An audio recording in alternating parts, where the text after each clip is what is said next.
Please, everybody, welcome to Bitcoin Renaissance that is hosted by the Babylon Protocol. We appreciate everyone for being here today. If you don't know me, my name is Jake. I'm over at Emblem Vault, and I'll be your MC for today. Please want to give David Shea, the co-founder of Babylon Protocol, a round of applause. He will be our first speaker of the day. Please, everybody, welcome David. All right. So welcome, everybody, to Bitcoin Renaissance. This is the third time we're organizing this event. The first time was a year ago at ETHDenver. So I realized that I cannot see any of you because of this light right in front of my face here. So today I'm going to talk about Babylon Genesis, which is the blockchain that the Babylon Protocol will launch relatively soon. And I would like to talk about the Babylon Genesis and its three facets. Before I go there, let me start by reviewing where we are in terms of the development of the protocol. So the vision of Babylon is to create this two-sided marketplace that connects the Bitcoin holders on the left side with networks that would like to receive Bitcoin security and liquidity. So this is a two-sided marketplace for Bitcoin security and liquidity. And the point is that on the one side, the Bitcoin holders will be able to hold the Bitcoin, which is what they want to do, and receive rewards through these activities, very importantly, in a trustless manner. So the protocol is trustless. And at the same time, these networks get to receive Bitcoin security and on top of that, liquidity. So let's do a state of the ecosystem. We have the pleasure of many projects working with us to build this Babylon ecosystem, many of which are here today. So thank you so much for everybody's support. Just to give some broader view of the situation. So left-hand side is the Bitcoin supply, and right-hand side is the security and liquidity demand. You can think of it this way. So on the left-hand side, we have, very importantly, liquid staking protocols, which are building on top of Babylon. Examples are Lombard, Pump BTC, Solve. We also have custodians integrating so that wallet custodians can directly stick to the protocol. Examples are Kobo, Anchorage, etc. On the right-hand side, we have networks which have committed to join the ecosystem. These are Bitcoin secure networks, and they come in all different flavors. Just to give some examples, so Bob is a L2 that will launch soon. Tag is an extension of the Telegram protocol. And Corn is a L2 on Arbitrum. So all these are different technology, and we're able to integrate Bitcoin staking with them.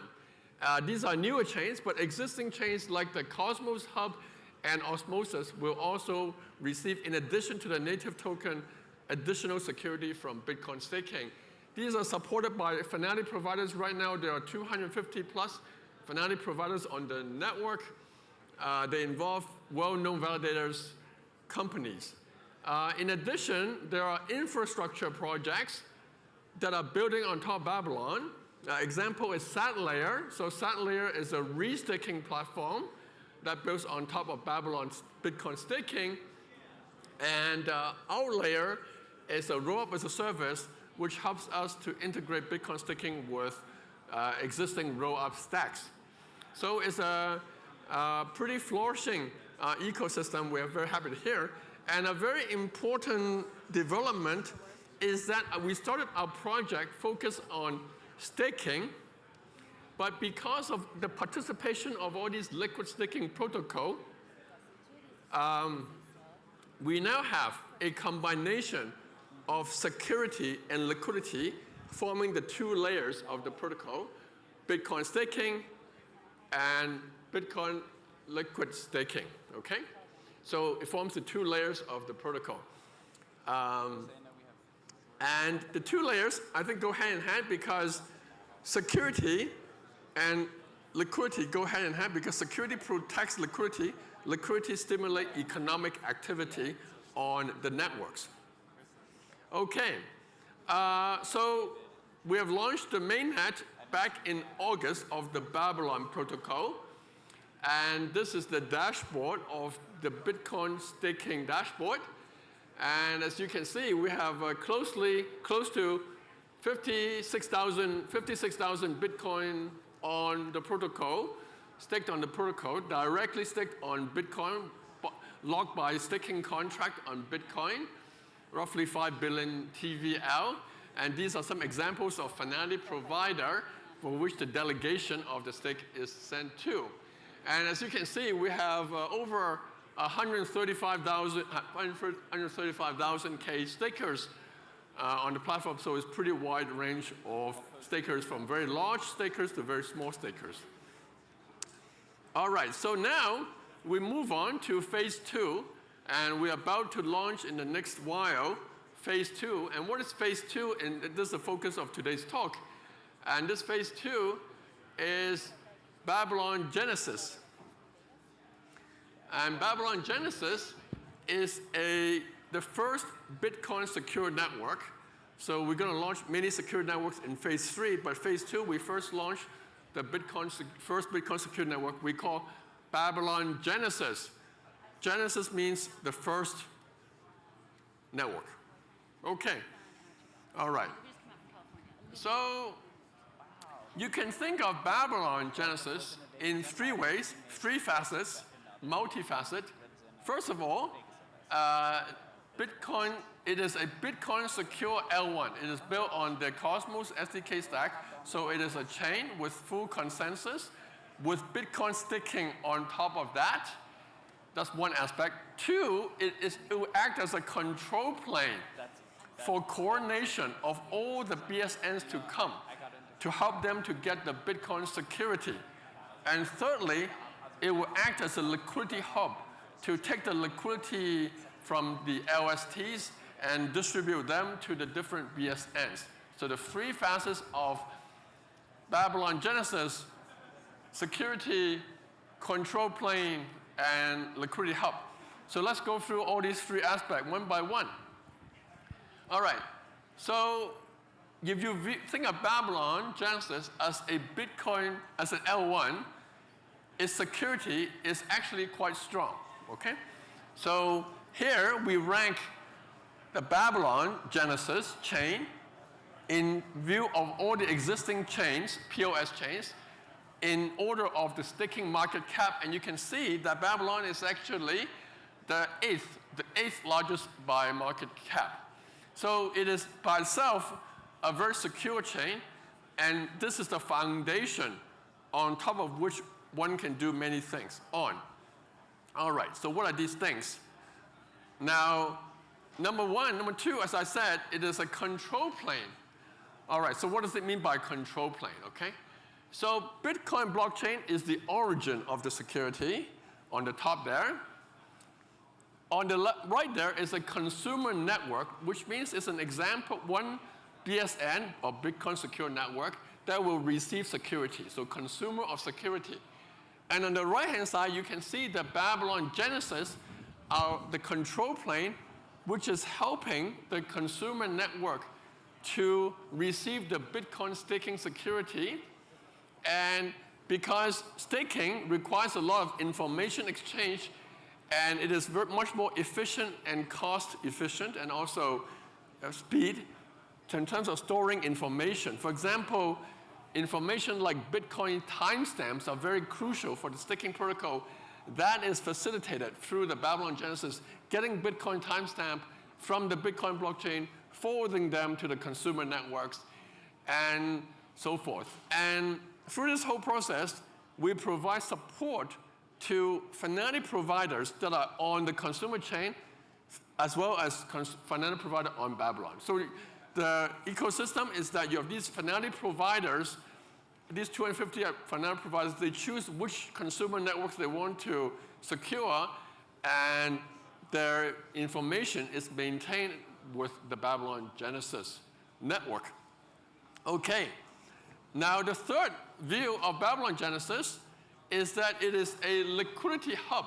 Okay, it is a liquidity hub. Now, as I mentioned earlier, one of the very important development of the Babylon ecosystem is that although we start with the staking layer, liquidity layer is built on top of that through the effort of all these LSTs. In fact, at this moment, out of the 5 billion TVL, roughly 60%, about 3 billion, comes from all the LSTs combined. So there's a lot of liquidity there. In fact, I think at this point, this TVL is by far the biggest TVL among all the Bitcoin projects. So all this liquidity, a natural place to put this liquidity is the Babylon Genesis. Babylon Genesis, you can think of as a congregation of all these different liquidity from these different LSTs.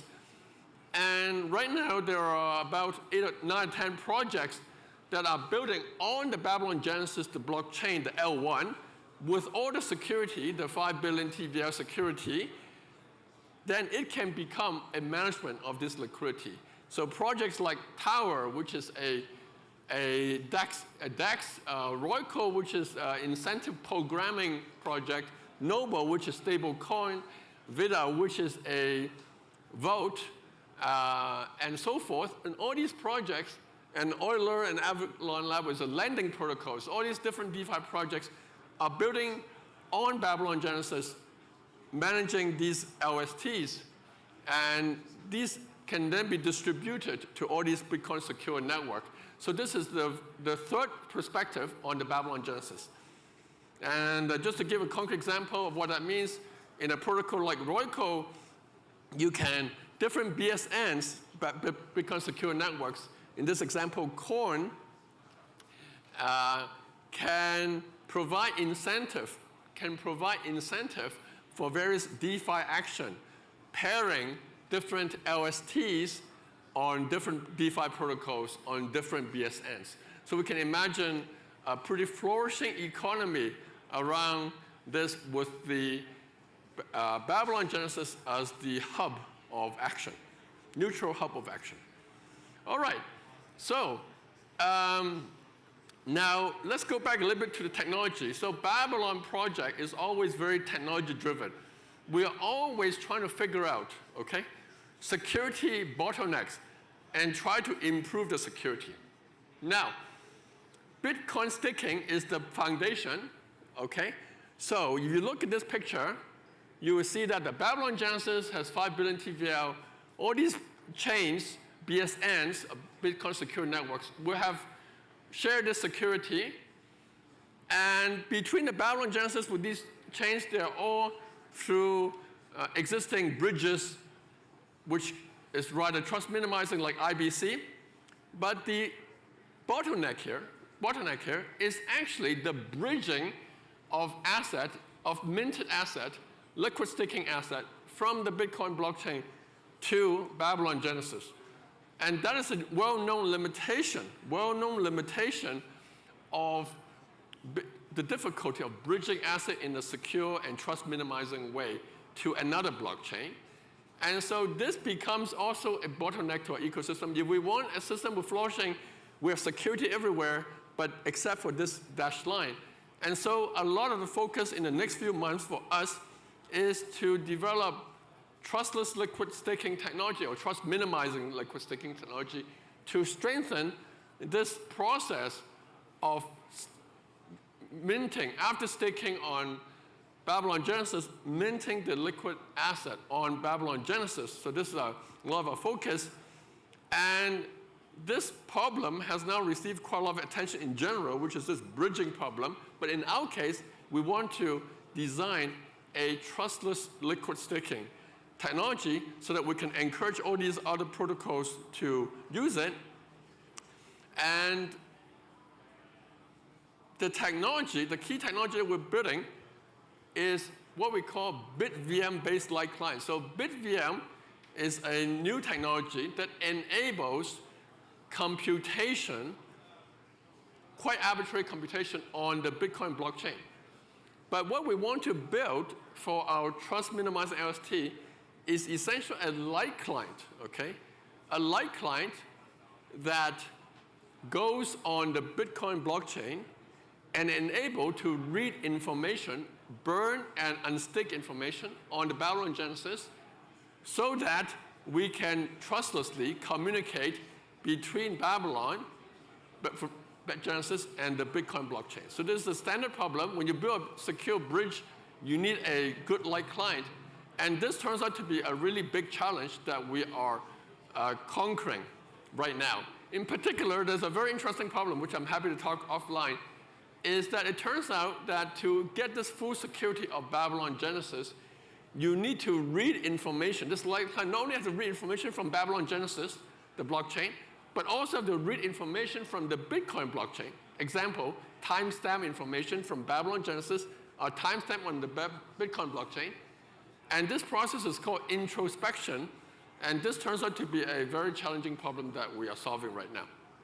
All right, so to finish the talk, this is a technological vision.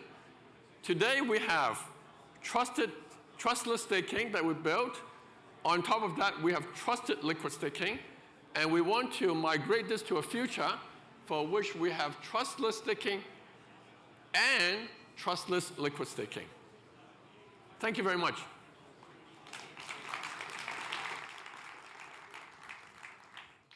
So for our next speaker, we're going to be unlocking BTC-Fi by the one and only Corn Daddy, also known as Chris. So everybody, please give the Corn Daddy a round of applause. What's up, everybody? Hope you enjoy the visuals. There's a lot of fun videos that we put together. My name is Chris. As Jake suggested, also Corn Daddy, depends on when we meet each other. I'm going to be talking about unlocking BTC-Fi today. You know, myself, I've been building in the space, full-time now for about 7 years, but over the last 5 years, I've been building primarily around Bitcoin DeFi. And I want to start by just talking about kind of the state of the union. I was actually just talking to someone about this, a few minutes before I came up on stage. And if you look at how Bitcoin is starting to become more popular for this idea of actually using it, right? I know that's a kind of a wild thing to think about, but how has it started that transition? So when you look at the last 5 years, really, the majority of the Bitcoin that has come into an environment where you can use it more freely, like in DeFi, has come from things like WBTC, Wrapped Bitcoin on Ethereum, and more recently CBBTC. And that equates to, I would say, about $15 billion worth of Bitcoin, which is quite substantial, but still less than 1% of the supply. And when you look at how it's actually being used, well, number one, the only way to actually bring it to the network, I think David was talking about the permissionless bridging dilemma that we continue to face and the security issues that come with that. But it was really exclusively through a permissioned minting functionality with a centralized party like BitGo. And a few of the, let's just call them lost warriors of the 2022 and 2021 cycle were the primary minters of WBTC. There was 2 groups that actually minted more WBTC than exists on mainnet Ethereum today. But if you look at the supply of these assets, primarily WBTC, it's been down only for years now. And then Babylon comes along, and we start looking at an injection of net new Bitcoin liquidity because users and Bitcoin holders are interested in using a staking primitive and maintaining custody of their Bitcoin and being able to potentially earn on it. But that's the beginning of the unlock, right? Yes, people wanted a representation of Bitcoin on places like Ethereum that WBTC provided, but Bitcoin holders weren't really bridging that over just because it wasn't possible. Now Bitcoin holders want to earn a little bit of yield, so they can do so in a way that is self-custodial through staking primitives like Babylon, and that's the beginning of the unlock of what I would like to kind of speak to as it relates to BTC-Fi. So that's where we are today, right? We primarily have a bunch of Bitcoin that's already wrapped and it's kind of been ported to a bunch of different chains. You have Babylon that's come to the surface and help unlock almost $5.5 billion worth of Bitcoin. So the question then becomes, what is BTC-Fi? A lot of people talk about it and they say, oh, you can do a bunch of different stuff with your Bitcoin, almost like, you know, DeFi summer on Ethereum, but with Bitcoin. And I don't necessarily think that's the case. I think Bitcoin holders want to do two really main things. One is borrow against their Bitcoin, right? Like, who doesn't want to be long Bitcoin until the end of time? And two, earn some yield. And I think it's these two opportunities that we need to be hyper-focused to unlock. And when you think about what happened with some of the CeFi explosions back in 2022, a lot of these centralized platforms were really just providing those two things. And it was tens and tens of billions of dollars. And that's obviously trust in centralized counterparties. We all know how that all unfolded. But it shows this massive demand. And I think that's where we need to start. To truly start to unlock BTC-Fi and Bitcoin and get it more usable, we need to have really strong rails around lending and around yield. So that's Corn's focus. And that's what Corn's really trying to do to help push this unlock. So for those that don't know Corn, yes, it's a delicious piece of food that you can put butter and salt on. It's also a network that's dedicated to making it as easy as butter to use your Bitcoin. And where we are at today, our network is very focused, which is live today as well. We went live in December. It's very focused on being able to have battle-tested DeFi protocols, primarily from the Ethereum ecosystem, that are interested and excited to unlock the Bitcoin liquidity. So we have protocols like Uniswap and Curve and Morpho and Euler and a whole variety of different great protocols, so that when you have your Bitcoin and you can bring it to a network, you can actually use it and do things with it where you feel confident that it can scale, that it's secure, and it's on top of a network that obviously allows for that programmability. So one of the things that we're going to really be focused on moving forward is unlocking the borrowing dollars use case. We have a couple exciting announcements that are going to be coming probably next week, if not the week after. But they're going to be not only around being able to borrow dollars against your Bitcoin, and the biggest dollars, the biggest stable coins in the world, but also self-repaying loans powered by Babylon. And again, I think this is one of the things and one of the major unlocks. If you look at where a lot of the Bitcoin lives, a lot of the Bitcoin lives in centralized places and in custody platforms and places like that. And they want to be able to maintain their custody, click a button, and either borrow against it or earn some yield. Babylon's already started on this journey. I think they've announced their collaboration with Anchorage, and many others, I'm sure, are coming. But it's that concept of let the Bitcoin holder choose how the Bitcoin's custodied, but bring that utility to them in a very battle-tested way where they can feel confident in how that Bitcoin's being used. So we're more than happy, and we're very happy, actually, to work with a lot of the folks in this room. Obviously, Babylon. I'll point out, my good friend Jacob Phillips from Lombard. But we're excited to see this get pushed forward with everyone here. Obviously, what Babylon's doing on unlocking the staking portion and that primitive, that's going to help all of us, do what we need to do to drive utility. So just wanted to say thanks for having me. And make sure tonight, if you haven't heard, there's a pretty cool party going on at the Corn Hub. So if you want to come, let me know. We're going to have a good time. All right. Thanks. Ciao. So up next, we're actually going to have 3 panels up for you talking about scaling Bitcoin, BitVM, and Bitcoin staking, which is up next. We actually have an all-star cast if you are a part of the Bitcoin staking. So up next on BTC staking, we're going to have David, the co-founder of Babylon, Jacob from Lombard, Dan Held, George, and George from Miston Labs, and Deanne from Cubis. So 5 all-star players up here going to be talking about Bitcoin staking and unlocking BTC Fi. So everybody, please give them a round of applause for our panelists. All right, thanks everybody for joining us for the Bitcoin staking panel. A lot of really interesting things going on the staking side of things. I'm really excited for the panel we have up here. But yeah, to begin, let's start with kind of the basics for folks. I think a lot of people may not understand what staking on Bitcoin really means. Would you give a first kind of simple example of what's going on with staking in Bitcoin? Because Bitcoin is not a proof of stake chain.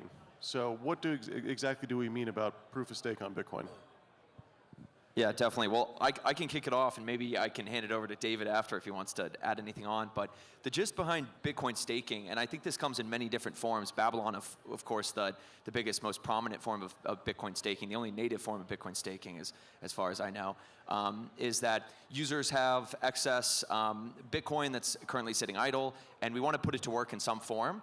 So Babylon developed a mechanism to basically allow a slashing mechanism for equivocation that allows users to put their Bitcoin to work, similar to how idle assets are put to work in EigenLayer, to then secure networks in the Cosmos ecosystem, some L2s, and I suppose there'll be integrations for all kinds of blockchain development frameworks. But it all goes back to this idea of like Bitcoin is idle. If you could put that collateral to work in some productive context, it would be ideal to do so. I think I actually was wondering this, like what % of dollars are put to work in traditional finance, and I think like part of the promise of DeFi is that every asset can be productive, even if it's sitting in your wallet somehow through composability. So this is sort of the start of that in the Bitcoin ecosystem. And David, could you expand on that a little bit? Sort of what was the, when you thought about building Babylon, it sounded like you wanted to unlock Bitcoin's utility. You wanted to make Bitcoin a productive asset. Can you walk us a little bit more around the considerations that you made when creating Babylon, or what were the reasons that you felt compelled that Bitcoin staking was such a big opportunity for Bitcoin? Yeah, so the starting point of our project is using Bitcoin security to secure proof-of-stake networks. Honestly, we tried for like 2 years because we had this mindset that Bitcoin is proof of work, as you mentioned a little bit earlier. And we have proof of stake. So how do you merge proof of work and proof of stake? So we tried many different ways, and it doesn't seem to quite work very well. Until one day, we realized, hey, you know what? Bitcoin is a proof of work network, but it's also a $2 trillion asset. So why don't we use that asset for staking? And that realization has an implication because proof of work is done by a small number of people, the miners. But Bitcoin is held by a lot of people. And so that's kind of the starting point of this Bitcoin staking journey. And I think it's really cool because Bitcoin as an asset, we all agree, is the most pristine piece of collateral in crypto. Bitcoin's monetary policy, its credibility it's the #1 asset that people would regard as like digital gold. So to use digital gold to provide security for other networks, I thought was a really cool concept. And I really hadn't explored this until about a year ago when I met you all and like Lombard and Babylon. And so for me, it was kind of a breakthrough moment of like, of course, why wouldn't I want to use Bitcoin to provide security for other networks? And so, if we could kind of jump into a little bit of where are we at in that process? And I would like to hand it over to one of you two to pick up this question. Where are we in that process? Are these protocols live? Is there money being staked? Where are we? Oh, so maybe I'll say a few words before others can jump in? Or? Please do. Please go ahead Oh, first. okay. Yeah, so as I mentioned in the talk earlier, right now we have accumulated about 5 billion TVL on the protocol. A lot of them come from liquid staking protocols like Lombard. And we are, in the next few months, about to launch the Bitcoin Secure Networks. And some of them are here, our partners. So maybe I can. Yes, so first of all, I'm George Danezis. I'm the chief scientist at Miston Labs. We're the folks who initiated the SWE network that some people may know about. So I can speak a little bit about, our interest from the point of view of an L1.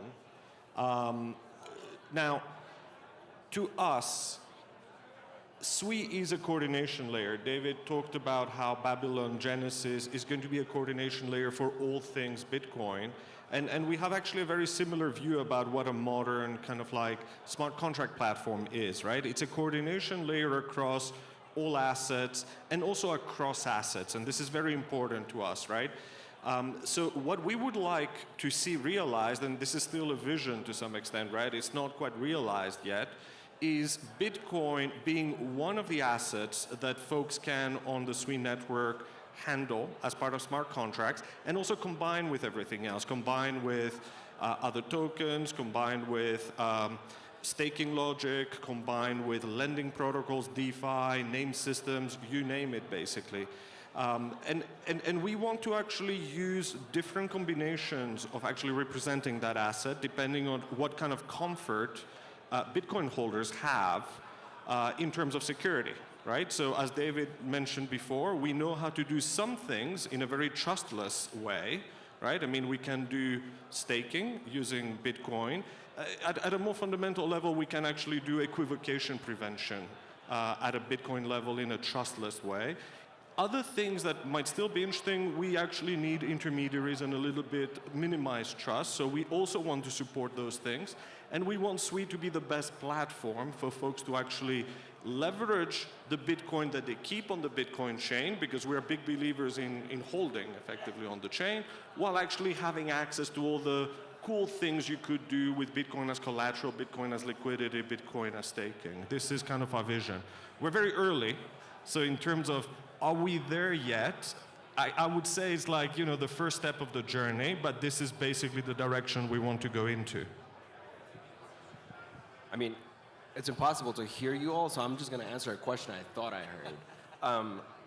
We're working on key management. So I guess to me, what's been exciting about this whole space is that it's a fresh start and a way to actually do things securely from the start.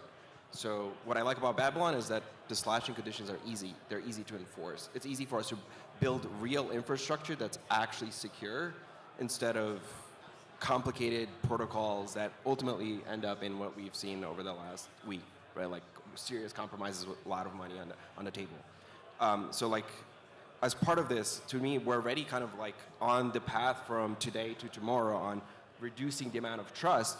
We've been working with Lombard with Babylon, actually with the Miston Labs team on building things like bridges that are not actually completely trusted, right? We can use things like secure hardware to make sure that when you are bridging a BTC over to, let's say, LBTC on SWE, that you can get this right, and we can minimize the amount of code that we need to trust, right? I think for me, it's not just about the protocols. We have to look at software, and if we don't look at software as being part of this, we're going to get it wrong, again, because my interface to the world is the browser, and things happen.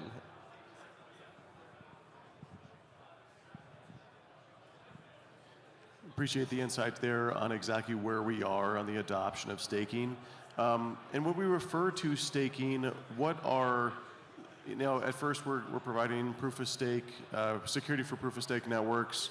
Are there other uses of staked Bitcoin that people should be aware of? Yeah, I mean, David here is the expert, so to some extent I feel a little bit like an imposter taking a first stab at that question, but there are many cases where actually doing what I call equivocation prevention is really useful, right? I mean, having entities that effectively are bound to only sign one statement and no contradictory statement is a very powerful primitive to build distributed systems and generally security protocols. And this is basically the primitive on which trustless staking protocols are built. But I think that there might actually be many other applications where we can use that superpower backed by Bitcoin miners, effectively, and the Bitcoin network liquidity to build secure protocols. Yeah, and one other thing I'd add in here is usually when we talk about use cases for staked Bitcoin, we're thinking in terms of yield. I put this asset to work and then I get some return back for putting that asset at risk. But I actually think like part of the reason we're excited to work with the folks over at Sui and Miston is that I actually think there's this whole category of Bitcoin use cases that we have only partially unlocked to date because the only way to build with Bitcoin has been to use centralized mechanisms. And that's all the stuff that you just want to do with your Bitcoin on a day-to-day basis, Bitcoin payments, fully on-chain in a trustless manner, just on-chain Bitcoin trading. If we think that decentralized systems are going to become more liquid than centralized long-term, it would be silly to not have Bitcoin be the core, core trading pair within those instances. And I'm sure there's a whole lot more that will sort of develop over time. And David, you see a lot of different use cases because Babylon, I think you have just such a broad spectrum that you see. What use cases are you seeing for staking other than securing proof-of-stake networks? Right. What other use cases do you see? Yeah, I think George really made a great point, right? Because the whole core technology is to slash for equivocation. And equivocation is used, in our case, in securing proof-of-stake networks because that's a safety attack, and that's a very important measure. But in fact, equivocation is actually very fundamental in many other things as well. For example, actually the BitVM bridge that I mentioned earlier is also based on equivocation. So yes, so that from a technology point of view is important. Now, I want to explore a little bit different direction though, is that if you think about staking, staking is basically providing a collateral, okay? And collateralization is actually a pretty common thing, not only for security, but for other things like lending, for example, right? So once you stake the Bitcoin, you're already collateralizing for one purpose. Nothing stops you from sort of reusing that collateralization for other purposes. And so I see that as another direction on building trust minimizing protocol to use the staked Bitcoin as collateral for other uses, like lending. So the only thing I want to add to that is what I think is different in the Babylon world from other staking and restaking ecosystems is that this collateral is actually like at way lower risk than it would be if you're restaking, let's say on EigenLayer with slashing conditions can be whatever the hell you want. So like to some degree, I think here what's kind of interesting is Bitcoin is ridiculously complicated, which means that everything else that we've done around it now has to be very simple. So we can actually build things like finality providers that will not actually slash you. We can have guarantees like if you run this piece of software, it won't slash you, which means that unless you're actually malicious, putting money into this finality provider actually means that you're pretty good for it. And yeah, let's talk about some of the risks involved with staking. So you mentioned slashing, with typical restaking. With restaking, slashing is always an issue. What are different risks or the same risks that staking in Bitcoin has versus staking over on Ethereum? And anyone can pick this up. Anyone can answer the question, yeah. I mean, I'm happy to start. So yeah, I guess slashing conditions on Ethereum, they're slightly more complicated than they are on Babylon, but they're also enforceable. So we can build an anti-slashing piece of software that if your validator uses it, you actually have a pretty good guarantee that it won't slash you, right? So like, for example, Anchor uses this. And we've worked on building this exact thing. Like if your key manager has this policy in front of it, you will never double sign. That's great. For Babylon, this is from day zero, we have that, and we're going to have that for all the restaking because Bitcoin is too complicated to do anything fancier.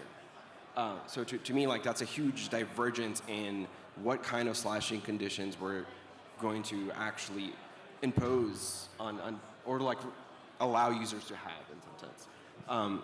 But it goes beyond, I think, staking, right? So like the risks go to like how do we manage keys to, okay, how are we building these protocols and what does it actually mean to be trustless? It's an easy word to use for me, but if we're shipping the same software to everybody and they're all running the same thing and it has one bug, that is actually one single point of failure.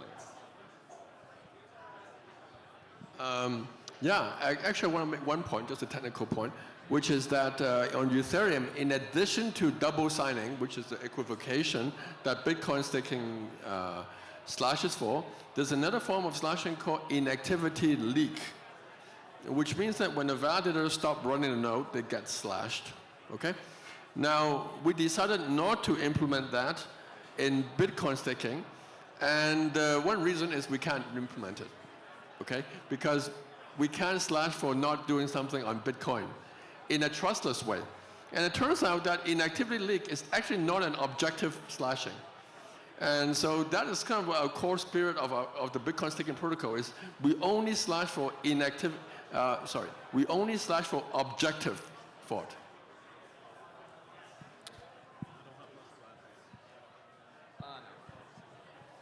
Cool. And to wrap up here, they're signaling that we're at the end of time. So I want to give everyone just like a 1 minute kind of rundown. If you want to give someone a takeaway about staking, about what people should know, let's start from the end and work our way this way. But yeah, just a 1 minute summary of what you think is important about Bitcoin staking, or you want to leave the audience with information-wise. Yeah, absolutely. So as I mentioned, like our vision for the Sui blockchain is that it acts as a control layer for all sorts of distributed protocols. I think that the innovations we have seen in the last few years in using Bitcoin as part of that kind of control layer in order to secure other protocols is absolutely critical to us. We would like people on Sui to build distributed systems that are controlled on Sui that use Bitcoin both as a backing asset to secure them, a liquidity, and a coin that they can use in DeFi. So we're actually super bullish on that whole category and really look forward to working with all the people here to realize it. Yeah, so we're looking forward to working on the one hand with protocols like Sway to integrate with Bitcoin staking. On the other hand, work with liquid staking protocols like Lombard to further reduce the trust. I think there was a talk yesterday by Matt from Lombard about the pathway towards reducing trust. And that is sort of aligned with our vision for the ecosystem. And yeah. I guess I'll just add that also, like, to me, like, the thing that is really exciting is working with folks like Lombard on already doing this trust minimization, right? So, like, one thing that I wanted to add on the previous question of what's the difference between ETH and Bitcoin staking? Well, we have smart contracts on Ethereum where you can look at this LSD contract and see this thing is going to deposit my money to the canonical Ethereum deposit contract, right? With Lombard, that actually already exists. This smart contract happens to run in secure hardware, but it gives you the exact same property that you would have from Ethereum. So it's like this money that's deposited, we can go look and see this. The only thing that they can do with this is stake it to Babylon.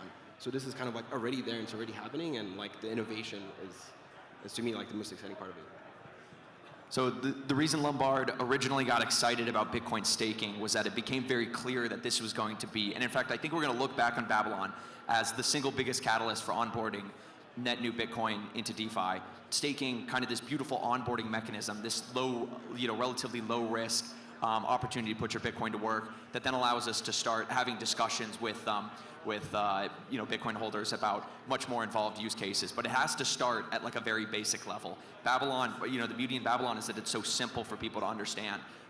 Lombard went $0 to $2 billion in TVL in 6 months, and all of this comes back to just the right product at the right time. People and institutions are excited about Bitcoin staking. They want to put their Bitcoin to work. They've just been waiting for the right mequism to do so. And we're having this discussion around trustless versus trusted mechanisms. And I think Lombard started out with this kind of like honest majority assumption type model with the Lombard Consortium, built in collaboration with the Cubist guys, who have just been invaluable, I think, in helping us avoid pitfalls that have others have stumbled upon. And the goal is to get to trustlessness, but I think we're always thinking about like what is the bridge to get there. And right now, I think the bridge is leveraging battle-tested, centralized custodians likely to be able to onboard institutions quicker, and then ultimately bring them the trustless mechanisms when the time is right. One thing that gets me excited about this is the end game has always been a fully trustless mechanism. But when we go pitch LPs right now, we know that this isn't like ready at the moment. But Babylon is probably, I can't think of another example that has done this faster, but Babylon is probably the fastest institutional adoption of a trustless mechanism in crypto that I can think of. The speed at which custodians integrated Babylon was breakneck, and I think that is an indication of much faster future adoption of trustless mechanisms when we build them. So BitVM will take some time, I think, for institutions to get comfortable around, but the speed at which this is going to happen is a lot faster than I think what we've seen in the past. Well, thank you everyone for your last thoughts. Thank you for the audience for being here. Let's give a round of applause for the panel. Thank you all. For our next panel, we're actually going to be diving into another topic that has caught a lot of attention. How many people have heard of BitVM? How many people want smart contracts on Bitcoin? Well, our next panel is going to be diving just into that. Coming up to the stage, we have Alexi, who's the founder of Bob, Uvola, who's the co-founder of Fiamma, Orkun, who's the CEO of Citria, and Aaron Feikart from Alpin Labs. Everybody, thank you. All right, everyone. Thank you so much for joining. We're going to talk about BitVM. This is this magical concept that everybody has heard about. We're here to understand what can it do, why is it relevant, and how do we actually get into production.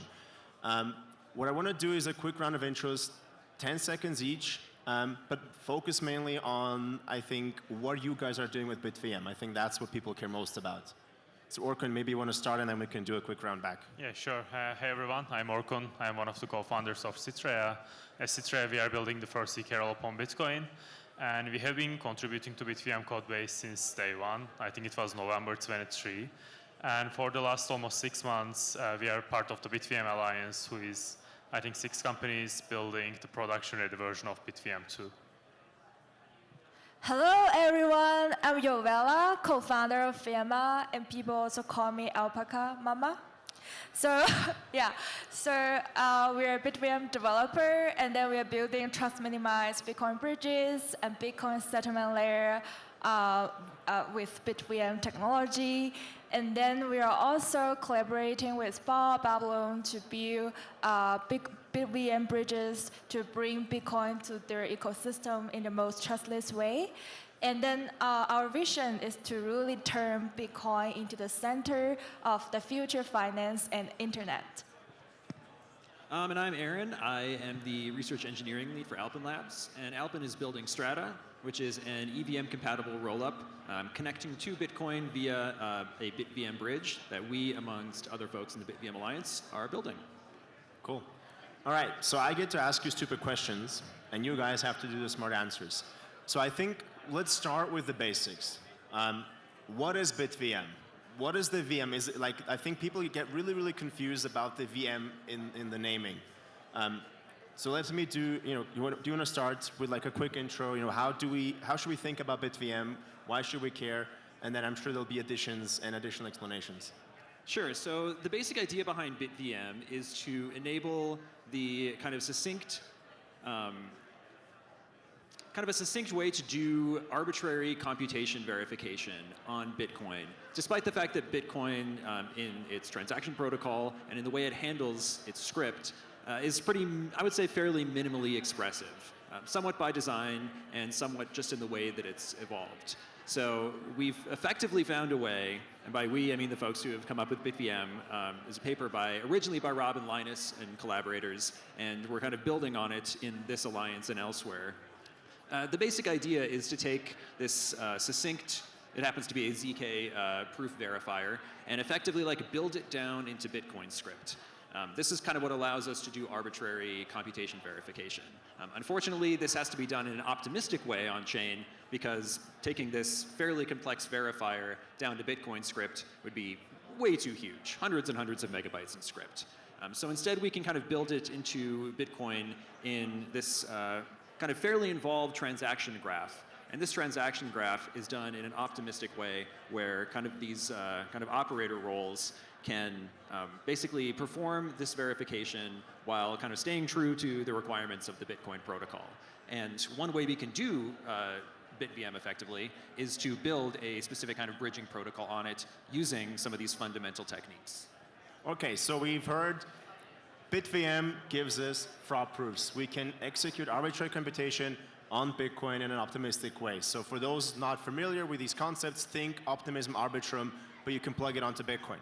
Now, you mentioned, sticking these programs into Bitcoin. Maybe Jovella, Orkun, you could kind of elaborate more about on the challenges. Like, I think many people don't understand that Bitcoin script actually allows us to do universal computation, and then BitVM is just a very smart way of taking these huge programs and hacking them into Bitcoin. So maybe you can elaborate more of like, how does this actually work?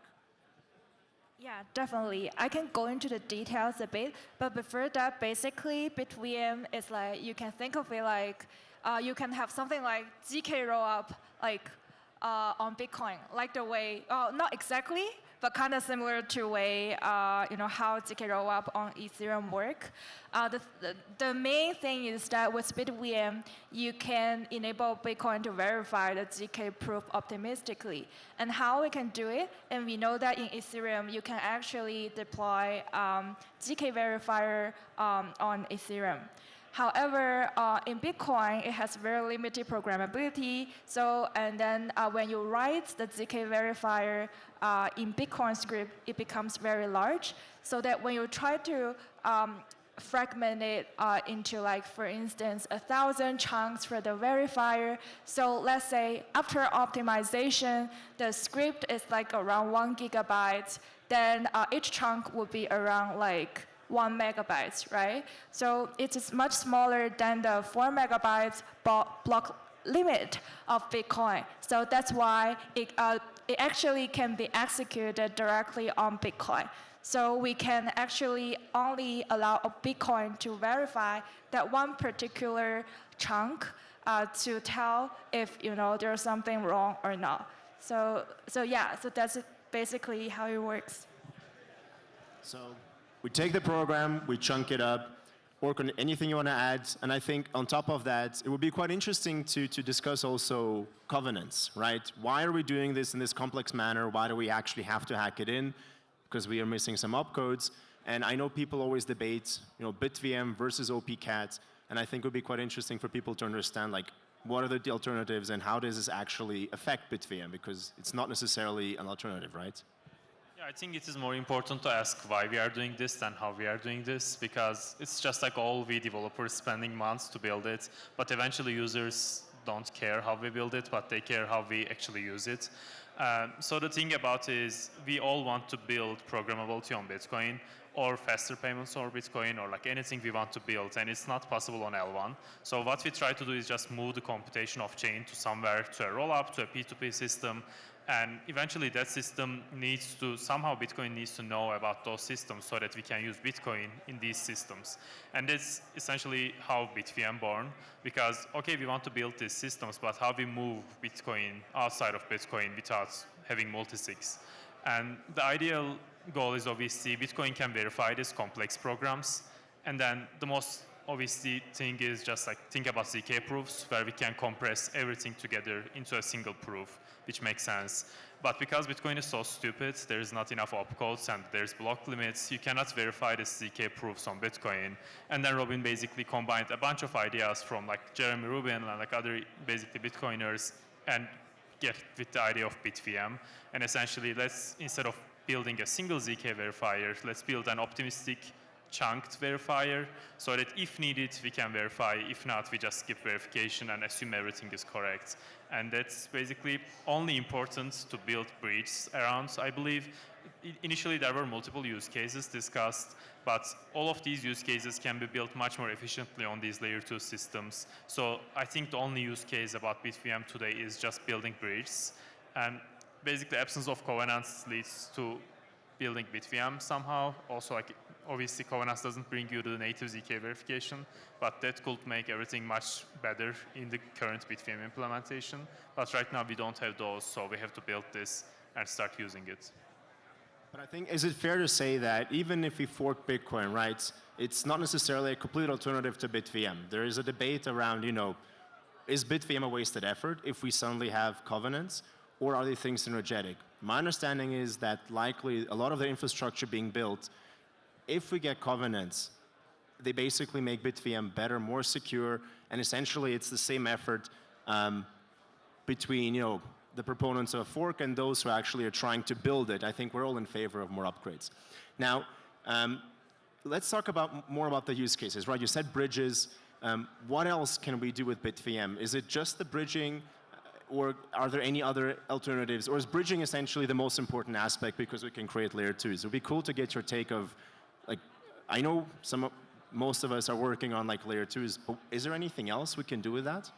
Maybe I can just briefly say BitVM is just a two-party protocol. So initially it made sense to just like two-party running some form of payment channel, for example, between them.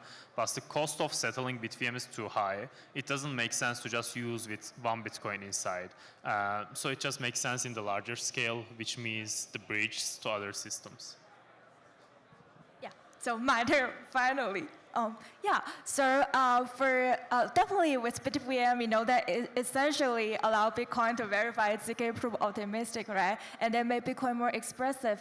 Then definitely there are other use cases, just not like basically it's not just the bridge. Definitely bridge is a very practical and important one. So we have another infrastructure product, which is the settlement layer, as mentioned earlier. So basically we can enable the verification or settlement layer to verify ZK proof, and then if the validator node act maliciously, then they can be actually punished directly on Bitcoin. So in this part, we need to utilize BitVM to ensure that, so that you can get Bitcoin network security as well. And there are definitely more fun use cases. So last night, I actually discussed with Robin about like other fun use cases. So potentially, we can also build like some games like chess with BitVM. Yeah, and also I want to comment on your question about like the Covenant opcode, because we've been running a testnet for the BitVM bridge for a while, and then a lot of time we are actually quite frustrated with the UTXO model, and how difficult it is to work with Bitcoin. And then we know that without the Covenant opcode, we need to have like a bridge committee to present a lot of transaction with the users. So in those present transaction, you actually need to determine the condition that this amount of Bitcoin can be spent. And the condition actually is not that flexible. Like for instance, in the future, when the gas fee spike, then a lot of time, if the gas fee that's already set quite low in the percent transactions, that actually could not be processed right away. So this actually caused a lot of like efficiency issues. But with Covenant, definitely this will become more efficient and dynamic. So we've kind of went into the weeds of like how covenants could improve BitVM. Now, I think everybody's really interested about, where are we today? We were here last year telling everyone about the idea of BitVM, the vision, the concept. And I think, it's been a year, and I feel like there's been a lot of progress, but not everybody actually knows how close this is to actually going to production. I know everybody here has already testnets ready, is getting ready to launch this. And I think, where are we today? What are the last blockers? And when will we see BitVM in production? So, I mean, it's going to be different between, I guess, everyone who's working on this right now. But just from like a BitVM kind of library perspective, we've been talking about how we do this chunking of a proof verifier and how we build this transaction graph with it, in a way that we need to make sure it plays nicely with, Bitcoin's consensus rules and some of its limitations. And at this point, we've gotten it down to, effectively being able to do these transactions and do proof verification and all of these kind of optimistic, kind of fraud proofs and things like that. So that's in pretty good shape. We have this down to something that can work on the network. it's, you know, parts of it are not necessarily cheap to do in kind of the unhappy paths, which I think is part of why, you know, bridging makes sense as kind of a really good use case for this, given some of the economics that are required for it. And then, I mean, at least from, you know, Alpen's perspective, you know, we're going to be iterating on, we have been working on running this stuff on DevNets. We'll be iterating on testnets throughout the year with an intention to be able to launch kind of this entire stack with the BitVM bridge technology, some of kind of the middleware orchestration layers, and then in our case at least, in this EVM compatible rollup sometime later this year. When? Timelines. This year, I think optimistically testnet so people can use. I mean, if you had to bet, I mean, you know, we all know that, you know, dev timelines can change. They are, and at least from Alpen's perspective, you know, our intention is to be able to iterate at least on our first testnet, you know, this spring. Cool, nice. Orkun, Juvela, where are your teams at? Yeah, your turn. Oh, okay. Sorry, yeah, for us, so for the bridge testnet, BitVM bridge testnet, we actually launched the alpha testnet back in November last year. And then that version actually include, you know, the unhappy path, which is like when there's anything wrong with the operator, you can actually, you know, enable Bitcoin to verify and then slash the operator. But actually there are other like parts that are missing, like maybe like Bitcoin Light client and also how to verify the execution validity of the sidechain. So a lot of these would be also added in our beta testnet that will actually coming very soon in 1 month or so. Yeah, so definitely we can see that we will be production ready like this year. And in the alpha testnet, we actually got a lot of traffic as well. So we know that a lot of people are very excited about the first, you know, trust minimized Bitcoin bridge. So we actually got like around 2 million transactions and like 150K users in 40 days. So that actually almost destroys Signet because there are too many transactions. Yeah, so let's just looking forward to what's coming next.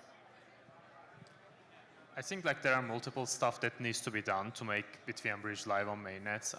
We made a very like decoupled approach there. So the first component was rollup on testnet, and we launched this on September, and it's running right now on Bitcoin testnet for I think almost like 6 months. And the second thing is obviously the BitVM, and there are a lot of code contributions from the teams here. And actually, like if you go to testnet blocks, I said this yesterday on another panel, if you go to testnet blocks and look for it, you will literally see BitVM transactions happening. So I expect it should hit everyone's testnet very, very soon if the other parts is also complete about the bridge. For us, it is. And the mainnet, I don't think it will be like take more than a couple of months, to be honest, because it's just like now feature complete, and it's almost like doing audits, fixing the bugs, and releasing the production-ready version. And the third thing was basically the light client design, how you verify this side system, roll up whatever in the BitVM. And for that, we also made huge progress. We had batch proofs since September. We recently had a fork on our testnet that included light client proofs, which is essentially a very succinct single proof of Citrea. And then now we are building the header chain proof, which I believe is also complete. And basically, we will just connect everything together and ship to testnet very, very soon. So basically, we're almost there, right? I mean, optimistically, we can say we're definitely going to see first mainnet deployments in 2025. It's still going to take some time until, you know, we'd recommend people to put in millions of dollars worth of Bitcoin. But I think we're very, very close. And I think we've been talking about BitVM and bridges for so long, but we kind of forgot to explain, like, why is it so much better, right? I mean, bridges today are all multi-sig bridges. BitVM makes this gigantic leap to improve the security model. So if you quickly want to maybe explain that, and I think we're almost running out of time, but that's one of the biggest takeaways people should have is BitVM is so much more secure. Like, what are the differences between multi-sig bridges and what we can do with BitVM? Like, what's the security guarantee?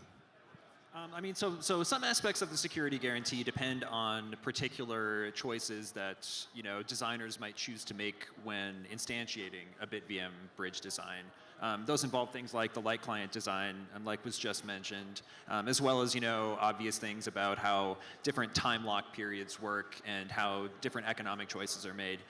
But I think in terms of like multi-signature based security, one thing that I think BitVM does a really good job at is, not eliminating trust. That would be fantastic. But in the very least, minimizing it.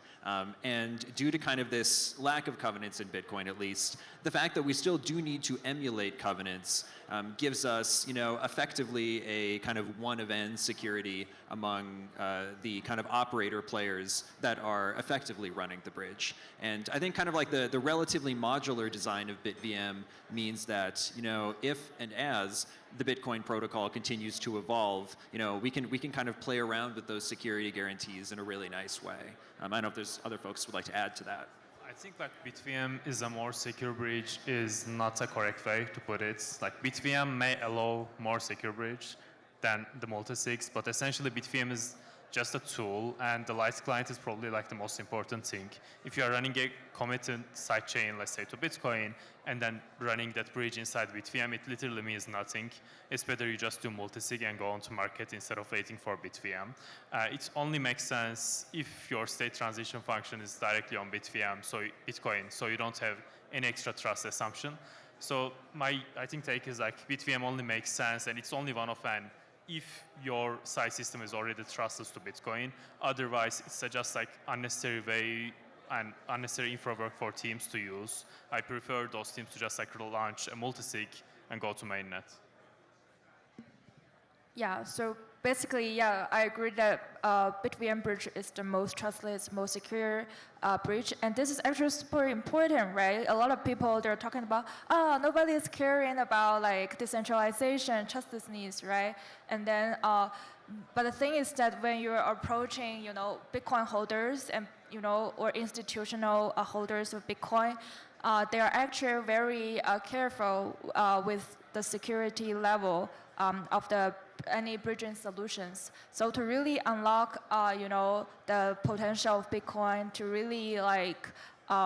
really ensure like the whole Bitcoin system is safe, then BitVM is definitely a necessity, not like a nice to have.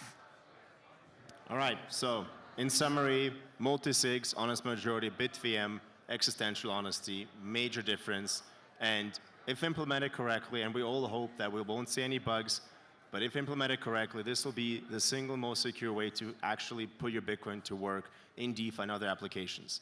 Now, we're almost at the end, we're actually almost over time, but one last spicy question at the end. How long will it take Bitcoin Layer 2s to overtake ETHL2s once we have BitVM?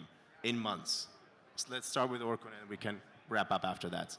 Yeah, I think like as long, like the point that Bitcoiners think BitVM is actually like what we tell and it's one of our trust assumptions, I think it's fairly easy. Because for Citrea, what we built is like a type 2 ZK EVM, which is fully EVM equivalent application layer for Bitcoin. So every program that you deployed on Ethereum, you can just deploy on Citrea and it uses a better assets Bitcoin underneath. So you don't need ETH or Ethereum anymore, likely.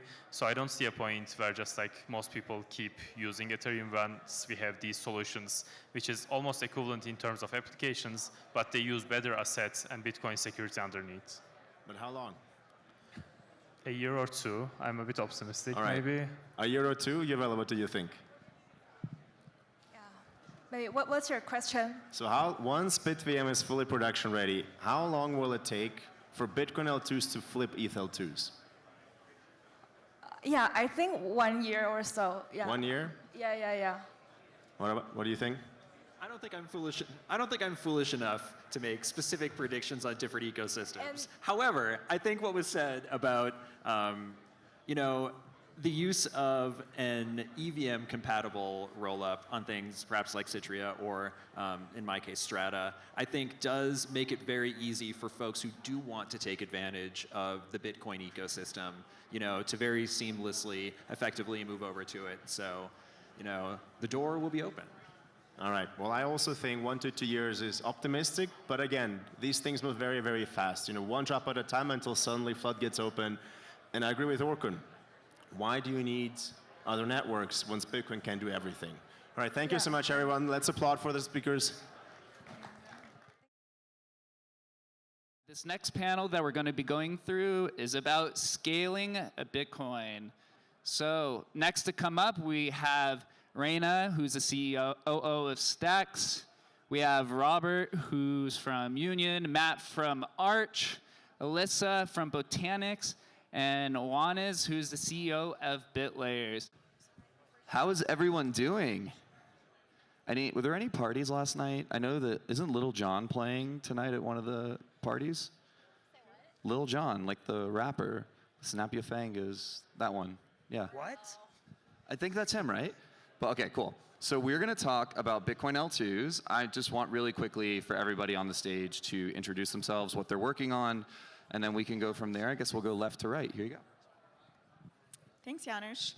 So, hey everyone, my name is Alicia. I'm one of the founders of Botanics Labs. We're building the Spider Chain. It's a new cryptographic primitive that is building the most decentralized Bitcoin chain in the world.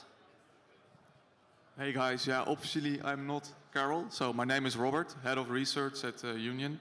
We're a bridging protocol, so we do that in a trustless way and permissionless. Hello everyone, my name is Matt Madano, CEO and co-founder of Arch Network. We're building a Bitcoin native execution platform so we can bring smart contract functionality that settles directly on the base layer and bringing on-chain DeFi into the Bitcoin space. GM, my name is Rena. I'm with Stacks. We are one of the OG Bitcoin layers, been around the block for quite a bit of time, and we're making Bitcoin DeFi great again.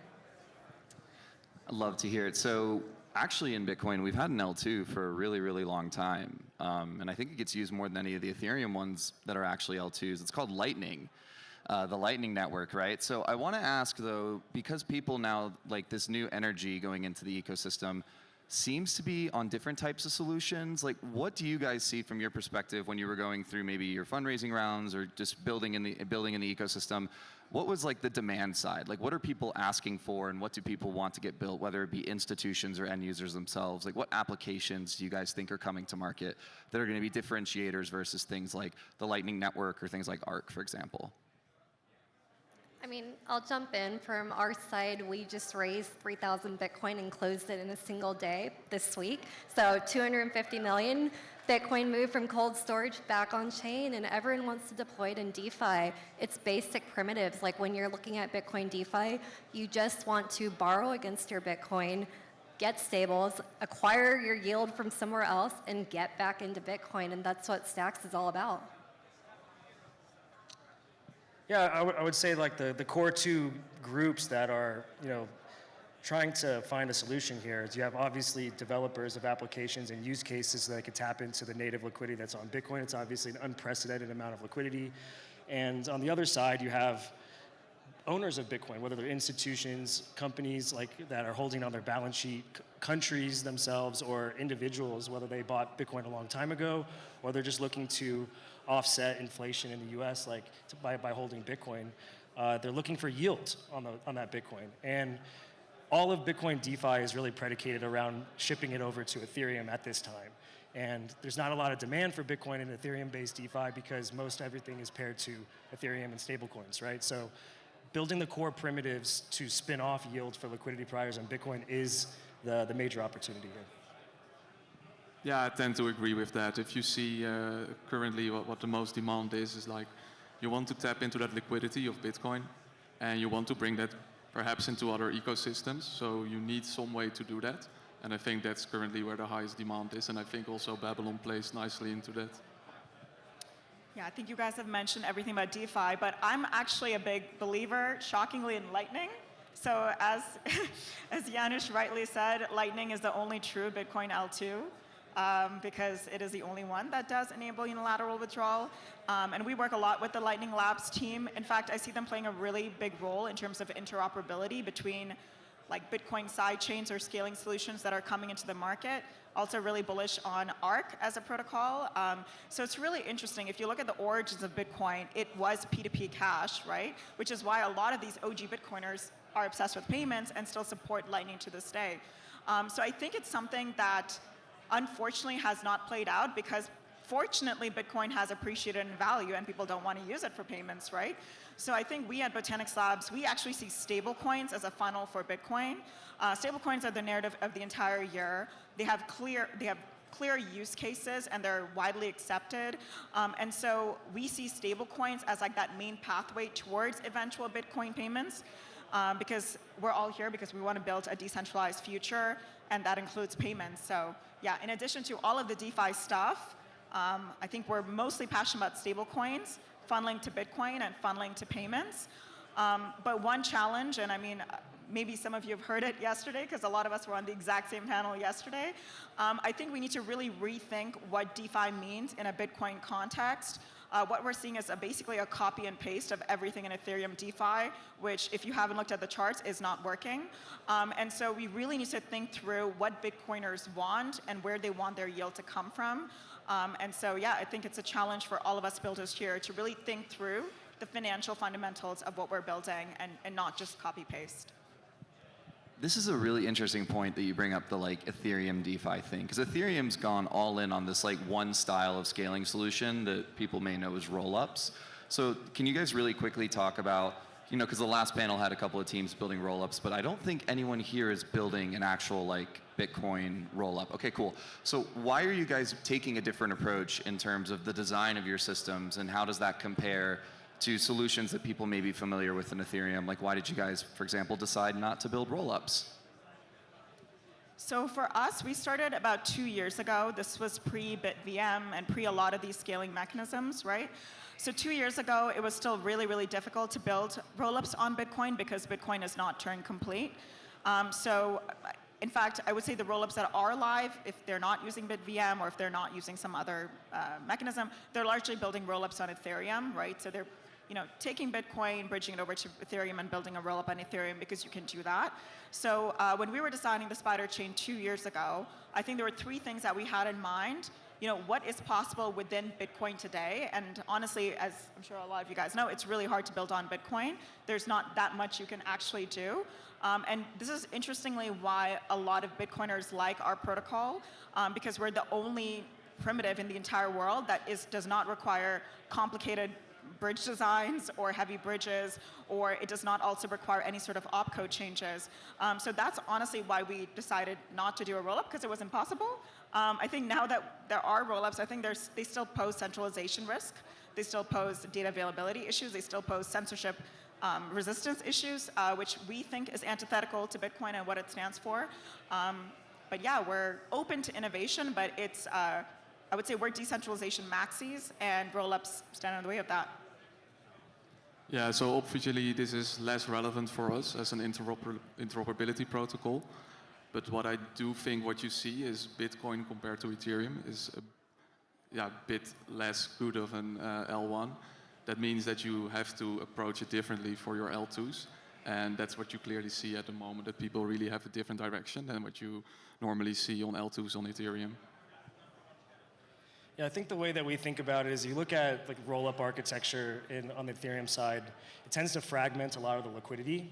And then vice versa, you have on the Solana side a much more monolithic architecture where you have this, and they coined the phrase global state machine, because everyone in the system has essentially the same opportunity to trade on that state. So there's no advantage to being proximity-wise closer to the servers or anything like that. So when we think about liquidity and how it flows, it tends to go into the most fluid, most deepest liquidity and fastest ecosystem, like you see on Solana right now, where you have a lot of composability amongst many different applications. So you have the ability to call smart contracts inside of smart contracts and really lean on the cross-program invocation and composability amongst the programs inside of the system. So from that standpoint, that's why we're more optimizing for a more monolithic design versus a more modular roll-up type design.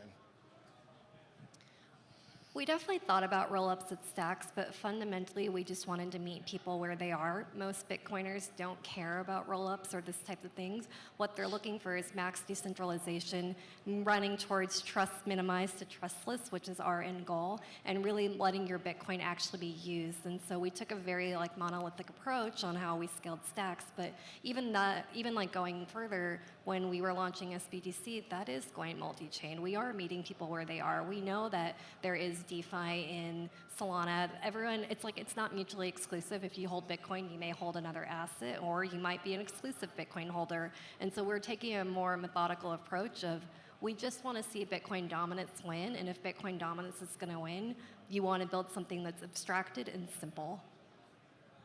I want to build that, like, because the application side, right? I think we all really highlighted things like maybe Bitcoin-backed stablecoins, you know, potentially earning yield on your Bitcoin. I think that's a huge theme of the conference earlier with the LSTs and the staking discussions. I know Stacks has a mechanism to where you can earn Bitcoin yield by being a stacker in that protocol. So I guess I'm wondering is, like, when you talk about these different use cases and additionally meeting users where they are, where do you think the user acquisition is going to come from? Do we think that the, you know, first, let's say 100,000 Bitcoin, or the next, let's say not the first, let's say the next 100,000 Bitcoin L2 users, are they going to be coming from Ethereum? Are they coming from Solana? Or are they going to be coming directly from the Bitcoin L1 itself, meeting new users and providing them new applications to where they can leverage their Bitcoin in a different way?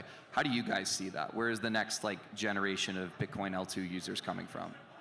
I mean, I can chime in. Like, we obviously raised Bitcoin this week, and all of the Bitcoin that we raised came from longtime Bitcoiners who've never touched EVM.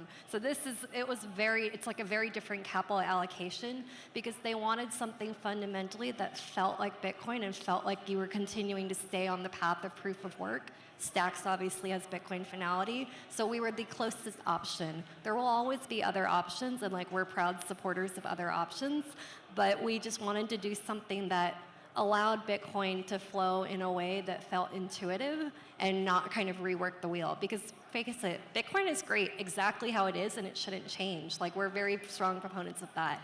Now, I'd love to see a few like fundamental soft forks or like OPCat, BitVM to get us to trust less, but we're getting there.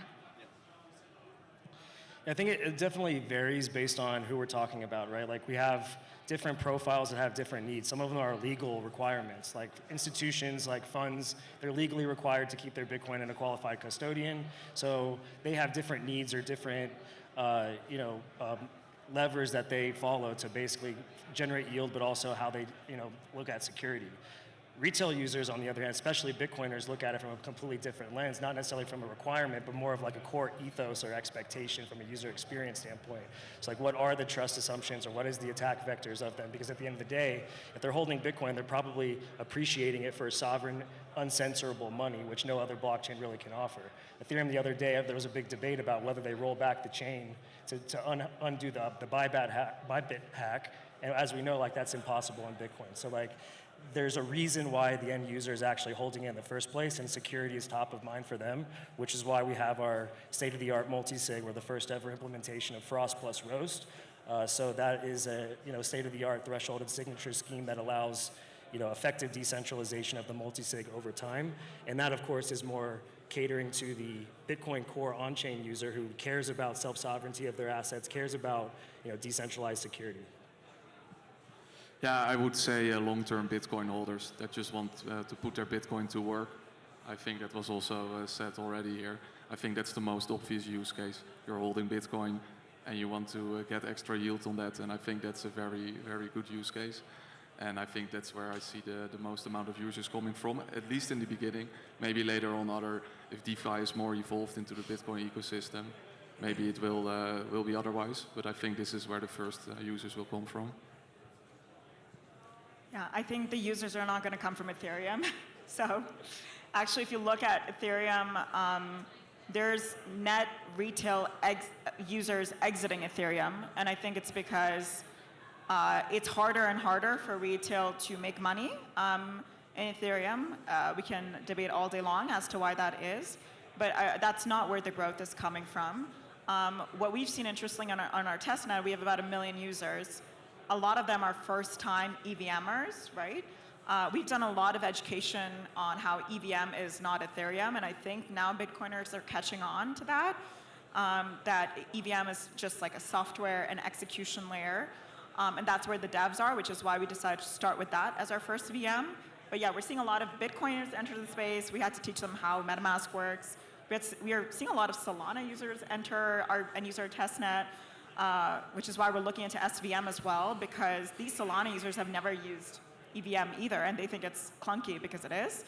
And so it's really interesting. This cycle, you're seeing Bitcoin and Solana dominating headlines. And I think that's where a lot of the net new users are going to come from. Now, we can also segment what a Bitcoiner looks like, because there's the OG Bitcoiners who will not talk to anybody in this event, for example. They will only maybe talk to like Lightning. So those are the OG Bitcoiners. I don't know if they're going to be moving their Bitcoin anytime soon, unless we prove trustlessness. There's also folks who are a bit more experimental, who are the Ordinals Bitcoiners, right? They've clearly come into the space over the past few years. They're okay to put a little bit at risk, right, in order to achieve some level of Bitcoin yield. There's the ETF Bitcoiners who are using, Coinbase to custody their Bitcoin. And honestly, I think there's a lot of education and awareness that we could do with those segment of Bitcoiners. But yeah, I think the normies are where it's at. I agree with that too. I think like the big thing, at least the last 2 to 3 years, has taught us that you can't put the word, like you can't use the term Bitcoiner as like this one like singular definition. It's different for everybody. Like I actually like buying coffee with Bitcoin. Allegedly, I actually don't own any Bitcoin, but like I like buying coffee with it. And other people want to put it into things like Babylon or use applications on stacks, etc. But I think one thing I'd like to ask as we're closing this out before maybe I get your hottest takes on the ecosystem is there is a lot of energy right now on potential changes to Bitcoin. Can we add more expressivity into the scripting language to enable not just, I'd say, better types of L2s, but allowing the current players in the ecosystem to continually upgrade their designs to maybe we can get to the point where we don't have to make changes anymore? How do you guys think about the recent discussions around OpCat, CTV, and other proposals that have been put into the world and the community? How do you guys think about the upgrades that could be potentially coming in the next few years? I'm pro-CAT, which is all of the covenants, essentially. I think this was discussed in the previous panel, but Bitcoin is almost at an existential threat if it continues on this way towards full ossification. And this actually impacts you and the value of your coin as well, right? If Bitcoin continues to be soaked up by ETFs with no on-chain demand and empty mempools, right? That is actually detrimental to the long-term fundamental value of Bitcoin. So we need to create on-chain demand, and we need to make it easier to build on-chain, and that means covenants. So you obviously know that our lead dev is the man behind OpCat. One of my best friends wrote OpTX hash. So we're very connected to the entire movement, and I think we're very supportive of anything that pushes Bitcoin forward. We have to be wary of the expressivity that a lot of these covenants may or may not enable, and which is why we are in extensive testing. But I think it's very important to advocate it. There's another panel to be had about what the political process of covenant enablement would entail, which I think is quite fascinating. But in general, I think we should all be supportive of greater expressivity on Bitcoin in service of bringing more on-chain demand to Bitcoin and preventing it from ossifying and ultimately leading to the detriment of Bitcoin itself. Yeah, I fully agree. I think there is this paradox where Bitcoin is mainly seen as the store of value. That's also where the price is derived from at the moment, although it's a bit low at the moment, I think. But on the other hand, you need the amount of transactions to go up in order to make it sustainable and in order to make it decentralized still in the future. I mean, somehow the miners need to be paid. So you need the transactions, but if you only use it as a store of value, you don't get the amount of transactions. So this is exactly where the L2s can play a role to make it more attractive, to pump up the amount of transactions on Bitcoin. And in that way, it basically makes Bitcoin survive. And I think every advancement that make that happen is a good one. Yeah, I agree with both the other panelists' takes. As we've seen, the mempool, like Alicia said, was pretty dry recently. It's obviously not sustainable to keep miners in business when the mempool isn't generating enough fees, and especially as the block rewards start diminishing over time. We have to come up with ways to mitigate that and create more sustainable fee revenue for the miners. And effectively what happens if we keep bringing more Bitcoin into the ETFs and allow it to flow more into cold storage and custodian-based DeFi through like off-chain settlement or off-exchange settlement like Clearloop with Copper, you're going to have only the big miners being able to sustain. The smaller and medium-sized miners are not going to be able to to maintain, and then Bitcoin becomes more and more centralized over time, which defeats the entire point. So we have to think of ways to add more trust and hack around the limitations that Bitcoin is bringing. If you look at the most significant innovations on Bitcoin most recently, you're talking about ordinals, runes, inscriptions, that kind of stuff. It's not off-chain somewhere else. And that's what's ultimately been bringing a lot more revenue to the miners. So opcodes are definitely going to help with this and create more trustless bridging operations and vaults and things of that nature. I would go from the perspective of I've been a Bitcoin miner for 10 years, and it is hard out there, and it is tough to sustain your operations for a very long time. And the way that I feel about a lot of the new innovations, especially BitVM, it's no secret that Stacks is collaborating and wanting to help with the research, because we do believe that the more and more we improve the base layer and support the base layer, that's how all of us flourish. Like, we're all in service of Bitcoin L1, period. And as we add more transactions back to the base layer through BitVM, Opcat, and kind of bring that transaction throughput back to where Bitcoin needs to be, we're generating more fees. Approach from Stacks has always been, let more transactions come to the L1. If we're able to scale it to the L2, we'll happily be there, but we understand that the L1 is the most important thing, and we don't want to deter from the mission ahead.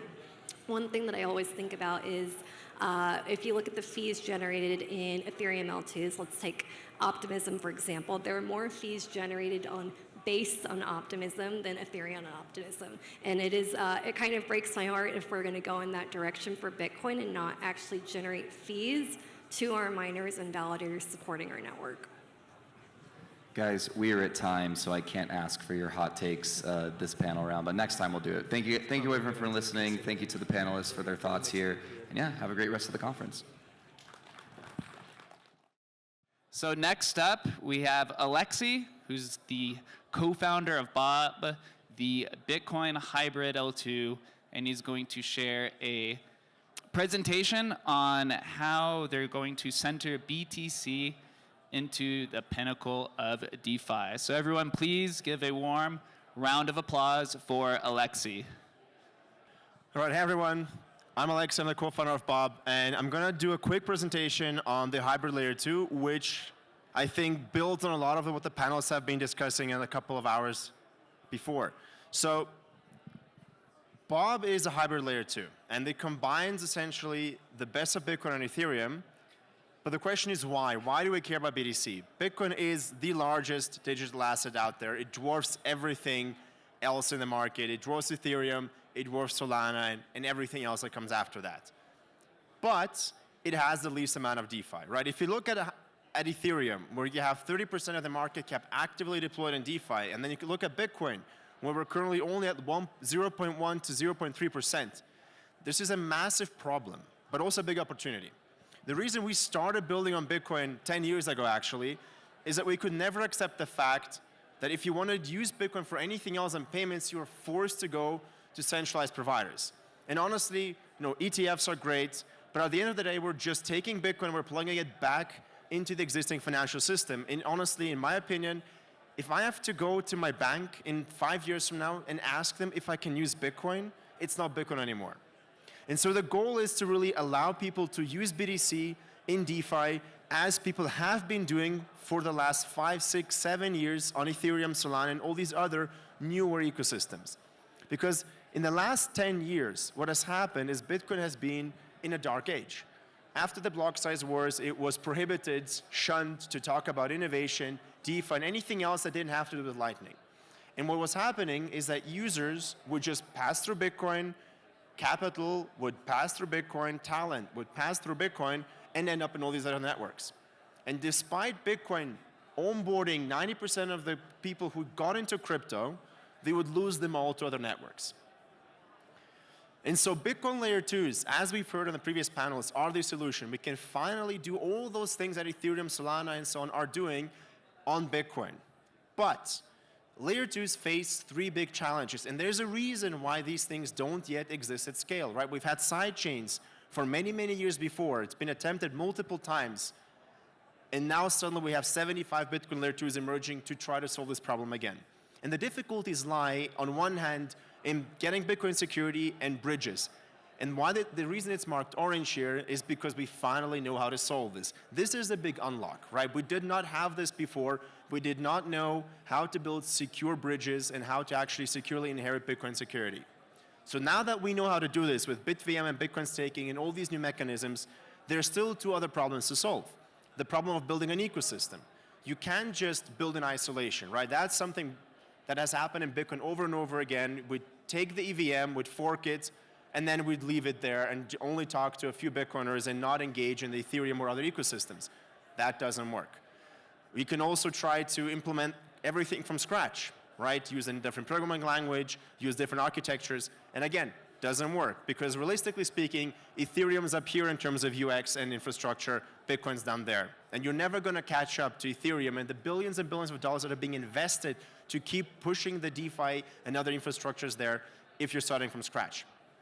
And the problem is that, you can build a layer 2, but you're only as successful as your builders are. And if your builders have to start from scratch, they'll never be able to compete against their ETH counterparts. So we need to make sure that builders have the best tools, that there's no difference between building on Bitcoin layer 2 or an ETH layer 2, and only then we can start actually looking at what are the unique products. And of course, last but not least, we need liquidity. And I'm not just talking about Bitcoin liquidity, because that we can get, right? With BitVM and secure bridges, we can unlock trillions of dollars in the future.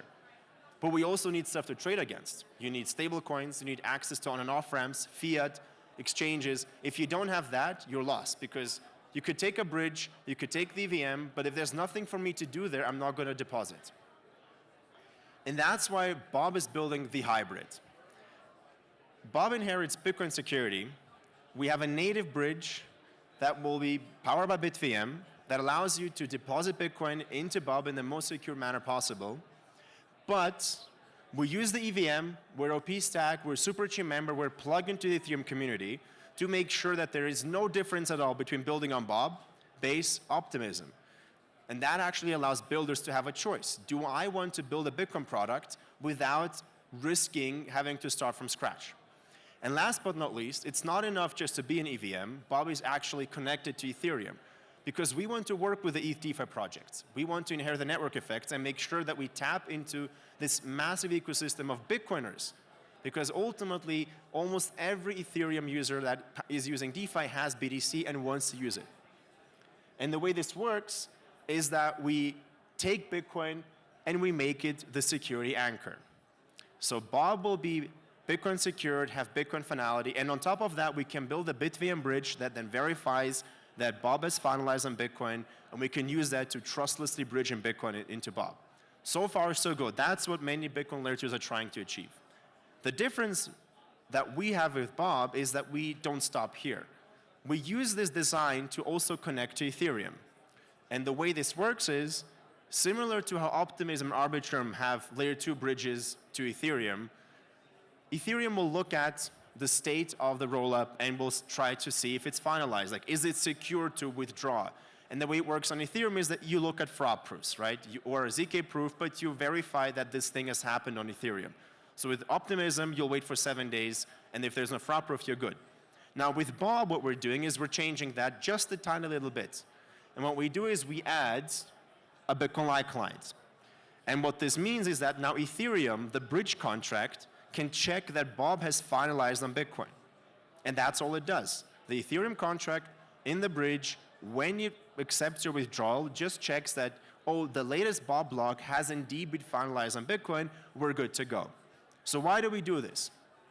Well, if there's one thing that everyone can agree on, whether a Bitcoin maxi, an ETH maxi, a Solana maxi, it's that Bitcoin is secure. And because Bitcoin is so easy to verify, we can take this pragmatic approach of, why not trust Bitcoin? We're trusting it anyway, right? If Bitcoin breaks tomorrow, we're all going home, no matter if you're building on Solana or on Ethereum. And that it's so easy to verify that we can take Bitcoin and use it as the center for interoperability. Instead of building other networks, instead of introducing other trust assumptions, you only trust BTC. And the cool thing, and that's our vision for the future, is that it doesn't stop at Ethereum. You can use this design to connect to any smart contract capable chain, because all of these networks here can easily verify Bitcoin, because again, Bitcoin is super easy to verify. So as long as your chain can verify a transaction on Bitcoin using a light client, and these things, they already have the technology live on mainnet, then you will be able to connect to Bob, deposit your assets. So if you're a Solana user, you'll be able to deposit into Bob, swap it for ETH, withdraw back to ETH, and that's all secured by Bitcoin. You don't have to trust a centralized exchange. And at the same time, what we want to do is then export Bitcoin to these other ecosystems. Because the interesting part is, and we've discussed this on the panels before, BitVM works really well with Bitcoin security. If you're trying to build a BitVM-based bridge to Ethereum, you're going to struggle because ETH does not have a secure light client. So these things really work well for networks that have Bitcoin security. And so with Bob having the most secure way to deploy Bitcoin into DeFi, the question is, how do these other networks get access to that? And the way we do this is, again, we allow you to bridge your BTC over to Ethereum, and that bridge is, again, secured by Bitcoin. So you only have to worry about, is ETH secure? Am I okay with using it? And likely the answer is yes. But you do not need third-party bridge providers to complete that transaction. And this really allows us to take Bitcoin and plug it into the center as the backbone of DeFi. Now, going just slightly more technical here, how does this actually work? And obviously, this is an event organized by our partners at Babylon, and naturally, there's a synergy here. That's why I'm speaking on the stage. So Bob today is an ETHL2, right? Right now, we don't yet have Bitcoin security. We're an ETH rollup, and what we've been focusing on is building this infrastructure with Bitcoin security and BitVM, but also making sure that it's super easy to access your Bitcoin in DeFi. And I'll talk about some of the products just in a second. So what we do then to transition from an ETHL2 to a Bitcoin secure network is that we add this additional layer of finality. So if you're familiar with layer 2s, right, we have a sequencer. The sequencer collects transactions, produces blocks. Now, normally the sequencer would then post a proof to Ethereum or post data and then wait for a fraud proof to happen. But in our case, we actually add an additional step. Before we post anything to Ethereum, we send it to the Babylon stakers. And the Babylon stakers that have BTC staked, currently $6 billion worth of Bitcoin, verify that Bob is actually safe. Then they sign off and give us that information back. And not only then, we take the ZK proof, we take the signatures, and we post it to Ethereum. And then Ethereum verifies, okay, the state of Bob is valid, and it has been signed off by the majority of the Bitcoin staked. And only then we can proceed.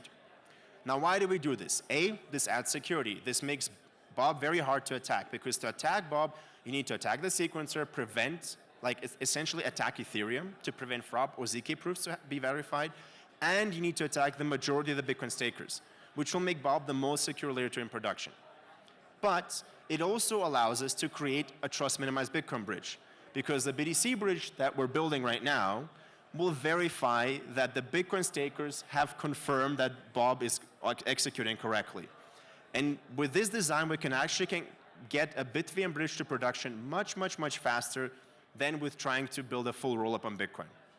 And this allows us to get to production fast, build a system that works, is secure, more secure than anything else on the market, gives us access to Bitcoin DeFi in a truly trust-minimized manner, and has Bitcoin security. And then, of course, allows us to connect to all these other networks. Now, I've talked about the tech. Let's talk about the product.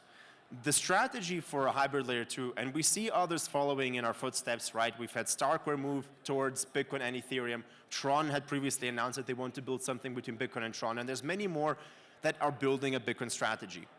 And the goal that we follow is to bootstrap through Ethereum, work with the best DeFi teams that want to work with Bitcoin, and then unlock Bitcoin liquidity to scale and grow. It's a very simple approach, to be fair. And what makes this really possible, specifically this growth, is something we call the liquid staking flywheel. And you've heard a presentation earlier today by David from Babylon of how they're thinking about unlocking liquidity in BSNs. Well, that's exactly what we've been working on for quite some time. The idea is very simple. People stake Bitcoin to secure networks. But because we've seen this happen on Ethereum with great success, we know that a lot of them will tokenize it using LSTs and deploy them into DeFi. This unlocks a lot of fresh liquidity in these networks, specifically on Bob, and allows us to bootstrap a large and successful and sustainable DeFi ecosystem. The more liquidity, the more trading volume, the more fees are generated on the chain, and then these fees are actually routed back to the stakers. So what happens is if you're staking and you're supplying the liquidity into Bob and helping to contribute to fees, you're actually making your own fees. And that's where the yield comes from, right? That's where the staking rewards come from. And the more staking rewards, the more Bitcoin will be staked, the more liquidity in the networks, the more fees, and again, the more Bitcoin staked. And this allows us to cycle in more and more BTC and outgrow essentially even the largest ETH2s. And the way to do this at scale and make sure that's super easy is using things like Bob Stake. So one of the biggest challenges that we've seen is not just unlocking liquidity, but making it easy to access. Almost every ETH DeFi user has Bitcoin, but they always struggle to find a way to deploy it into DeFi. There's dozens of bridges, and look, honestly, BitVM won't be super easy to use. You'll have to run software. It's not going to be user-friendly. And that's why we built something called Bob Stake, which allows you to one-click deploy from wherever you are, whether you're a wallet, institutional custody provider, staking aggregator. No matter where you have your Bitcoin, you can one-click deploy into dozens of strategies where you can either just stake your Bitcoin, you can tokenize it as an LST, supply it into lending, lever up, whatever you want to do, but it's only one transaction. And this allows us to onboard Bitcoin holders into DeFi without having them go through dozens and dozens of hoops. Because right now, and this is what we had so far for the last couple of years, right? Without this technology, you have to click, click, click, find a bridge, KYC, there's minimum limits, high fees, and we just had this massive drop-off. And that's one of the reasons, in our opinion, why WBTC and all these other wrapped Bitcoin assets have not been growing as fast. But with our approach, and this is just one of the many teams, like one of the many kind of approaches that we've seen in the market, and we already have many, many different DeFi teams plugging on top of this. With this approach, it's only one transaction. And this really solves one of the biggest UX pain points in Bitcoin. And we actually see that it works. So if we look at our stats, we've launched mainnet back in May 2024, actually. This is wrong. And since then, we've managed to onboard 300 million in on-chain deposits, of which 240 million has been deployed into DeFi. We've had over 375 unique users interact with DeFi on the chain across 100 plus projects. And when we look at this graph, right, we were trying to kind of bootstrap liquidity the traditional way, and then we can see this spike. And that's when Bob started working with LSTs and really activating this liquid staking flywheel, and it really clearly works. And from there, we'll just keep growing and activating more of the Bitcoin staked in Babylon and other networks to deploy that into DeFi on Bob. Now, as we're getting closer to the end of the presentation, I have 3 announcements to make today. We've had a lot of stuff going on Bob, and there's 3 big things that we've been launching or are launching just right now. Number 1 is hybrid BTC, right? I've just talked about unlocking Bitcoin from the Bitcoin L1 into DeFi on Bob. But arguably, there's opportunities in other networks, right? There's so many new chains. Everybody wants Bitcoin liquidity, right? If you go to any DeFi protocol, any chain, they all have a BTC strategy. And it's quite annoying that, there's a lot of incentives. A lot of them are not sustainable. And we always have these conversations with Bitcoiners that want to get access to unique opportunities. And realistically speaking, we as Bob accept that, we'll build DeFi, we have cool products, but there's other teams and other networks that are doing really cool stuff as well.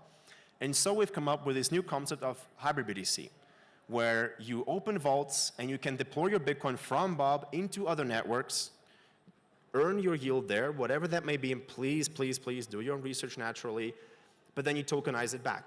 So think of Ethena, right, where you can deposit your Bitcoin and then it gets traded on centralized exchanges, but it's centralized. But instead of using centralized exchanges, we use DeFi on some of the largest providers on Ethereum, and we can expand this to Solana, Base, and so on, while allowing you to keep using this on the Bob network and then using it as collateral, or if you want to really go crazy and lever up, you can also do that. And the vision here is, and you can see right now we support a variety of different Bitcoin assets, but the vision is that the underlying BTC will be secured by BitVM, making this the most secure Bitcoin that you can access in DeFi, and then these connections from Bob to ETH, from Bob to Solana, from Bob to Base, and so on, they will be secured by Bitcoin staking security, which will make this approach the most secure way to access different Bitcoin earning opportunities in the entire space. So this is already live with our first vault. Naturally, right now, we don't yet have Bitcoin security. We're an ETH rollup, so the ETH connection is secure. And once we have Bitcoin security activated over the next couple of months, we'll start connecting to more and more networks allowing Bitcoin holders to get access to new opportunities. So that's announcement number one. This launched yesterday, and you can really check it out on our staking page. Announcement number two is that we have been able to release a BitVM testnet that you can actually check out if you follow the QR code. We've been working with Fiamma, one of the strongest Bitcoin developer teams in this space, over the last couple of months to actually get this to a testnet state so that users can start interacting with how BitVM will look in production. Now, this is still early. You can actually go to the website, try to mint your first wrap Bitcoin. That is actually powered by BitVM. And over the next couple of months, we'll keep shipping more additions. We'll allow operators to plug in and start actually securing the system themselves. So definitely check it out. This is a major milestone. I think many teams today have been talking about, when BitVM and like how close we are. Well, it's happening. The testnets are going live, and it's only a couple of months until we actually see this all in production. And last but not least, because BitVM is not just about technology, right? We can build the testnets, we can build the tech, but one thing we realized from building Bitcoin bridges for many, many, many years, we've tried different designs, and one of the biggest challenges we've always encountered is not building the tech, but actually getting people to run it, right? And there's so many different representatives of custodians, staking providers, DeFi protocols in the audience today, and you're probably hearing about BitVM at these conferences, and then, it's done. And then you hear from us again, maybe at the next event. And we want to change that. We want to make sure that everybody that will be impacted by BitVM on the user side, be it the end users, be it the DeFi protocols, the custodians, the staking providers, can get involved and tell us as builders, what do we need to build? Because realistically speaking, you will all have your own processes, own requirements, own considerations, and we need to hear them, because otherwise we're building a product that will never actually go to production. And that's why we're happy to announce that we're launching, together with 20 different partners, the BitVM Accelerator Working Group, where we hope to onboard institutions, get them involved from day one, and help us understand how we actually get BitVM to production. Because there are so many different roles in the BitVM bridging system, starting from the operators, which are very close to staking providers, to depositors, which are very close to the searchers and the liquidity bridge operators on Ethereum. Of course, we also have the end users, and that means the wallets, the different distribution channels, the hardware wallets that have to figure out, okay, how do we support this bridge? And the vision is that together with research teams, we hope to have conversations, working groups, meetups, and roundtables where we can learn from institutions and also other bridge operators that currently run centralized Bitcoin bridges of how we get this thing to market. Because realistically speaking, technology is one thing, but making it getting it adopted and production ready is a whole other challenge. And with that, you can check it out at bitvm-act.org. This is an open organization. It's meant to be neutral. And we just hope to make sure that you don't hear about BitVM and this progress once a few months, but you can actually get regular updates and stay up to speed. And with that, thank you so much, and come build with us, and let's make Bitcoin the center of DeFi. So next up, we have Lanson from Rootstock, one of the OG Bitcoin L2 scaling solutions and protocols, all the way back from 2017. He's going to come up on stage and he's going to talk to all of you about how to protect your yield. That's right. We've learned today how to stake and earn it. But once you get there and earn the yield, you got to learn how to protect it from everyone out there.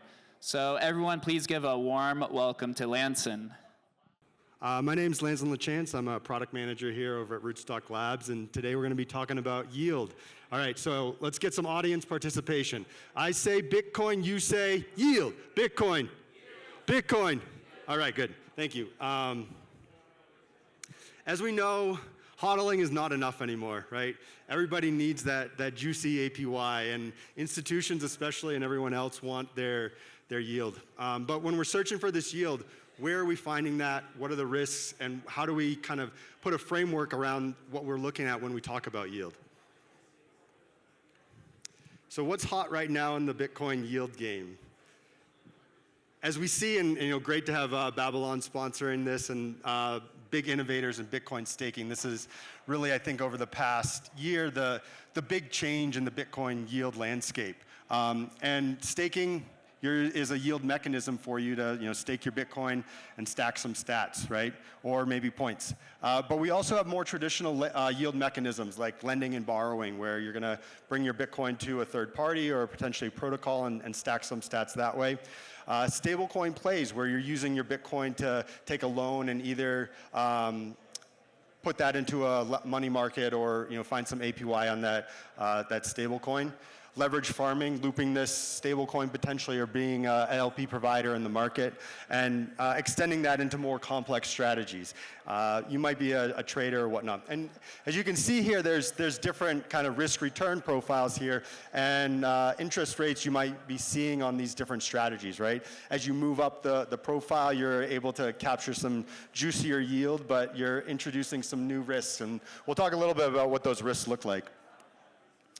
And obviously, there's this battle between the centralized versus decentralized model. Most everyone here is probably doing their best to fight to move our financial system into the centralized world or the decentralized world, but the centralized world still has a place to play, and there's a lot of benefits, especially at an institutional level, from looking at that model. Where you have the legal framework to stand on, you can sue if you get wrecked. That's actually a big benefit in some cases.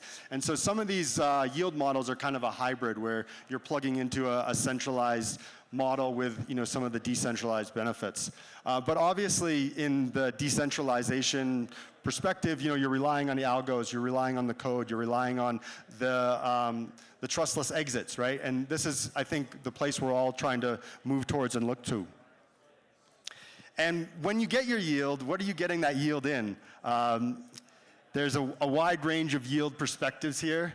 The OG and the best yield we pursue with our Bitcoin is this base layer. Get your yield in BTC, really the ideal. And then the next layer up, we look at synthetics or wrappers on your Bitcoin.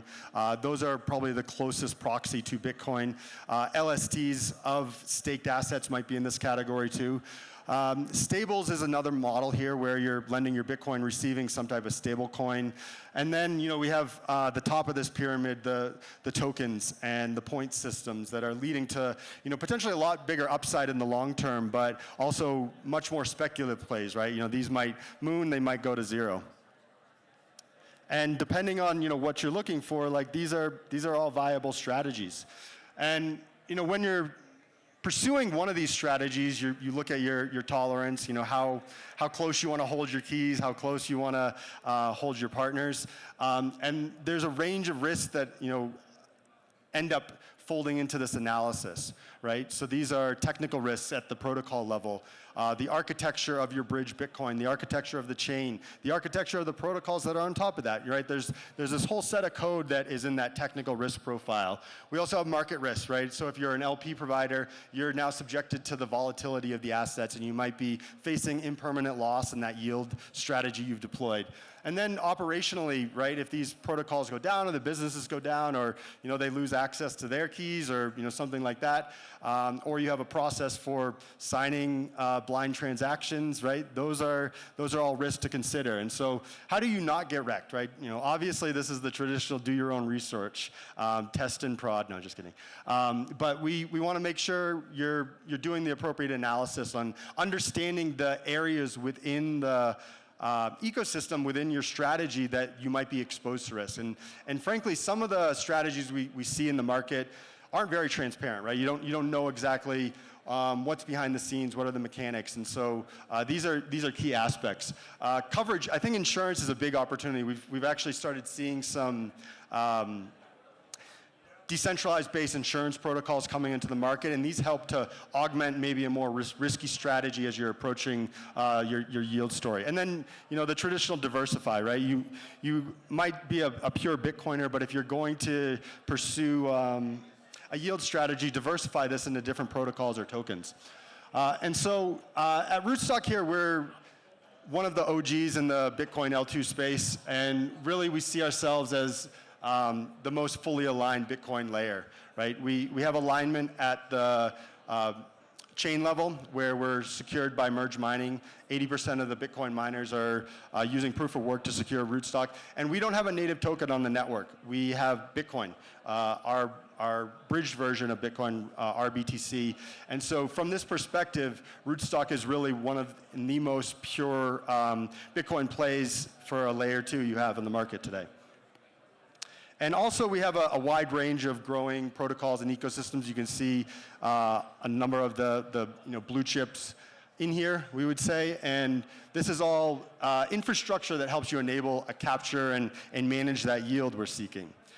RBTC is the native asset on Rootstock. This is protected by the PowPeg. The PowPeg's a federated bridge. We've been running and up since 2017.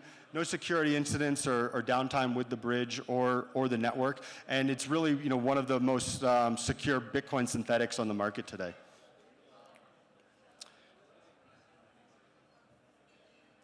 And I mentioned before we are merge mine with the Bitcoin miners, and so 80% of the Bitcoin mining ecosystem is merge mining Rootstock. And so basically by benefiting from that proof of work effort, it's securing the chain.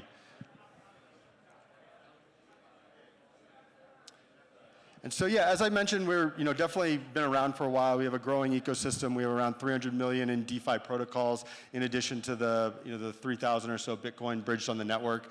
And we're really focused right now this year, and one of my key goals is to look at building the best place for Bitcoin yield in Rootstock.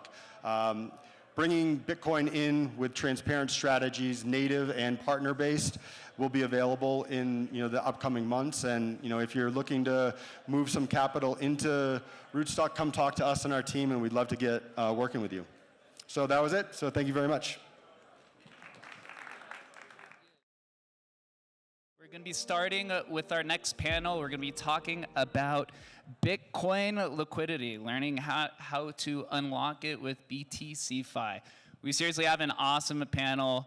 We have Adomo, the creator of BRC20s, coming on stage with Chan, who's the CEO of Alex Protocol, which is a BTC financial layer. We have Thomas, who's the CEO of Ignition, and Arwen, who is the CEO or Chief Echo Officer from B2 Network, and Farmer Joe, who's an angel investor in the Bitcoin ecosystem.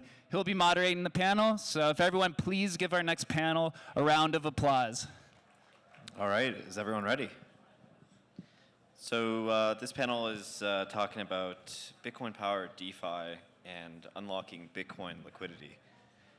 My name is Farmer Joe. I've been kind of an advocate of the Bitcoin DeFi ecosystem, probably from like 2023 angel checks into Bitcoin L2s and so forth. But I want to just introduce everyone who's on stage with us and maybe pass on the mic and introduce yourself and tell us what you're working on. Thank you. Happy to start. So my name is Thomas Chen. I'm the CEO of Function. We actually rebranded. You probably have heard of the actual product. It's called FBTC. You can think about it like WBTC 2.0. Previously, I spent about 6.5 years at BitGo, leading all sales and crypto native efforts, including WBTC. So now I have the privilege to do it under the Mantle and Ant Alpha umbrella. Hello, everyone. I'm Arwen from B Squared Network, also known as B2 Network. We are a Bitcoin scaling solution, and we introduced the first Bitcoin rollup based on verification commitment and also a DA layer, data availability layer of Bitcoin. So currently, we are one of the leaders in BTCFi, and there are more than 6,000 BTC currently on B Squared and other chains participating in DeFi activities. So we hope to bring these practical and secure experience for all BTC holders. Hi, everyone. My name is Chan An. I'm the CEO, CTO at Alex, as well as Xlink. We started Alex about 4 years ago, looking to build, bringing finance to Bitcoin. When the term BitFi didn't even exist. So it's actually good to see the term finally catches on. And the Xlink is something that we have started. We started about 2 years ago. This is what I call liquidity execution layer, looking to bring a number of non-Bitcoin liquidity to the Bitcoin users. So there are many exciting developments that we are planning, but very happy to be here and good to be back on the Bitcoin Renaissance. Thank you. Hey everyone, I'm Domo. I'm an on-chain analyst and the creator of BRC20, which is, if you haven't heard of it, a meta protocol that resembles fungibility on Bitcoin. Yeah, great to be here. Awesome. Appreciate the introductions, guys. I think there's a lot of ways that we can think about liquidity in general. And, back in the last cycle, Bitcoin liquidity really meant wrapped Bitcoin. There wasn't any Bitcoin L2s, Bitcoin-focused side chains. Obviously Stacks was one of them, but it only became very quick and easy to use in the last 4 months or so. So, I wanted to ask Thomas this question, but for you, what does unlocking Bitcoin liquidity really mean? Is it more so, getting Bitcoin adoption to some of these L2s, or should we just think about this from first principles and just build, Ethereum all over and, recreate the Ethereum version of Bitcoin itself? Thanks for the question. So I'll provide a perspective from an institutional mindset because that's what my clientele used to be at BitGo and what we were trying to do with WBTC. What is Bitcoin liquidity? To me, the vision behind Function here is in 5 to 10 years, we believe that Bitcoin will become the reserve asset for DeFi, just like US dollar is the reserve asset for TradFi. Now, in order to do that, Bitcoin has to be able to freely flow around the ecosystem. It cannot do that today. So from my perspective, it's not so much a question about the liquidity. The liquidity on chain, I think, is there. The institutions are very interested. It's a matter of how do you build a composable BTC that moves from layer to layer, permission to permissionless, KYC to non-KYC ecosystems in order for institutions to realize the yield that Bitcoin is able to provide as a reserve asset. Yeah, no, absolutely appreciate that. I think we're always looking for ways to, or at least this cycle has been started by, people actually wanting to do something with their BTC. And, it might be because, we had Ethereum price perform in a way that kind of didn't meet expectations and Bitcoin overperformed, and we're starting to realize that, Bitcoin as a store of value and as a tool can start to be leveraged in ways where we can think about creating sound DeFi rather than maybe ultrasound DeFi, but which is yet to be proven. I think the question here that I have for Chan, Stacks is one of the first Bitcoin DeFi hubs or even layers, but I guess why should we be building Bitcoin DeFi on these specific layers, or why do you think there's an edge there to build on first principles with this Bitcoin-based culture maybe, but why aren't we just bringing wrapped Bitcoin into Solana or using WBTC on Ethereum? What is stopping us from just, not building any of these L2s to begin with? Okay, it's actually quite a loaded question. I'll take one by one. But I think I will start by saying you don't have to have L2s.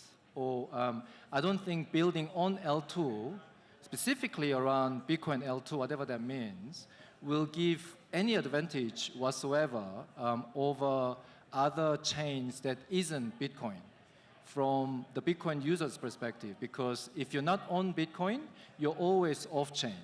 Now, of course, and when we started Alex 4 years ago, we chose Stacks as a smart contract layer. And part of the reason why we have done that is because Bitcoin doesn't support the kind of smart contract. A lot of people think Bitcoin doesn't have the smart contract functionality. That also isn't kind of true because we do have a scripting language. It's very restricted, right? So if you want to have the kind of expressive power that we have on the Ethereum and so on, then you want something more. And that's why we started on Stacks. Now, but however, that is still a question whether, from the Bitcoin user's perspective, do I want to bring my Bitcoin to what is essentially non-Bitcoin, and what do we do? So that's one question. But there's also a question of from someone who loves and value the long-term value of the Bitcoin, whether it makes sense actually to bring the Bitcoin away from the Bitcoin instead of, for example, helping increase the transaction volumes on Bitcoin, whether you want to just lock up and then bring it elsewhere. So I think the particular question you ask can be looked at from many perspectives. I do think, however, on a practical level, because the arrival of BitVM and so on, more of a native smart contracts, we were talking about Bitcoin, is still months and years away. Even then, when the technology is ready, the liquidity has to arrive. And that's, to be honest, I think lots of Bitcoin L2s, for example, are struggling in terms of how do you bootstrap the liquidity. Now I have the tech. Yeah. So there are a multitude of questions that exist. So then the question is, what do we do? From the Bitcoin user's perspective, I do think using Bitcoin in a more flexible way through the existing ecosystem, including Ethereum and Solana, will be great. But what we at Xlink and Alex are particularly focused on is when you hold Bitcoin in your Bitcoin wallet, what is that you can do? So we're also looking at from the Bitcoin wallet, because one of the biggest pain points Bitcoin wallet or Bitcoin holders have is not only the need to use the CeFi, but having to juggle with multiple wallets. And I'm not going to go through the pain of bridging and wrapping. I think that's the expertise of Thomas anyway. So. Yeah, no, thank you so much for that. Arwin, for B2 or B squared, is it right? B squared. How are you guys looking to position yourselves as becoming the place that Bitcoin holders actually want to go to? And how are you going to make it easy for them to come from where they currently are, be it something like an Xverse wallet, an Exodus wallet, centralized exchanges, because Bitcoin is really held in so many different places. But how are you guys kind of positioning yourself to become the hub of all Bitcoin native activity? Thanks for the question.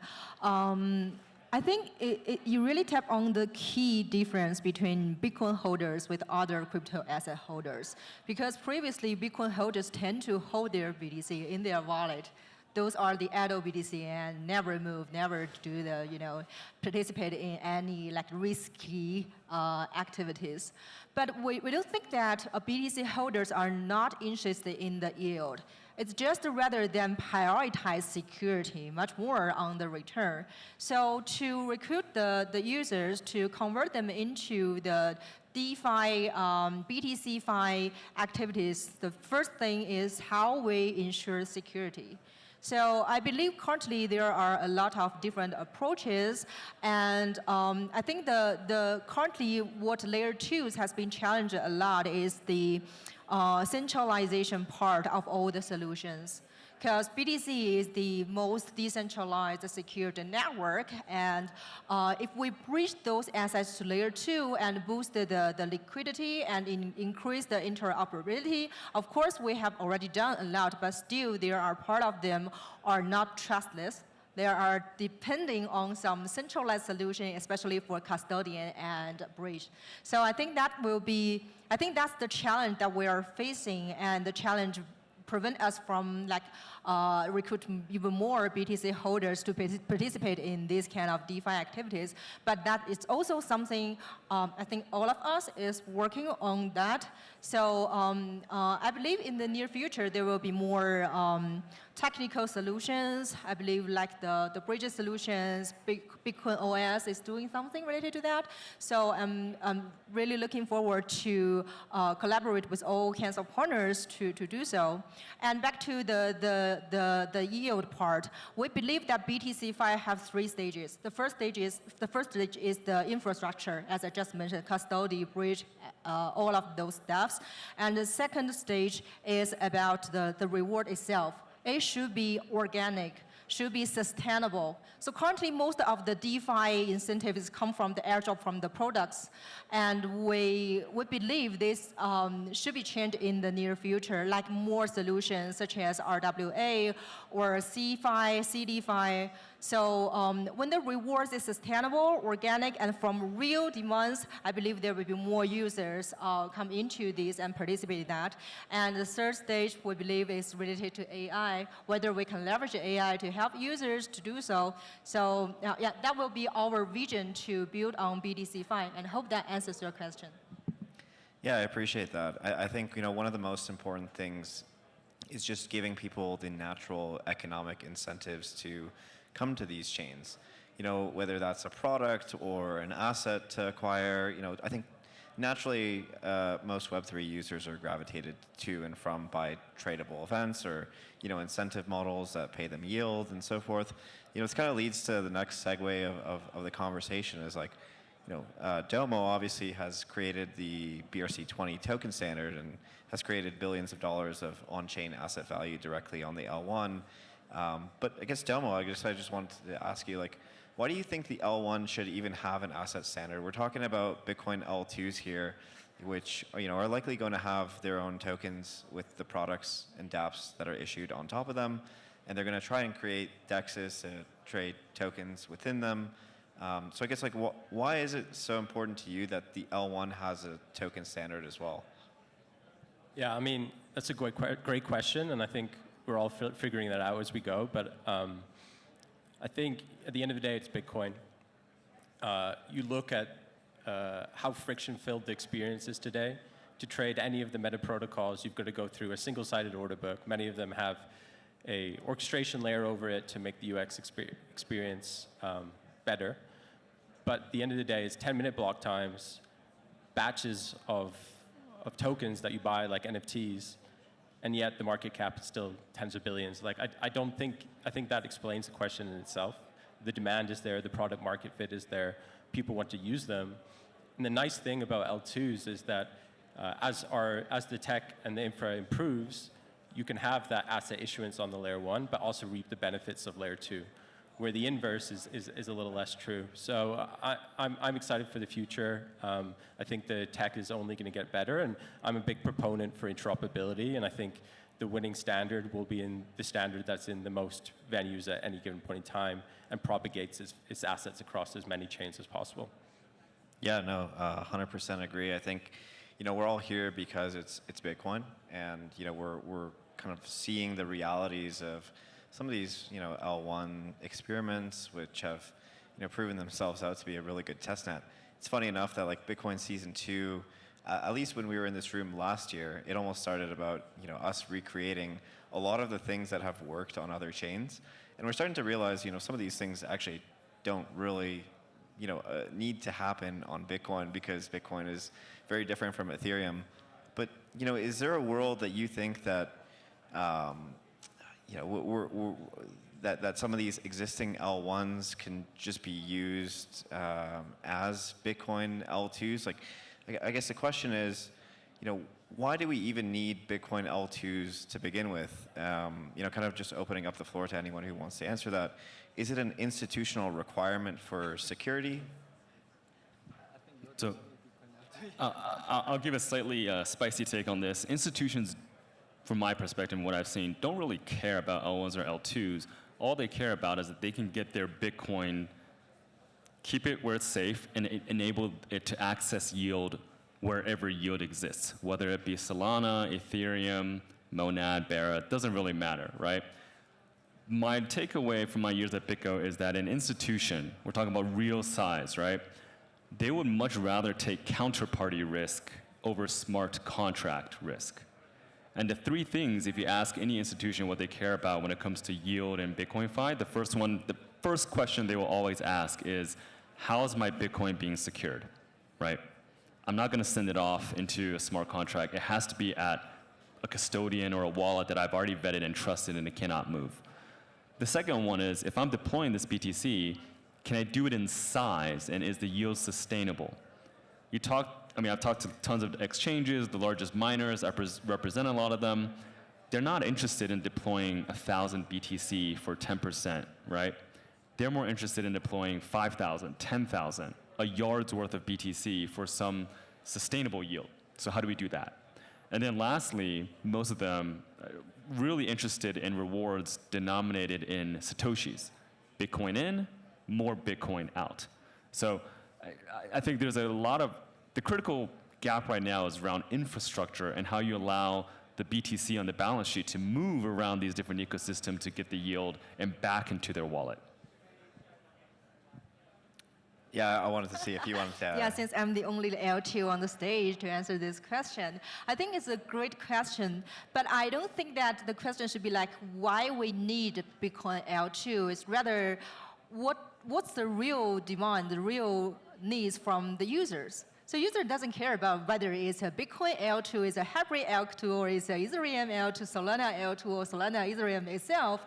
They care about how their Bitcoin be secured, and then to get these kind of yield rewards from the activities they participate in. So for us, it's the same. We define ourselves as a hub. So fundamentally, we secure the ecosystem with our DA layer and BTC staking powered by Babylon. We are one of the finality providers.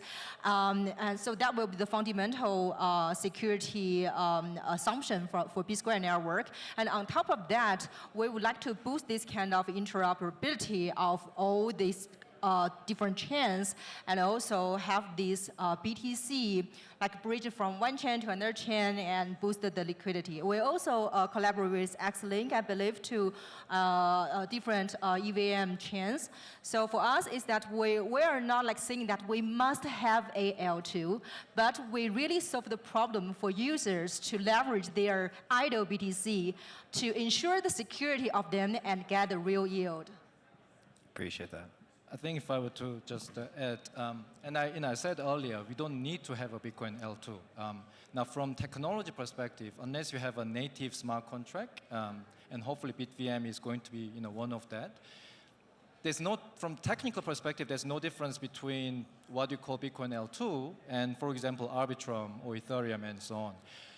Having said that, though, I do still think there is a reason why we want to have, and there is a place for Bitcoin L2 for the Bitcoin, just like there is a place for X-Link versus other cross-chain infrastructure, because we built X-Link specifically to cater to the needs of Bitcoin users.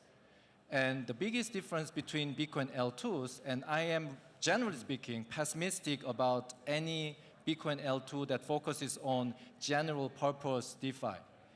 But if you can differentiate yourself and build a specific ecosystem and apps that cater to Bitcoin holders, for example, I was having an interesting discussion with this person from Ethereum, and then he said, oh, you guys in the Bitcoin, you guys use a custodian, and all you guys do is a CDFI, And it's all on Ethereum, I can lock my Bitcoin on the smart contract, and everything is trustless and blah, blah, blah.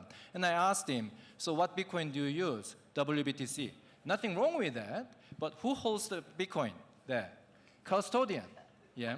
So you're telling me that I'm CDFI because I'm using native Bitcoin, but that is held with a custodian, and you're not because, you know what I mean? So there's a lot of this confusion and misunderstanding, but important thing is, do you understand who your target audience is? And that's where, if any Bitcoin L2 is very focused to the Bitcoin users, that will give them the competitive advantage that even the Solana of the world and Ethereum would not have, because they have other fish to fry. And our world is Bitcoin. And I think that's why Bitcoin L2, and I think we used to track about 142 Bitcoin L2 projects. That has come down to about 40. And I expect that number to reduce to maybe less than 10. And B-Square definitely, hopefully, will be one of them. Into 2025, there will be consolidation, and the real winner I expect is going to be, in the Ethereum world, we talk about network of app chain, for example. Yeah. Those chains that have specific purpose, and I think will have a much better chance of surviving. Yeah, absolutely. I think you're right. I think at the end of the day, the culture and the concentration of where an L2 or an ecosystem focuses on is really one of the most important, ways to succeed. We see that, if Bitcoin goes to places like Solana or Ethereum, those chains, as a foundation, they care about the L1 token beyond everything else, which means that they're not going to adopt a true Bitcoin strategy because it would compromise what their chain has meant up until this point. Exactly. And, I guess at the same time, we've had this cultural shift on Bitcoin itself. It's prior to last year, everything was about hodl your Bitcoin, don't spend your Bitcoin. And Bitcoin is now extremely valuable that maybe the cultural shift is changing that we want to be using our Bitcoin for something. So I guess, my question to you guys is, where do you see, or how do you see the culture of Bitcoin shifting from, this digital gold asset to something that people actually want to use in a financial system? Actually, if I can just start very quickly, I don't think the culture will change. Bitcoin isn't meant to be spent. So a lot of people, and I think it is going to stay. To me, one of the big change in our ecosystem will be arrival of a stable, in particular Tether. And the day when we have, if you think about going back to 2021, DeFi summer, what started DeFi summer in Ethereum wasn't about the ETH. It was all about stable. And stable is something you want to hold to spend. And there will be a time, soon enough, in your Bitcoin wallet, you can hold native Bitcoin and USDT. Bitcoin is something that you will never spend. Stable you want to keep because it's stable and it's something you can spend. So I don't think culture will change. I think just the way the mindset people will have towards the Bitcoin and how to use the Bitcoin ecosystem will evolve with the arrival of a stable coin and other support system, if you like. Sorry. Yeah, and maybe I think the change in thinking may be a function of the new experiments in the space. 3, 4, 5 years ago, there wasn't much going on in terms of Bitcoin innovation on the L1. Now we've got a room full of people at an Ethereum conference. So these are changing. Things like Babylon or tweaking different design principles, trust assumptions versus upside. And I think few, including Babylon, are getting it right. And people now who previously just wanted to hold their Bitcoin, but had always wanted to do something with it, now that upside and trust assumptions meets their risk portfolio, and they can do something. The other thing I would add is, prior to BRC20, I worked at a large payments company in the US in the crypto team. And I don't know if it's still the case, but we couldn't even touch Bitcoin at the time. We were talking to teams about wanting to use Lightning, but we couldn't have that overnight custody risk. So as Chan said, with stable coins coming online, that's kind of a game changer from a lot of these institutions' perspectives. And I can see a lot of traction there. I think the single largest opportunity is the financialization of Bitcoin. It changing or evolving from a static store of value, frankly, an idle drag on the balance sheet for a lot of institutions, to something that has actual productivity and yield and is a financial instrument.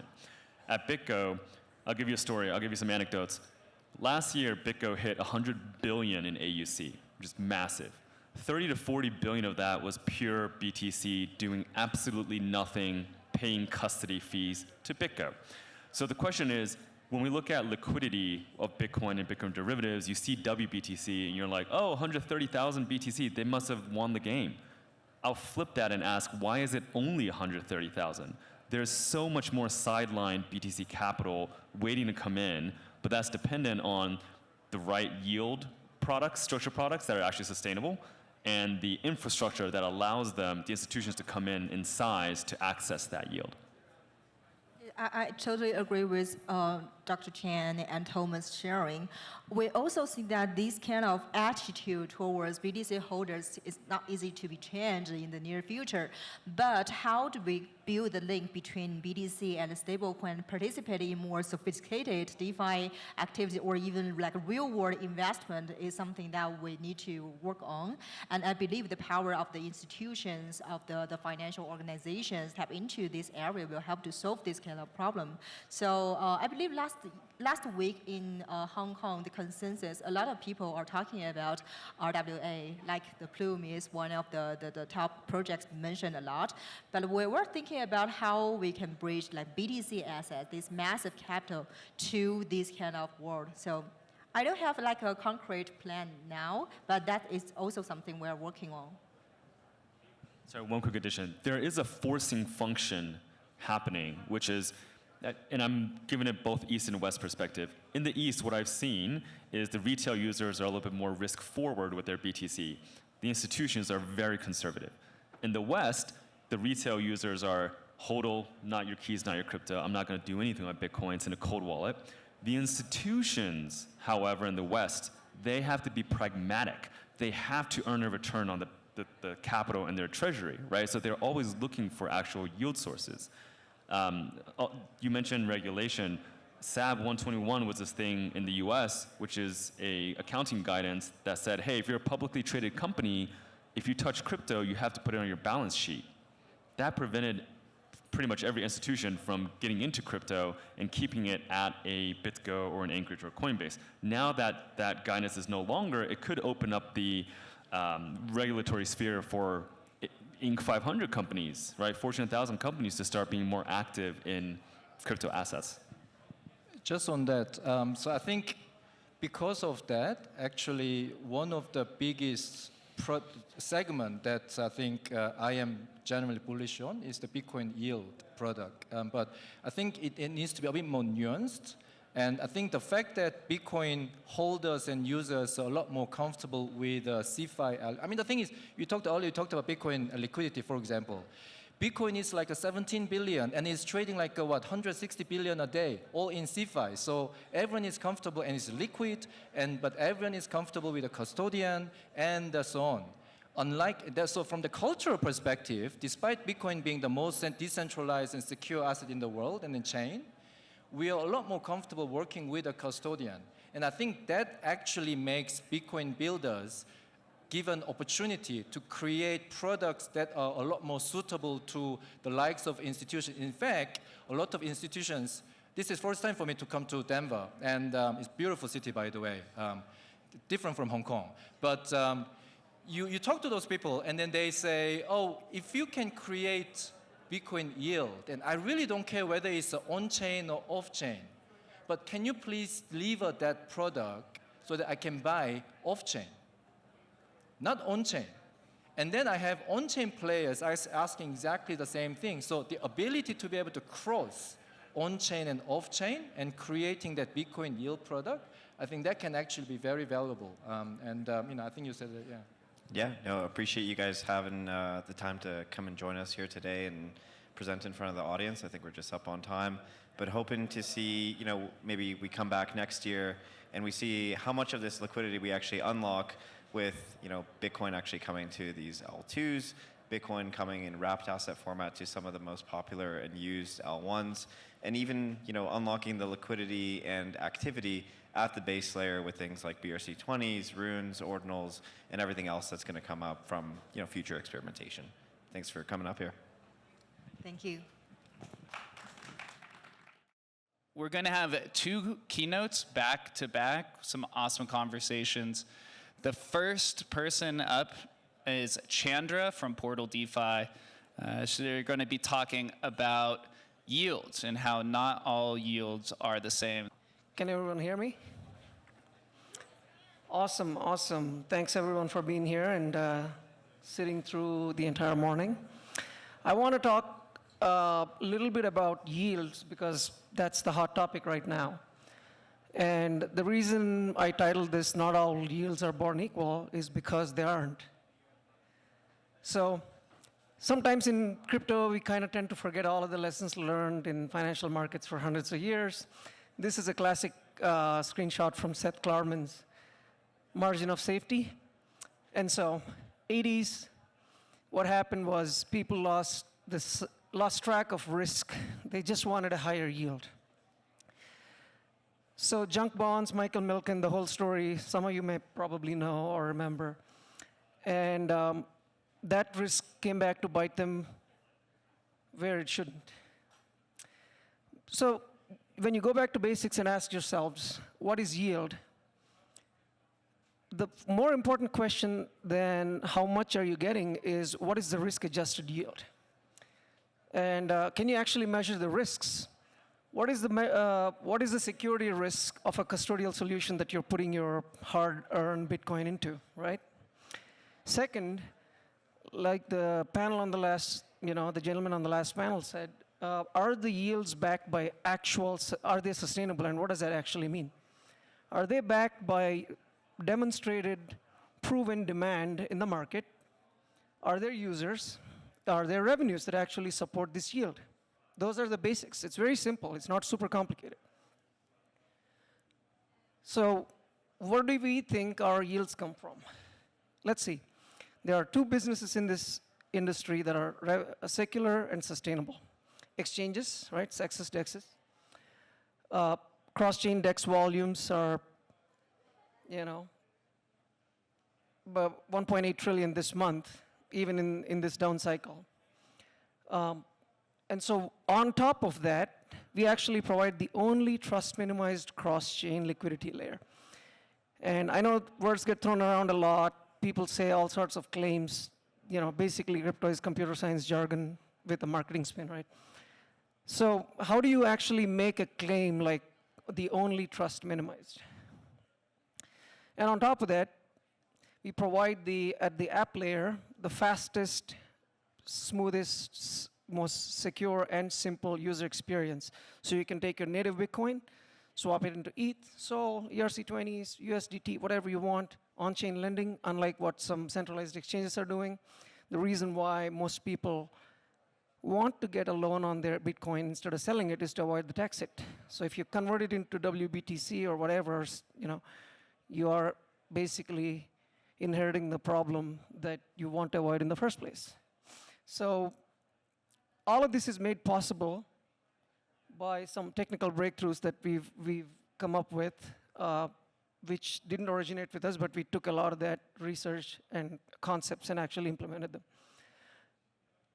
Is this just a made-up story? Is there any demand for this? Thorchain, even now, is making truckloads of money, right? Like last year, they made 60 to 100 million in liquidity fees. The total amount of liquidity locked on all these custodial bridges of various kinds is about 12 billion. And that's just without a native Bitcoin DEX. And so once you get to, and we all know how the story ends, there's many different ways in which this ends, whether you're talking about on-chain custody or off-chain custody, right? Like for the first 10 years, 2010 to 2019, the era of off-chain custody, which is the centralized exchanges custodying your coins while you're trading. And then we invented bridges, vaults, multi-sigs, wrapping, pegged side chains, unpegged side chains, et cetera, and the story always ends the same way. The current DeFi approaches, side chains, there's a two-way peg with one-party trust, or multi-party trust, or you have like a strong federation secured at the hardware level like Liquid. There's relays, kind of a failed concept. I don't want to spend too much time on it. They are known for many different kinds of attacks, like generalized vector 76, et cetera. Notary schemes, which is basically, someone saying, yes, I got it, and someone else signing for it. And with what happened with the multi-sig hack recently, you guys all know how that ended. The only thing that's pure, like most great innovations in this ecosystem, come from Bitcoin talk forums, that we believe that. And so atomic swaps were invented by a pseudonymous poster on Bitcoin Talk in 2011. The problem is they were never consumer grade because they're slow, they're expensive, and there's lots of problems with the time locks and durations, et cetera. And now we particularly care about this because of what happened to ThorFi becoming insolvent and a bridge getting hacked every once in a while, along with centralized exchanges continuously under the microscope because of what happened with a big centralized exchange recently. And so what is BitScaler, right? This is basically the first implementation of a channel factory. It is powered by Bitcoin security in the way Lightning is, because this, in our view, an L2 means either payment channels, state channels, et cetera. And there's far too many side chains LARPing as L2s. So that's BitScaler. We were the first ones to implement the concept of a channel factory, which directly addresses the scaling limitations of Lightning. Credit where credit is due. This came out of ETH Zurich when Christian Decker was doing his PhD there. Now he's at Blockstream, big supporter of the first implementation. What we have done is we actually took the basic concept of a channel factory and we tweaked it to make a native AMM on Bitcoin possible for the first time. And then there are AMMs on every other chain that is supported. And all of your spot and derivatives trades happen off-chain with the exact same security guarantees of Lightning. I won't go too deep into the technical details. You guys are all welcome to download and play around with our app or read the white paper and all the references.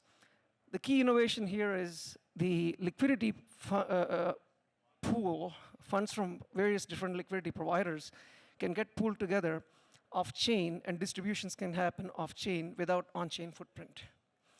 So the difference between this and a typical Lightning channel implementation is you have 2 of 2 multisig for formation of a channel, which is very, very impractical for an AMM or anything that requires cross-chain liquidity volumes. So the channel factory innovation is you have a multisig, 1 transaction on chain, and then everything else after is implemented by an off-chain state transitions, just like Lightning. And you can open and close channels, except in the uncooperative close case. You don't have to touch the L1. And because our epochs end every 30 days, you really have no reason to close your channels unless you want to settle or take it to Coinbase or whatever. And the other key thing we came up with, which is our innovation, is the non-custodial delegation part. So if you look at the way cross-chain bridges operate today, there's roll-ups, there's approaches like Thorchain, there's approaches like Layer 0, where the security essentially devolves to a bunch of messenger pigeons that mean nothing. You essentially have the security guarantees on chain. Before you commit your funds, in the case of every other bridge approach, if the validators collude, you lose your funds. Now you can say our validators are secure because you should trust them because blah, blah, blah. In our case, the worst thing they can do if they collude is actually a DDoS attack on the notary chain, which basically means your funds are locked for at most 30 days because you already have a pre-committed transaction that is in your pocket that can be broadcasted at a specific block height, exactly like Lightning, and you can uncooperatively close your channel.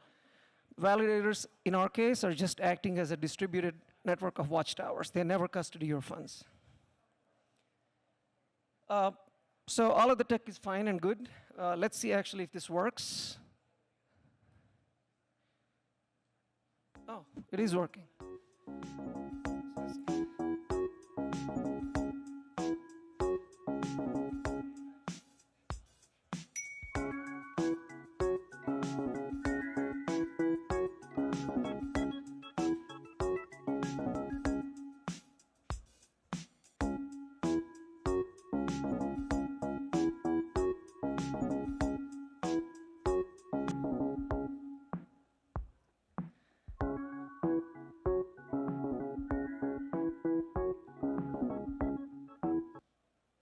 So the reason we made this fun and cheeky little video is because it's not good enough to have a good enough tech.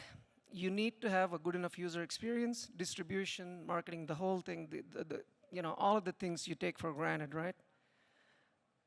You want to make sure that the user experience is unparalleled, cannot be easily replicated, unique value proposition, right? It's super fast, super cheap. You don't have to jump through like L1 fees, wait for L1 confirmation times, anything like that. So for LPs, what this gives you is the peace of mind that your Bitcoin is not in a multi-sig vault somewhere or a wallet somewhere, multi-sig wallet, or bridged in some form or another whose security model you can't reason about. And if you can't reason about the security model, you don't know what the risk is, and you're living in the world of uncertainty and ignorance. And that's exactly what they were talking about in the previous, any institution with size will ask you about not the custodian risk, because they actually trusted third parties more than your smart contract risk. On top of that, there is no risk of permanent loss, but there is a risk of impermanent loss if prices move in either direction. So that is mitigated by an aggressive fixed supply token with revenue that directly goes into burning the deflationary model.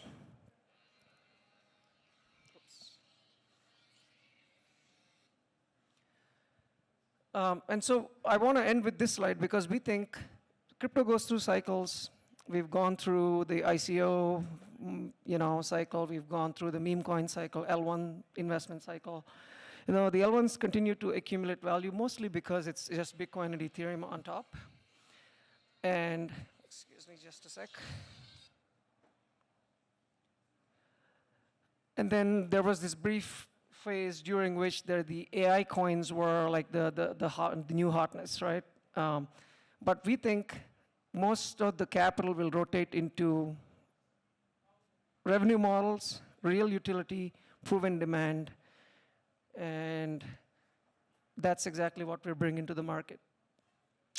For liquidity providers with any size, this should be important because is it safe? Are there any additional security risks in your quest for chasing yields? And how sustainable is this? Is this based on being the token is the only product, or is there actually demand for your product, which captures revenue and recycles that back into the yield that you're getting? With that, I want to thank you all for being here, and thanks for braving the weather, and appreciate your time. It can't have Bitcoin DeFi without interoperability and non-custodial aspects to the protocol. So up next, we have Iago from BTC OS. He's going to talk to us about how changing or rethinking Bitcoin means rethinking crypto. Afternoon, everyone. I'm Iago from Bitcoin OS. I'll give a brief introduction about myself. I've been in the Bitcoin space now for 14 years, and I've sort of got into Bitcoin by mistake. So I was at Carnegie Mellon. I was working on what is like the new buzzword now, AI and neural networks. So that was what I was working on, and by mistake, I read the wrong white paper. It ended up being the Satoshi white paper, and by the time I'd finished reading that paper, I had spilled coffee all over my laptop, my hands were trembling, and with my sticky, trembling hands, I wrote an email to everyone I knew, which immediately got marked as spam, which was basically buy Bitcoin. And I've been hooked ever since. It completely screwed up my life plans, because I was blown away by the idea that the internet was finally getting property rights. And so we'd finally have a global free market which could ignore borders and give people true sovereignty. And so ever since then, I've been working in the Bitcoin space. And my obsession, my primary fascination has been how can we build layers of decentralization around Bitcoin, by which I mean how can we let, mostly myself, this is a very selfish quest, but how can I use my BTC without having to go through a central intermediary, because once I give up my BTC to someone, then I've lost the exactly magical properties that Bitcoin exists for in the first place. And so that has been sort of the thing that I've been working on and banging my head against for the last 14 years. Today I'm going to talk about that, but I'm going to talk about something which I think is much bigger. I think we are standing, I'll do it metaphorically, on the precipice of the largest paradigm shift in crypto that we've seen in the last 10 years. And so I'm going to split my talk up into 3 sections. First, I'm going to do a little bit about history of where we've been and how we got here. Then I would like to talk briefly about where I think we are. And then I think maybe the most exciting part, where I think we're going. So starting with where I would like to start this history is 10 years ago, or just over 10 years ago, there was a bunch of people working on trying to figure out how we can bring more programmability and bring more decentralization to Bitcoin. And there were a whole bunch of efforts, Colored Coins, Omni, Counterparty, and multiple projects like that.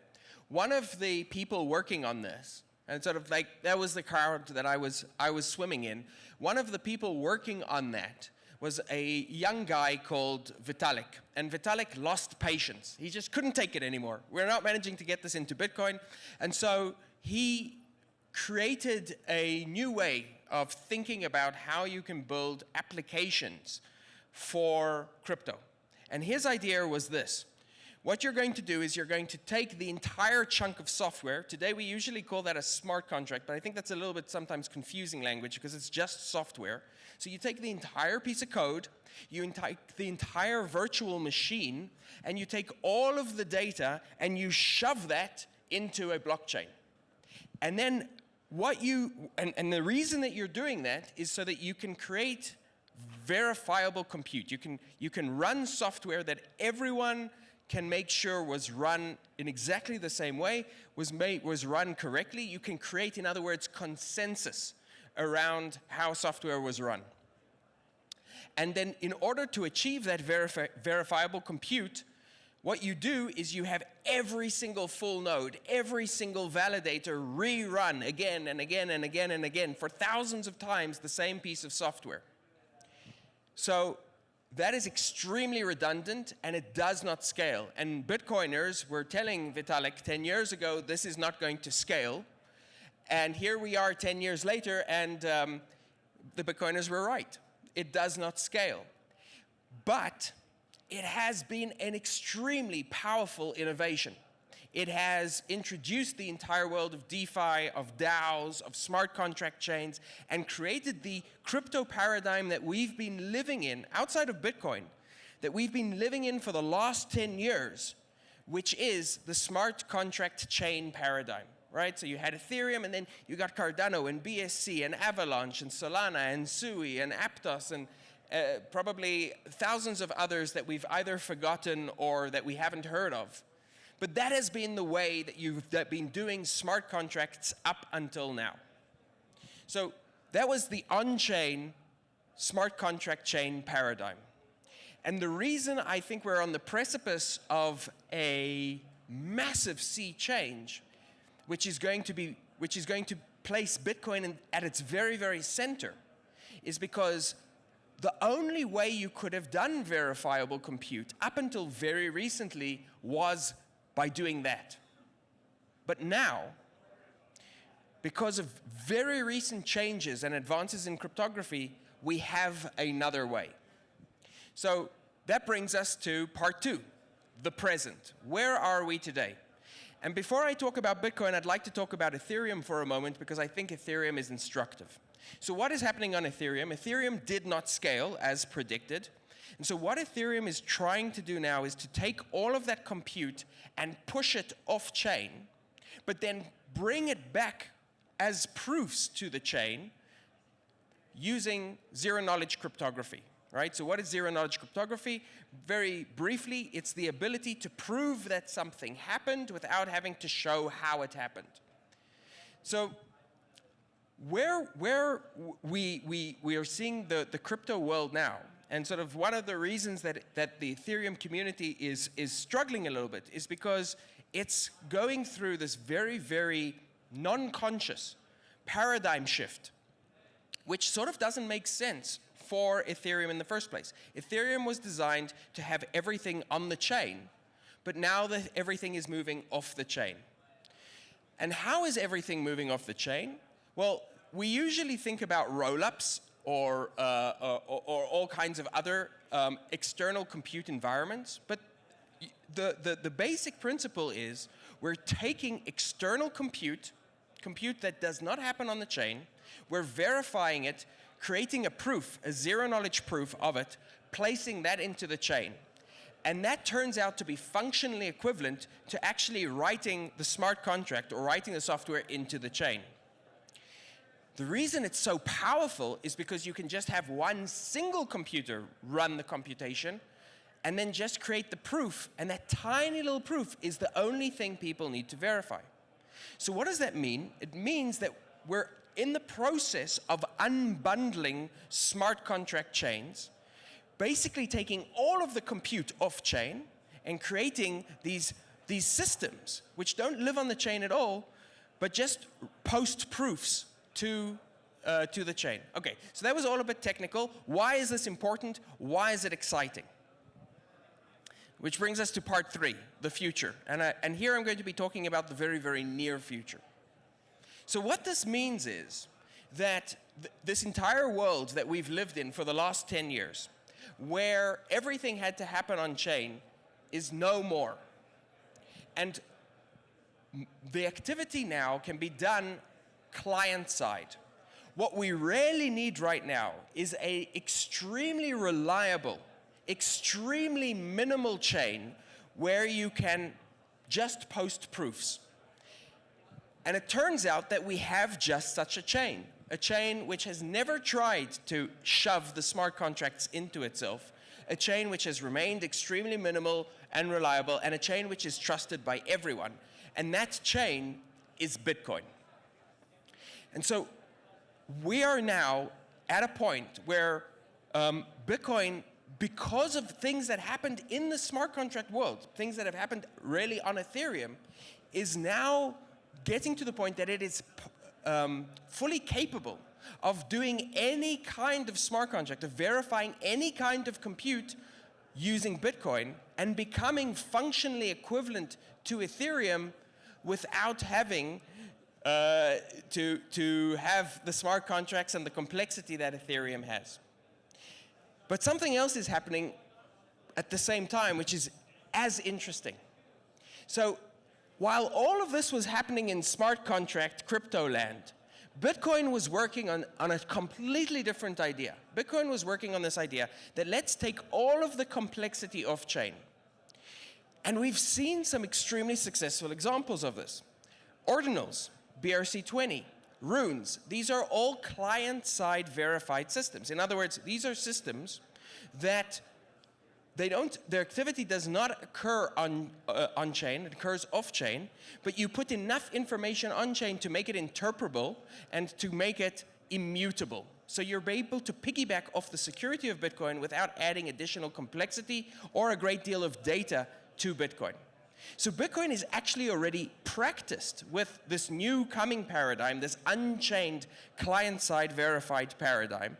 It's ready, it's locked and loaded, and sort of the entire paradigm of how we're doing things is coming back to the Bitcoin way of doing things.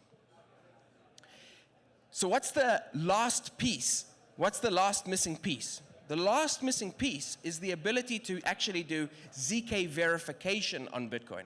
Because if we can do ZK verification on Bitcoin, then we can truly take any arbitrary compute and put it onto Bitcoin in a phenomenally scalable way. We could run thousands of transactions, aggregate them into a proof. We could have smart contracts, aggregate that into a proof. We could create privacy or shielded transactions and aggregate that into a proof. We get scalability and flexibility effectively without any limits.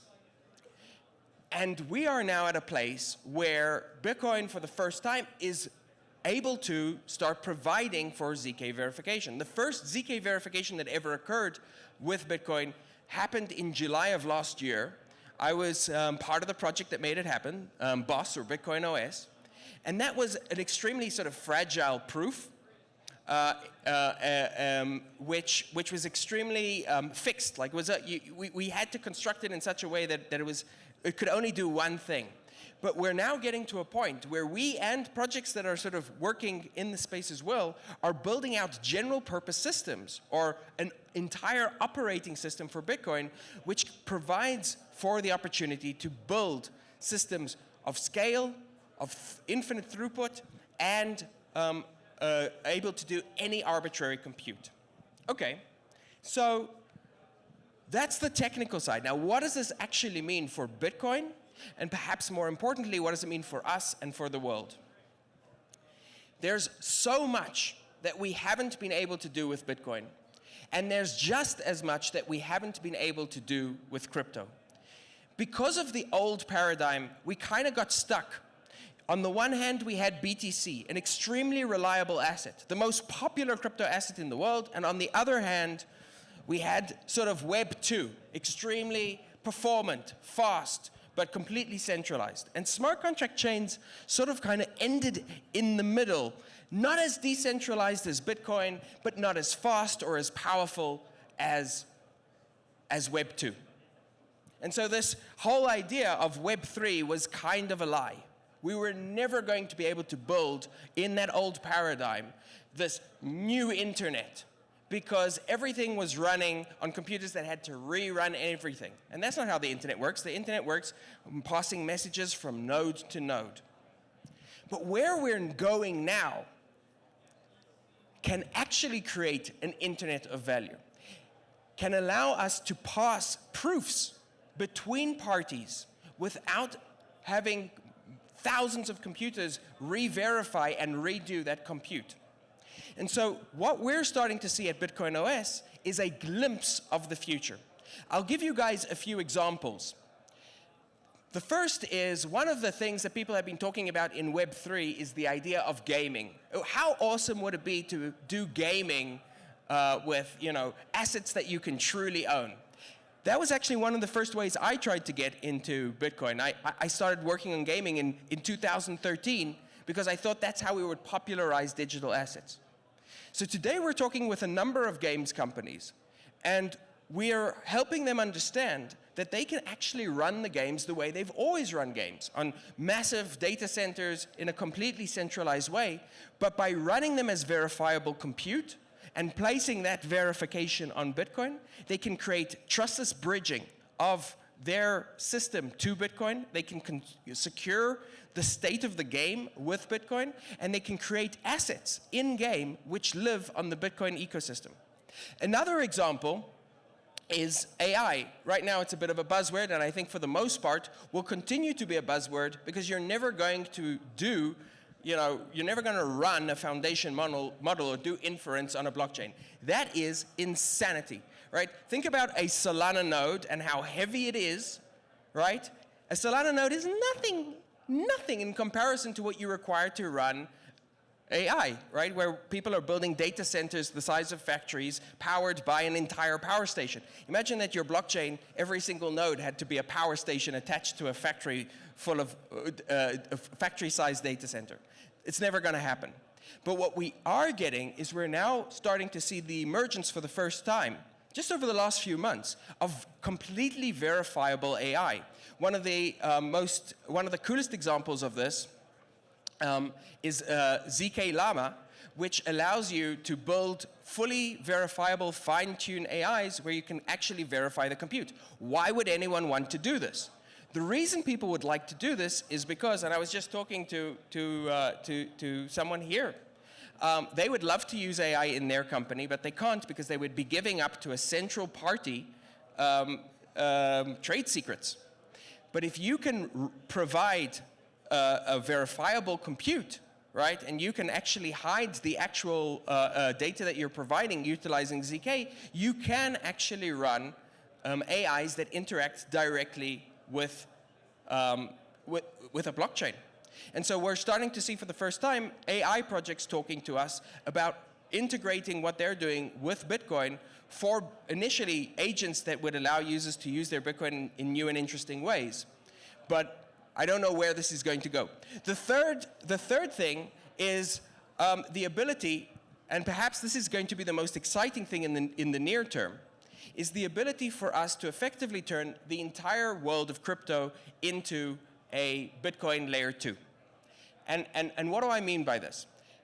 Just before I got up here, we had a talk from Portal. Portal are trying to solve one of the biggest problems that exists in crypto today, which is how do you move assets from one chain to another without North Korea sort of taking all of your money. Right now, the world of crypto looks like a set of different islands. You've got a whole bunch of these different islands. One island is called Solana, another island is called Sui. On every single island, they've built basically the same thing, which is a casino. So you've got a whole archipelago of casinos, and the only way that you can get from one casino or one island to the other is in a rowboat run by the Lazarus company out of North Korea. And every now and again, one of these boats just sort of disappears. This is not very good. It's not great for liquidity, it's not great for interoperability, and it's not great for user experience. Well, what if there was a single neutral ecosystem which everyone trusted, no one competed with, and could be used for settlement between all of these different systems? Well, it turns out there is one, and that is Bitcoin. And so a lot of you have seen weird shit happening and probably coming out of the Bitcoin OS Twitter. You probably heard that Cardano are integrating into us and Arbitrum are integrating into us, and that basically, for some reason, this Bitcoin project is integrating with every sort of shitcoin you can imagine. Why is this happening? It's because these shitcoins basically want two things. They want to be able to get access to users, and they want to be able to get access to BTC. And the way that you do that is by integrating into a credibly neutral system.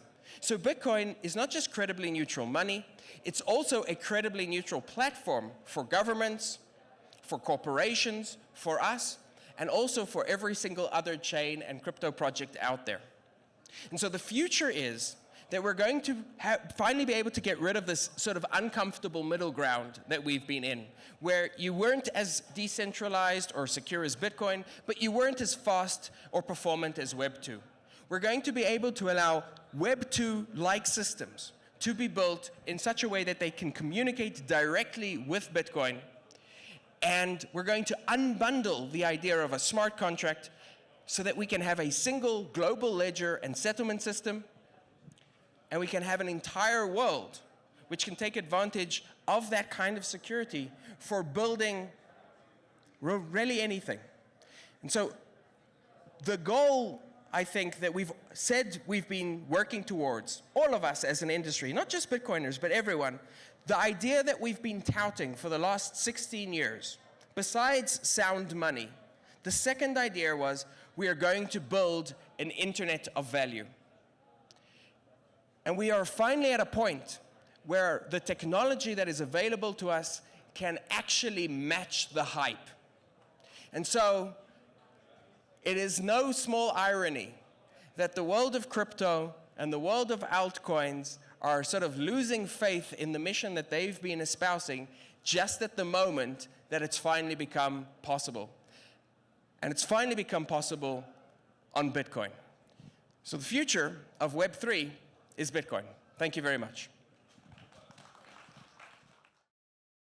So we have 3 panels that are upcoming, and then we can go have some fun with all the extracurricular parties. And so this next topic, we're going to be talking about scalability. And we have a full panel set. I'm going to introduce everyone who's coming up to the stage right now. We have Carolyn from Meso Network, Johan from the BRC20 Foundation, Michael from Mara, Sasha from the Rootstock Collective, and Zach Guzman, who's going to be the moderator from Coinage. So everyone, please give him a round of applause, and we'll talk about some scalability. Hello, everybody. How's it going? Excited to talk Bitcoin scalability with y'all. And thank you for joining us. I think we'll dig into the nitty-gritty here in a sec, but wanted to start with intros and kind of expectation setting for where we're all coming from on this. I used to be an anchor at CNBC and Yahoo, and now have built the first community-owned media outlet. And I like to say that I have a nose for finding the next big story after we interviewed Do Kwon and the Terra collapse, and we saw that coming.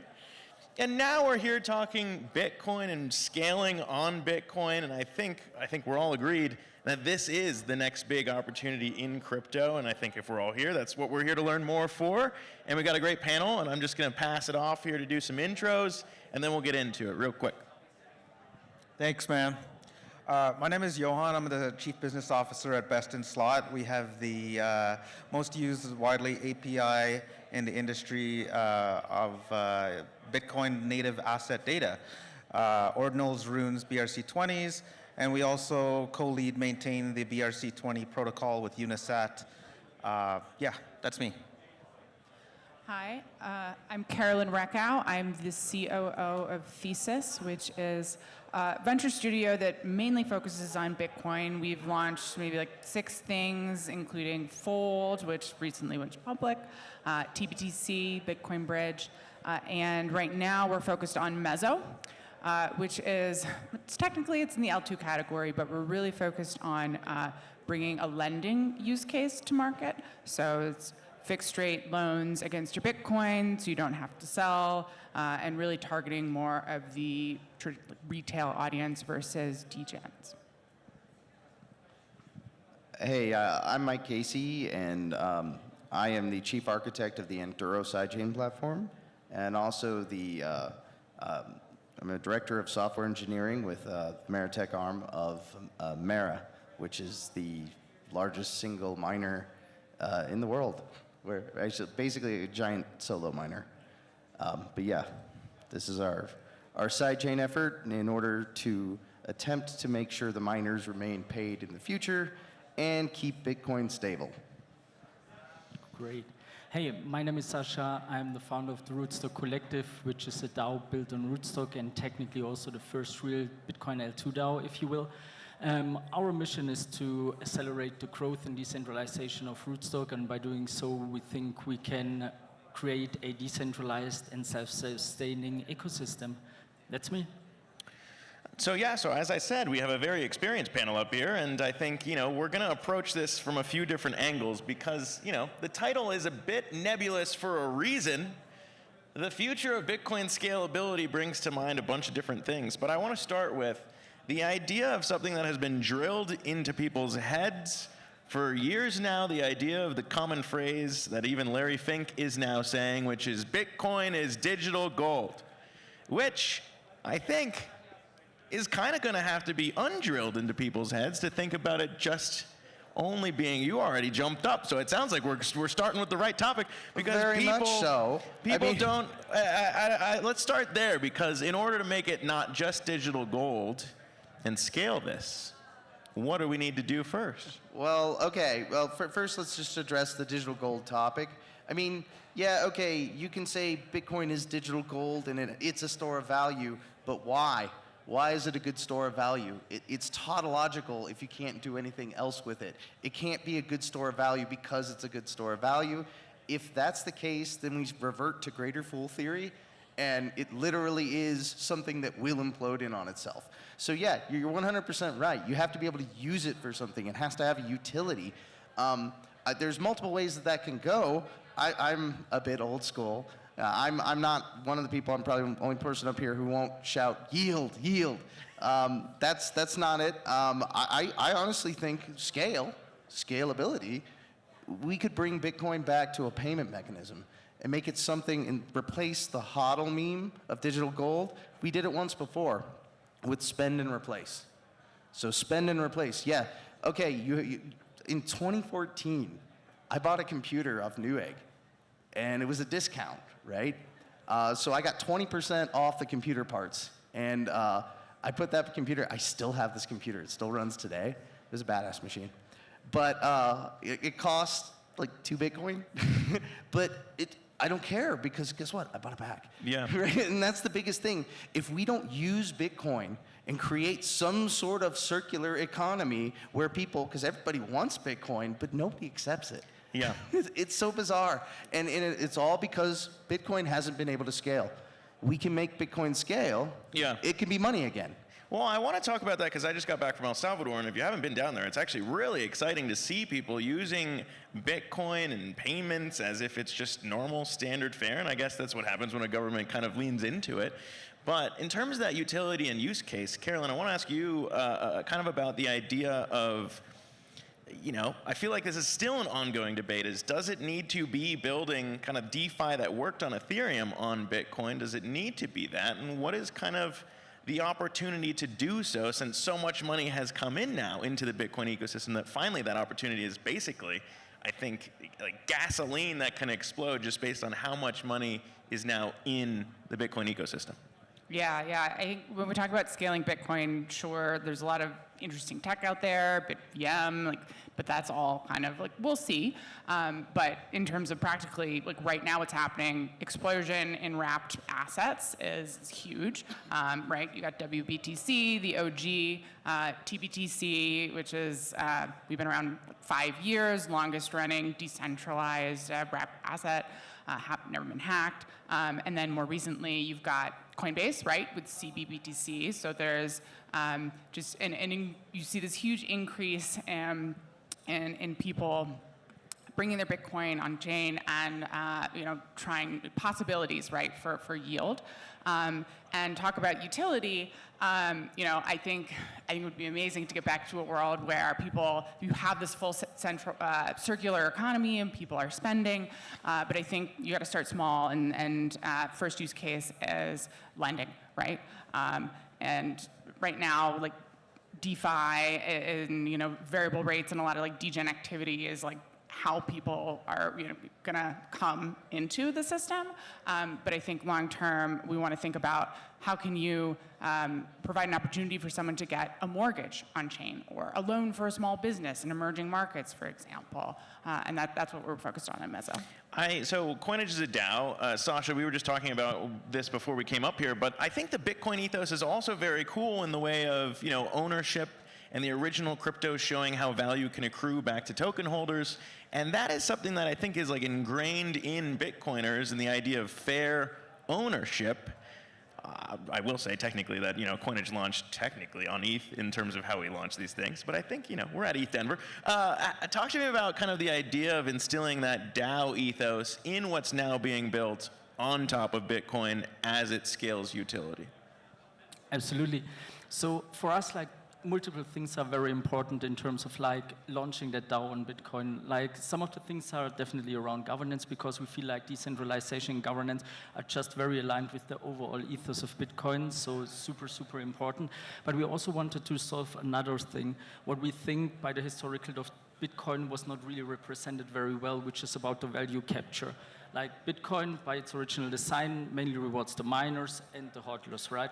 But what's happening to the builders? What's happening to people believing in those builders, voting for them, supporting them by any means? So this is what we're trying to resolve here. We've implemented various mechanisms to support the builders on that journey, but also make sure that people believing in those builders, voting for them, also get their fair share of the cake. So this is kind of like solving an additional value capture mechanism on top of Bitcoin.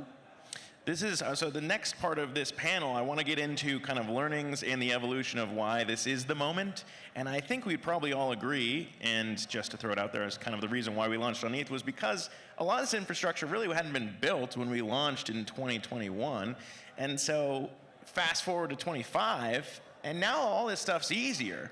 And so I just kind of want to go down the line in terms of how much of that infrastructure now being built on Bitcoin can probably, and Carolyn, you know this because you were at Consensus before, but can probably trigger this massive explosion in terms of scaling on Bitcoin now. I mean, what would be the biggest change that you've seen in building on Bitcoin today versus even just 3 years ago? Well, I mean, let's look at the data. So the data a month ago showed that the sats per vbyte was 1 to 2. Blocks were empty, and the only thing that spiked it were people degenning and minting BRC20s in Asia. No lending, no all of this other stuff. It was people doing stupid shit.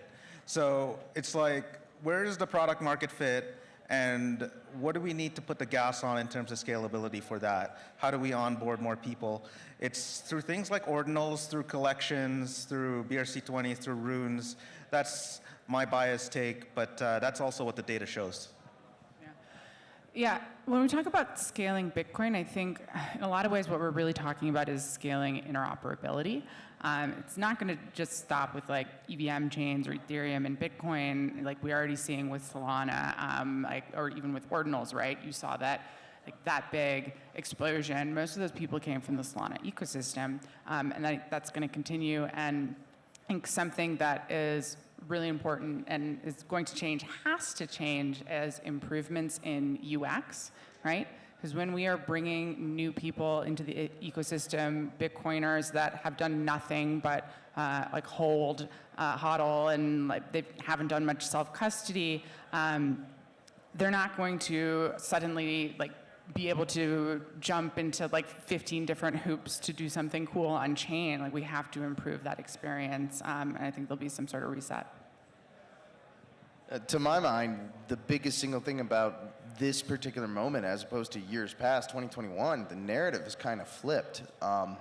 You don't hear it widely shouted much more that we're going to scale through Lightning. And that was the predominant era for the last 7 years. It was, no, don't worry about it. We're going to scale through Lightning. Everybody's going to have open Lightning channels, and transaction will be instant, and everybody will spend everything. It will be great. It will be decentralized. Oh, by the way, you'll be able to make money by running a Lightning Network node. None of that really materialized to a degree, right? So Bitcoin became just nothing but this asset that you can't do anything with but hold or hodl. That's all you can do with it. The only other thing you can do with it is you can actually buy some space on the blockchain, right? And you can use it as a data availability layers for BRC20, ordinal inscriptions, and whatnot. We run a service called Slipstream that helps out with that. If people want to, because we're impartial. If people want to pay money for block space, it's not spam. Whatever people want to do, if they're willing to pay enough money for it, sure. But the biggest problem is, what are fees running right now? Like, they're very, very, very low, and they've been for like weeks now. The mempool actually cleared out, which is, it's scary and bizarre and hilarious to me. We've never been like within 95% of an all-time high, and the mempool cleared out. That is ridiculous, and it hasn't come back. So, and this is because when the block size wars resolved and they kept that block size, it disincentivized anybody from making any transactional-based use cases because it was priced out of the market. So everybody went to go build those on other chains. So now, with the Renaissance, we can have side chains, we can have other L2s, we can have rollups, other things where we do have scalability of layers that people actually can transact on, but we need to make sure we do it in a way that supports the L1. Otherwise, it's going to get very ugly. Yeah.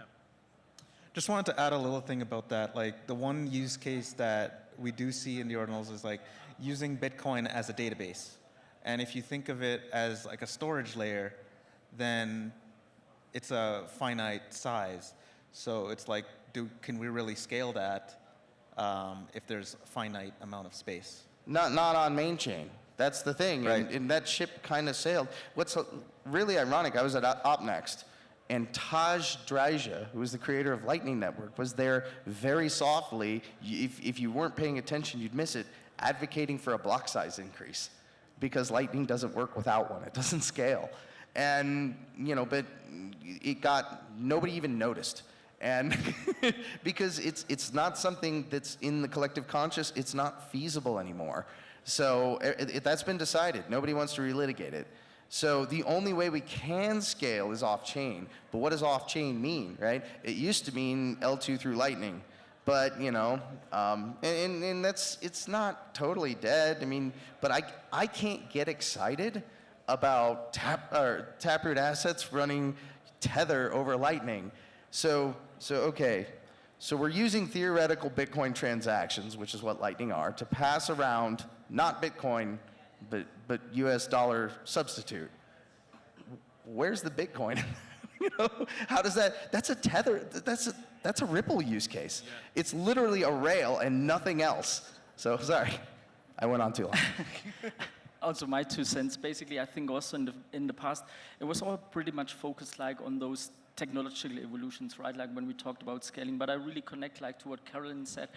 I think now with the Renaissance, it's really super important like to drive those like end user focused things as well, right? Like to think about the UX, about the experience, about use cases and stuff when we think about scalability, because I mean, we're still in a sector, like if you would think about like a Visa, MasterCard, an Apple Pay, a Google Pay, whatever, we don't know what happens in the background, right? When you tap on the counter and you pay your stuff, right? Yeah, it's all about UX. Exactly, but we are in a sector where we not only force the end user to know everything about it, but we force them to actually do it, right? Like they go step by step by step to actually do stuff with their assets. And I think there is like really a huge opportunity when we talk about scalability, like how can we improve that and really make sure that people together with us like scale those things by the cool use cases they have, by value capture mechanisms they have, and just make it easier. If I'm hearing some common themes here, I would say that it is kind of the idea of UX being extremely important in this renaissance. And I want to extend that with the idea of, let's look at Solana and Ethereum. Because of the way that Solana's UX, I think would be fair to say that like meme coin season happened because the UX was really easy to throw your money into some shitters. Solana stole Bitcoin's old UX. Bitcoin used to work like Solana works now. Well, let's get into it, because I think what are the lessons there if you pair kind of how Solana had its moment, what ETH's going through now, to your point, Michael, when you're talking about it can get ugly if you don't have this all kind of be aligned. Bitcoin bucking the whole it's digital gold narrative gets kind of interesting in terms of ways that it could go well or go wrong. So open question again, what's kind of like the most important takeaway to kind of nail that renaissance, if you will, if we were to do this the right way? If anyone wants to take that first. Well, I'll take a part of that. So like Bitcoin can take parts of what other side chains or other layers did. Solana did really well at the trading UX. Ethereum did really well at storing NFTs and creating that NFT narrative of until you figured out that the art wasn't actually on chain, which is something that we kind of all agree in the ordinal space is like, it's an upgrade to have it on chain, on Bitcoin, in the most precious data storage in the industry. It's not IPFS link, it's actually on Bitcoin. So learning from the other chains, there's certain things that we can take. It's not just trading UX, trading shitters, but it's also, there's certain aspects of Bitcoin that make it better just to do certain things that worked on other chains. Well, so to feel part of that, how do you make a UX good enough so people can actually use it again? And you can't really do it on Bitcoin because of the fee market. The problem with the fee market is it spikes up so high to where nobody can actually do any transactions. And then everything becomes priced out. And then you end up dropping back down to the layer where we are now, where nobody wants to do any transactions. And it's just, it'll keep doing this over and over and over again.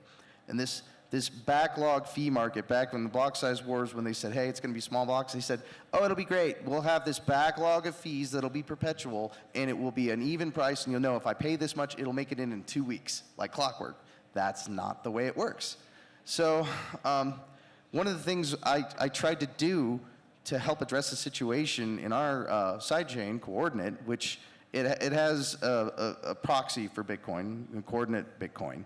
And what that actually allows you to do with a certain type, you have traditional Bitcoin transactions as one, but you also have pre-confirmed transactions that happen via the Federation, which gives you some really interesting properties because they can settle a lot faster, A, but since you have these rigidly timed epochs, you can do some really cool stuff with fees. And what we actually implemented, I'm really proud of it. It's live on testnet if anybody wants to use it. It's really cool. It's a second payer fee market. Yeah. So it's a much better user experience. So think about this. If you're going to make a transaction in Bitcoin today, you say, okay, I'm going to pay it, here's my fee. You have to wait 10 minutes on average to see if it's accepted, depending on what's going on. You have no idea, make it to next block, and you're incentivized to underbid because you don't want to overpay, right? Yep. And then so you have to play this RBF fee bumping game and be like, oh, and then if you pay too much, oh, God forbid, you paid too much. So what we did is we actually created a way, so instead of specifying your change amount to you, you specify instead your change address and your maximum bid for that transaction, right? So everybody bids, and then it fills the block with those bids. And the last one that can't make it in the transaction, the price that all the high bidders pay is 1 sat per V-byte higher than the one who didn't make it in. And so it's kind of a set it and forget it. So literally in your wallet, you can go in and say, I never want to pay over $5 for a transaction. Most of the time, it'll be a couple cents. Yeah. But it'll never be over $5, it just won't go. And you'll know whether it went or not in a minute. Yeah.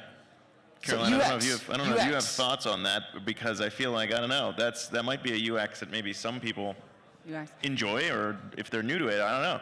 Yeah, Could I confuse- mean, I guess my take on this question is, when people think about season 2, Bitcoin Renaissance, there's this like Bitcoin civil war, that started back a year and a half ago with ordinals, right? Too many transactions. But ultimately, I think today, we'll see if that's good for the chain or not long term. But I don't think that's top of mind for most people today when we're thinking about scaling Bitcoin. I think with of all of the resurgence of in the past year, Bitcoin L2s was like one of the hottest categories, wrapped assets, like yield is really what people care about. And so I think that's where we're going to see the innovations and the kind of the how of how this happens on side chains is going to be like less important, and people are more going to be looking for, okay, how can I put my Bitcoin to work, and like what can I do to actually get more value? Yeah. Well, I think what's really cool, and just to kind of put all these points together and wrap up, is if we took a rando off the street right now, again, in their head, they might, the only thing they might be able to say about Bitcoin is, hey, that's like digital gold.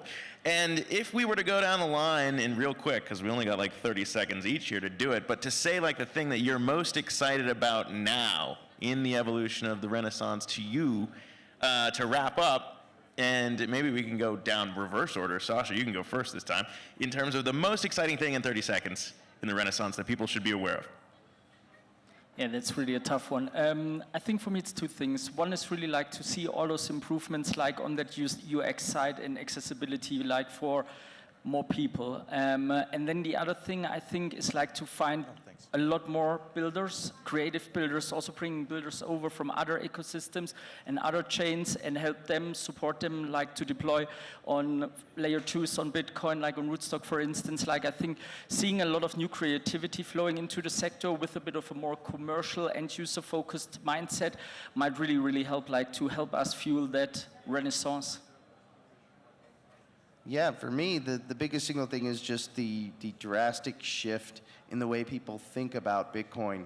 And it's not just this thing that stays locked up, right? You can actually do things with it. And I think that's going to take root.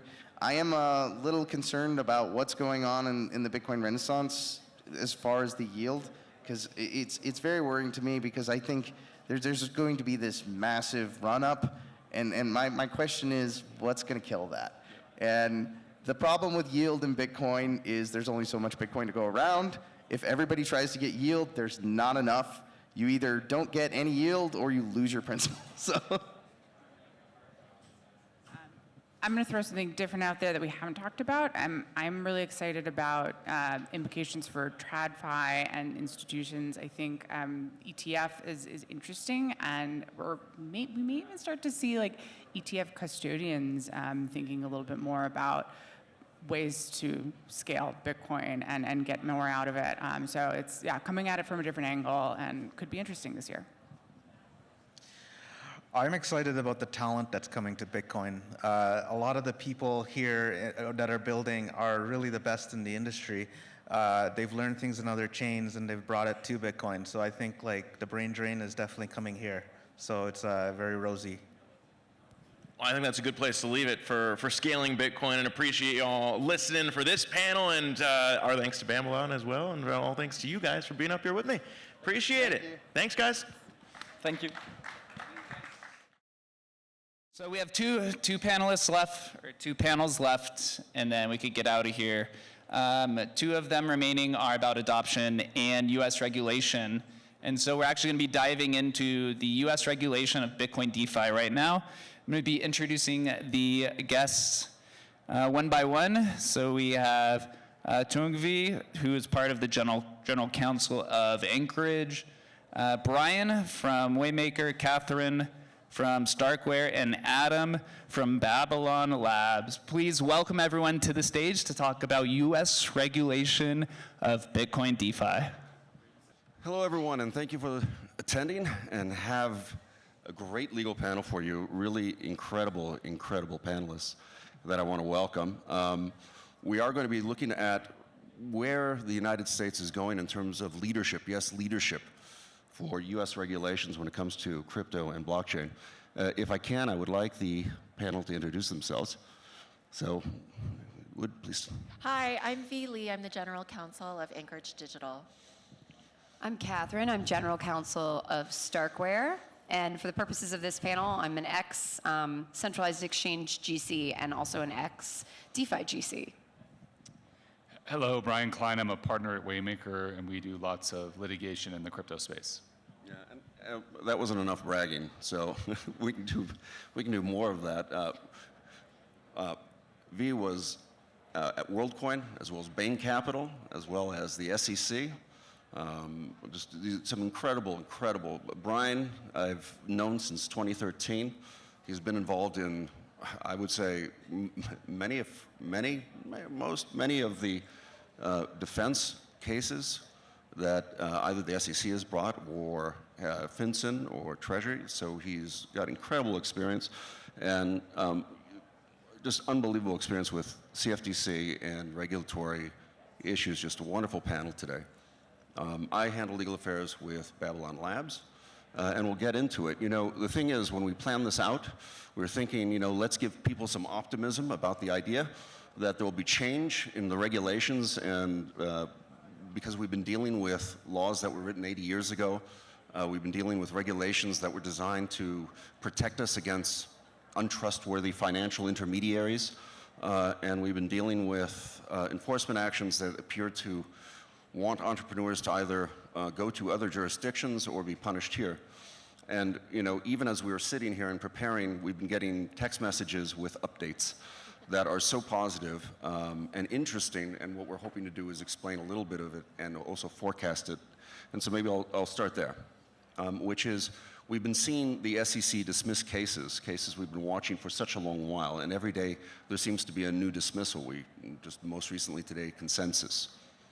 So what does it really mean if the SEC is dismissing these cases? It's a great question. Obviously, this week has been crazy. Like, we saw the consensus dismissal, we saw the Uniswap dismissal, we saw the Coinbase dismissal. I mean, I'm losing track of all the dismissals, or what's left, which is fantastic. A couple things, not to rain on anyone's parade, though, it's important to note, a dismissal is not a win.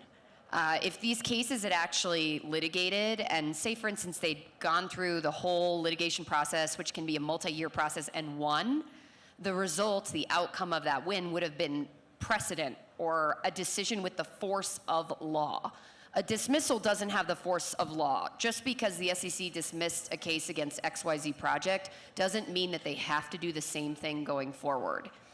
It gets a little bit confusing, though, because we need to make an important distinction for the non-lawyers in the room, where there are the government investigations, like the SEC matters, but you're also seeing a lot of civil litigation. So individual people suing crypto projects, and this is often called follow-on civil litigation. Like, the biggest exposure for a project is, say the SEC starts an enforcement action. Well, as soon as you see that enforcement action, you see plaintiffs' attorneys, or attorneys that represent individuals that may have lost money or may not have lost money for that matter, and they will sue the project in a federal court and basically try to get some sort of settlement tied to theoretical losses. So the government investigations are dropping like flies. We're not going to see the end of the civil litigation anytime soon, and we're probably going to see a significant increase in what they call class action litigation, because the plaintiffs' attorneys have realized that there's a lot of opportunity here and a lot of people who, you know, may have lost money with meme coins. Yeah, so that said, right, like, I mean, I think all the dismissals of investigations and cases that you're seeing, it's just like, it's a way for the SEC to basically do a reset on how it's regulating crypto, right? So it's not going to do regulation through enforcement anymore, right? So now what it's going to do is regulation through guidance and rulemaking, engaging with market participants to talk about, you know, what are some workable paths to compliance that we can come up with, right? So I think it represents a reset.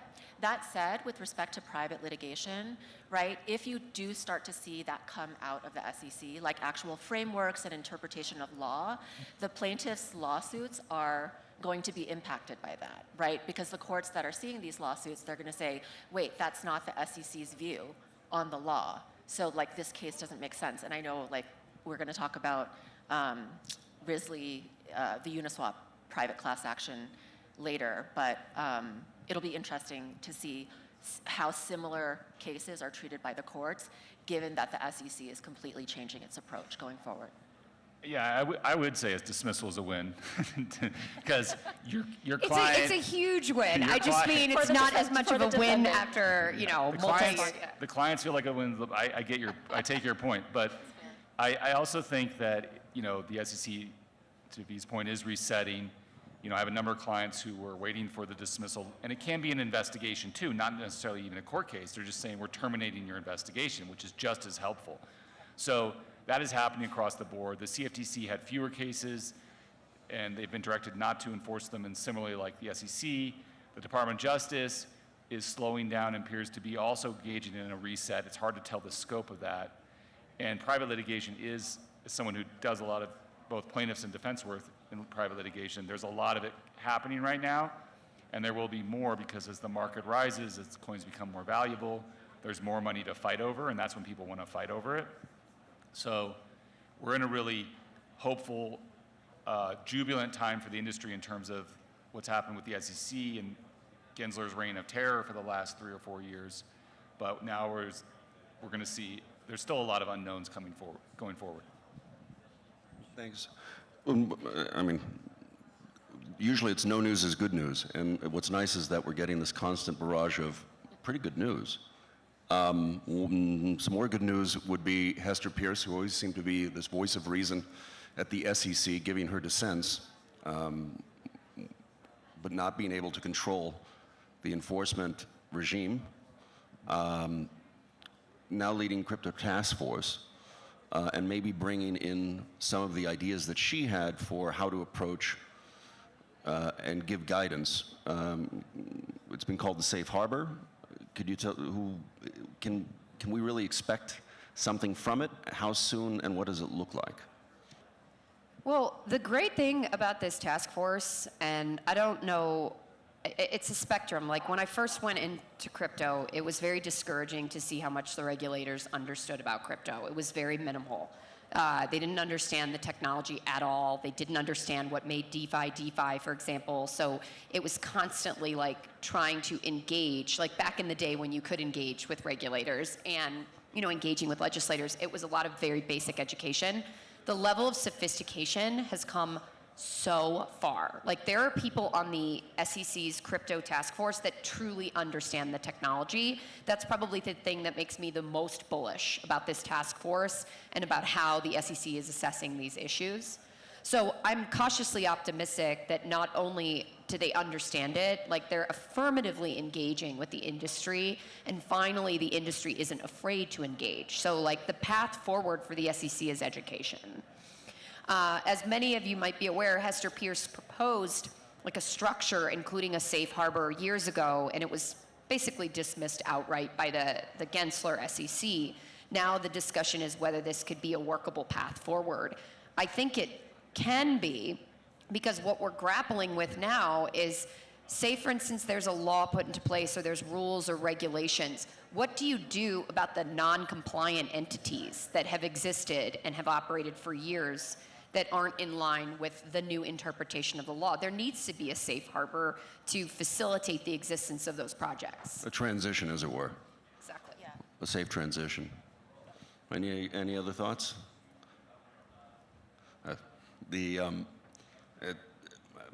It's what's been interesting to me. So, you have people with such incredible background in supporting entrepreneurs.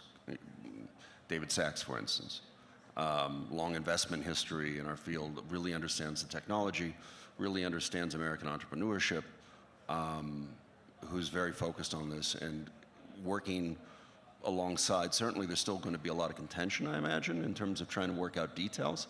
We were in another panel and people were talking about the 14 different categories, possible categories of digital assets. You could just see opinions differ. So there's details, but it seems to be at least people arguing on a boat that's going in the right direction with an incredible amount of wind in the sails. So it's quite fantastic that way. Let's talk about private class actions. How does this affect private class actions? And I guess segueing into that, if somebody would like to talk about what just happened with Uniswap. Well, yeah, there was a nice win for Uniswap in the Second Circuit, affirming a district court decision that because the way the protocol works, that you couldn't hold the people who held the tokens, which in this case was like major venture capital funds, accountable for the actions of alleged bad actors. So that's a big win. Yeah, but it doesn't eliminate all the other cases that are out there. I represent a number of clients who are defending themselves in class actions that precede the Trump administration, but I expect there will be, again, more lawsuits filed, more class actions, because the private plaintiffs bar isn't restricted by what the SEC says. They haven't changed actually the Securities Act or the Exchange Act. So those laws still are in place. Howey still hasn't been defined by a circuit court or an appeal court in a way that's, we hope it will be and will be most favorable to the industry and should be. So there's still a lot of litigation left. Thankfully, I'm a litigator, but I think that is going to be the frontier for the next few years. I'd also say I think unexpected things happen. You never know. I think the other thing you might start to see more of is states really stepping up to fill in what they perceive as a void, at least in the short term, especially, states like New York, which... Democratic states. Thanks, Brian. Yeah, so states that might not agree with the current administration's approach to regulation of the industry, right? I think you really might start to see them. And that some have what some might consider prior hostility and a turf to defend, right, in traditional finance. And maybe with better regulations, we should be able to see more M&A between TradFi and our world, which actually might make things a little better. We'll see. Yeah, I think a lot of TradFi has been waiting on the sidelines, right, for more clarity before they dive in. So 100%. There's been a FOMO mentality, and the one thing, I always try to explain to non-crypto people, the way that I start with them is I'm like, Bitcoin 101, if you look at economics, I'm not talking about crypto, it has all the attributes of a successful currency with the exception of one, and that's a clear set of regulatory guidelines. That is the one attribute of a successful currency that it lacks. So what is the one impediment to broader, full-scale engagement, particularly with Bitcoin, but with crypto more generally? So we're finally getting there. We're finally getting to that clarity. What we're waiting on now is legislation, like crypto market structure legislation, which we now are far more optimistic that we'll get in a few years. And the only complicating factor when TradFi enters the room is you're going to see more M&A activity in crypto, and that's very difficult to navigate.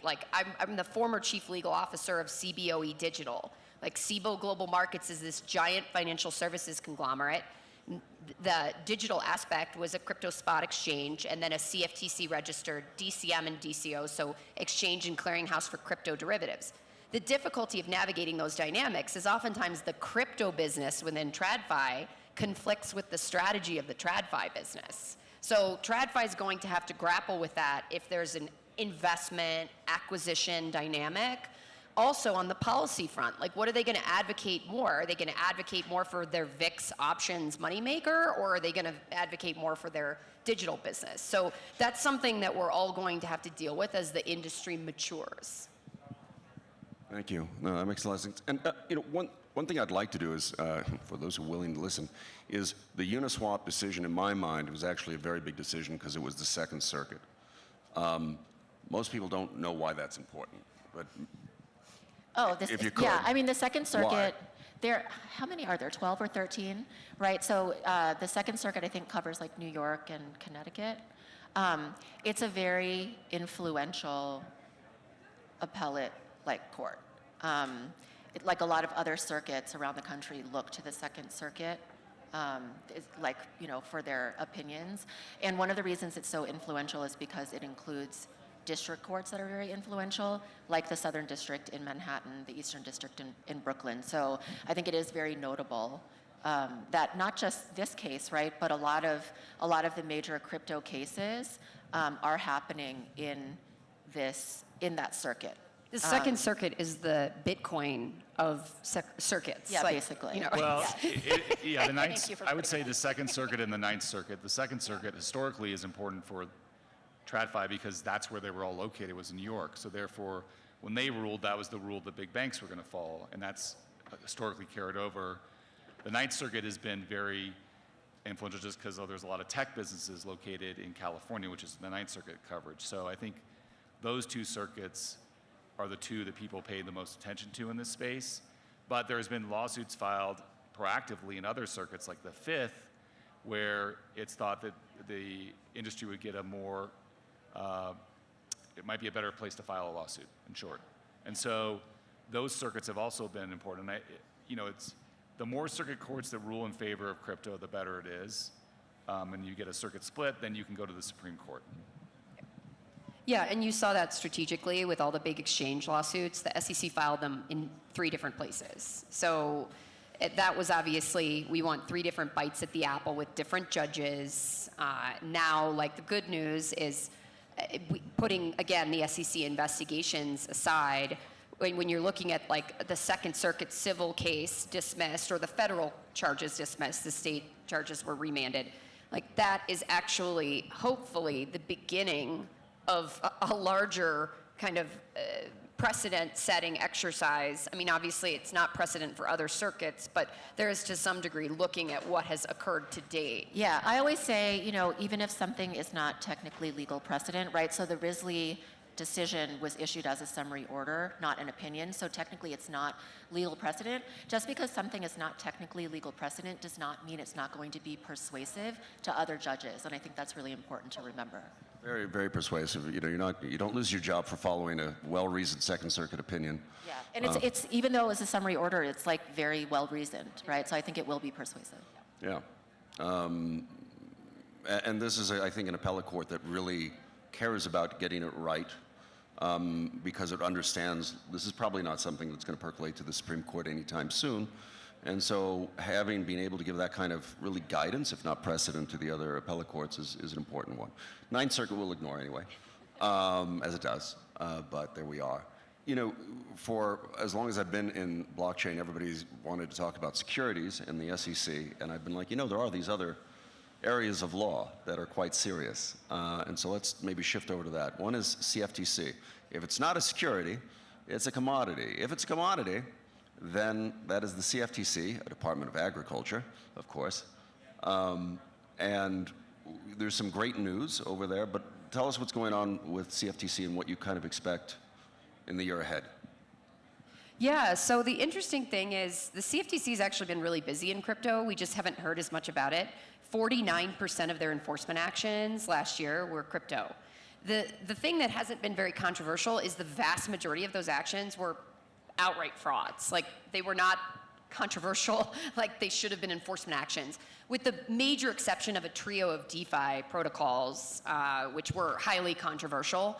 Now, they've issued the same directive that we're getting from the SEC, as Brian alluded to, like no more regulation by enforcement. Those cases have slowed significantly. That's a very good sign for the industry, because a little under a year ago, I want to say 9 months ago, the CFTC enforcement did a massive DeFi sweep. Like, I want to say 30 plus protocols got inquiries from CFTC enforcement. Really scary for those protocols, especially because DeFi in particular, like, it's the elephant in the room. Obviously, it's much harder to adhere to legal requirements, if not impossible, if you're DeFi. So I think CFTC enforcement will continue to see very thoughtful progress. I hope that they continue to be very active with frauds. And there's certainly going to be enough fraud, market manipulation, either civil or criminal activity to keep all the regulators busy in crypto. So that's what I would like to see. And I think that's going to be the true focus area for CFTC going forward. The other thing I'll note is Brian Quintens is the nominee. He's fantastic for the industry. As many people are aware, he's been with A16Z for a while. I think everyone on this panel knows him personally. He's thoughtful, he's innovative friendly, he knows the underlying tech, like he truly understands it. So who knows? I mean, we said the same thing about Gary Gensler, but I'm cautiously optimistic that a lot of times the regulators, it's a tone from the top approach, and his tone is not gonna be go get crypto. I think one thing to keep in mind is the industry did think Gary Gensler was going to be very pro-crypto. He taught a class about it.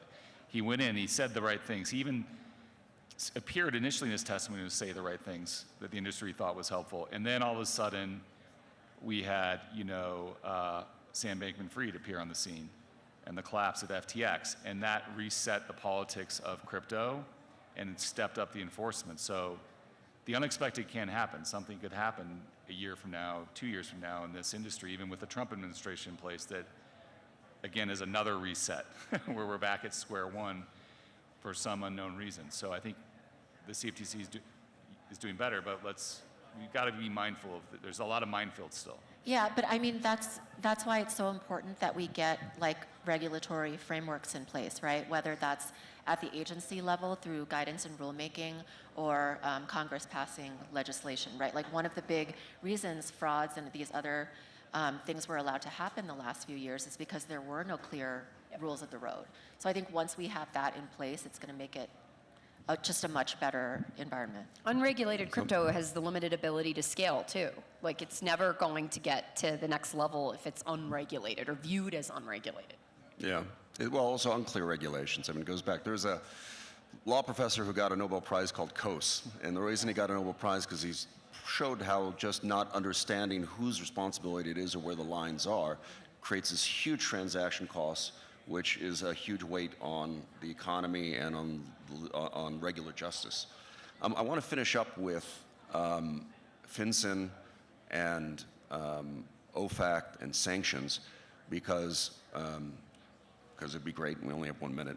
And maybe take it to you, Brian, just because you've been involved with Tornado Cash. Some of your first work, I remember, was with Charlie Shrem, if I'm not wrong, with money transmission. Am I right? Yeah. Okay. So those it'd be great agencies, OFAC in particular, has been very active. I think will continue to be even under the Trump administration because Trump is focused on some countries and the sanctions there. Maybe shifting on Russia, but Iran still remains very much in the crosshairs. North Korea. North Korea for now, yeah. And there's other countries on the sanctions list. And then FinCEN, I think everyone's hoping for clear guidance and actually guidance that addresses the issues at play in the case I have with Roman Storm, where we think the government's just dead wrong. And so I think those agencies are very much going to be active in the next year or two and hopefully putting forth things that are helpful to the industry and understanding where the boundaries are. But clear guidance that the other agencies actually abide by, right? Because FinCEN put out guidance in 2019, and then DOJ brought cases that were totally and they said it's just guidance. We don't have to. Well, that's the thing about guidance. But that's an area I think crypto needs to remain super vigilant. The civil regulatory regime, the SEC, CFTC, that is one thing. But if your protocol is facilitating the flow of dirty money from North Korea, that's going to be a problem for the regulators. So yeah, it's game over. 100%. It's an existential risk. There's a few big risks in crypto. One is technical, hack, et cetera. One is civil regulatory, SEC securities. One is AML, KYC sanctions. And the third is the most existential risk. And the risk is, the SEC, for all it's done wrong, it didn't do a lot of arrests at airports, which is something that the Secret Service and Justice does when you have sanctions violations or when you have money transmitter failures that lead to repeated KYC, AML control failures. So it's that much more important. Listen, we are out of time, as I'm being reminded. Thank you very, very much for coming and for sharing, and I look forward to more positive momentum in this year ahead and sharing it with you. Take care. Thank you. All right, everybody. We're going to be heading into the last panel of the day, and it's going to be focusing on institutional adoption. I'm going to go ahead and introduce all of our awesome panelists to wrap it up for the first day of Bitcoin Renaissance. So coming to the stage, we have Ryan from Fidelity Investments. We have Anthony from Trident Digital, Tom from Coinbase, Carl from Anchorage, and Boris, who's going to be our moderator from Babylon. Please, everybody, welcome our last panel to the stage. All right. Well, we have an exciting panel talking about institutional adoption. Like I said, we're saving the best for last. So without further ado, maybe we get into some quick introductions. Cool. Hey, everyone. Tom Warner, work at Coinbase, focus primarily on their staking business. We interface with our custodian and support a variety of different networks. Obviously, massive custodian for Bitcoin itself. Pass it on to you. Cool. Carl Jang, I'm at Anchorage. work on the protocols team. I lead protocols. And Anchorage is a regulated crypto platform that provides staking, governance, trading, and a variety of other services to institutionals. Thanks, Boris. My name's Caitlin. I work on the institutional coverage team at FalconX and oversee a lot of the relationships we have with a wide variety of institutions, hedge funds, venture funds, et cetera. And FalconX, just for brief overview, is a digital assets prime brokerage and essentially offers a wide slew of product suite. Thank you. Anthony DiMartino, CEO and co-founder of Trident Digital. We're building a yield abstraction, yield layer protocol. Awesome. So let's start with the state of institutional adoption today for Bitcoin. What are the key catalysts that have been driving it? What are some of the challenges, and how do they differ from the retail side? Sure. You want me to take it? We can go around the horn. Yeah, for sure. I think first and foremost is just risk appetite and the ability to engage in the asset class in a compliant and trusted way.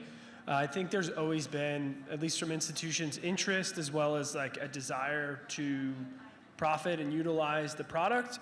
But over time, there hasn't been, let's say, approved or battle-tested services for folks to store the asset or trade the asset. I think retail is a little bit different in the sense that they can use an exchange or use self-custody, but on the institutional side, you want to have very strong key storage.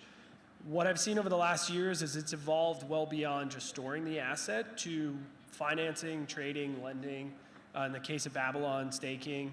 So it's no longer about which custodian or which service can hold your keys, but rather what platform or groups of platforms can give you access to yield generation and trading strategies in a way that lets you beat the market, but also satisfy whoever is behind the institutional investors. Yeah, absolutely. Plus one to everything that Tom said on the institutional Bitcoin side. I think you can't really talk about institutional adoption without mentioning the fact that with the approval of spot Bitcoin ETFs, it really allowed TradFi institutions to participate in this space in a much more familiar framework that they're used to. And then I think the other piece that was really that really drove momentum over this last year was the approval of spot ETF options, right? As evidenced by how quickly open interest grew. This not only opens the door for the ability to hedge and speculate on Bitcoin for institutional players in the TradFi space, but also opens the door for things like structured products, which traditionally has been a huge driver of an asset class's adoption. Yeah, and I think just taking a step back and looking at where we are in institutional adoption, it does seem like we're still in the earlier stages. And there have been some wins, like for example, last year, like Carl was saying, the spot ETFs, there was $35 billion in net inflows last year, and making it one of the most successful ETF launches in history. And we've seen improvements, but there's also going to be a lot of runway as well. So even if you take the ETFs as an example, Carl mentioned just having options on the ETFs, right? It opens it up for structured products, for the ability for banks to essentially offer more customized investment vehicles that have more customized, risk-reward profiles. And also, even if you look at some of the, adoption of the ETFs as well, a lot of the banks, for example, if you look at like the private wealth segment, a lot of the banks with like full-fledged brokerages and RIAs and private wealth clients, they're able to offer some of them the ETFs on an unsolicited basis, but much of it still isn't on a solicited basis, right? So much of the, spot ETFs, they're not necessarily included in like target model portfolios, which again, like that would be a big change for, a big driver of institutional adoption. And if we're also able to open it up even more. And I think one of just the biggest catalysts, and this is going to be talked about a lot, and I'm sure you've heard a lot about today, is just the regulatory aspect, right? So a lot of improvements there. There have been a lot of, counterparties that we've talked to, hedge funds, high net worth individuals, family offices, other finance participants. And, one of the main things that that they're saying is, they haven't necessarily been invested in, Bitcoin or other cryptocurrency before, but now with the improvements in regulation, we're seeing those counterparties start to actually get involved in crypto who haven't necessarily had interest before. I'll just add that, we've gone through an acquisition stage in the cycle of Bitcoin. ETFs unlock that, and I think from my side of the spectrum, it's about utility now. How do I earn yield on it? How do I use it as collateral? How do I pull some of my capital out and still maintain a tax-efficient structure? So I think that's really where a lot of that's coming. I think one thing I will say is I hate the term traditional institutions in crypto, because that could mean $5 million whale or a Fidelity and everything in between. So I think the more crypto-native institutions have been looking at staking Bitcoin, LSTs, LRTs, and getting the maximum amount of leverage on their Bitcoin and borrowing dollars and deploying into safe yield strategies. Thank you. Here's a question for you, Tom. In conversations with institutions about staking, what are the sorts of risks and objections you hear when pitching them? How do they think about the risks associated with staking? And in general, how do they put it in their framework of a regulated financial mind? Yeah, it's a really good question. Not specific to Coinbase, but just the way that staking works, your journey always starts at the custodial solution. So for retail folks, that could be a self-custody wallet or an exchange platform, but for institutions, it's usually a custodian. So the biggest risk framework on staking isn't even related to staking necessarily, but how do you maintain the keys that you will be signing the transaction from are in a safe and secure place? That is paramount, probably the biggest risk. Once you cover that hurdle and folks want to understand the ability to generate yield across networks, the first risk vector for stakers, especially on the institutional side, is just operator risk, whether that be Coinbase or any operator. What is their ability to avoid slashing, avoid downtime, maintain the right, let's say, uptime frequency and reward basis? So that's just holistically like, how is this operator at, earning rewards? And what you'll see on a per network basis is you can peel the onion back a little bit further. So for things like Ethereum, right, there's obviously slashing risk and uptime risk, but then there's elements of diversity that you want to look out for. So a lot of the folks on the institutional side are interested in client diversity, meaning what execution client are you running, where are the nodes located, what cloud providers do you work in? So really that falls on the vendor, the operator, in this case Coinbase. It's another risk. And then the last thing I'll say is institutions also are very keen to understand catastrophic protocol risk in and of itself.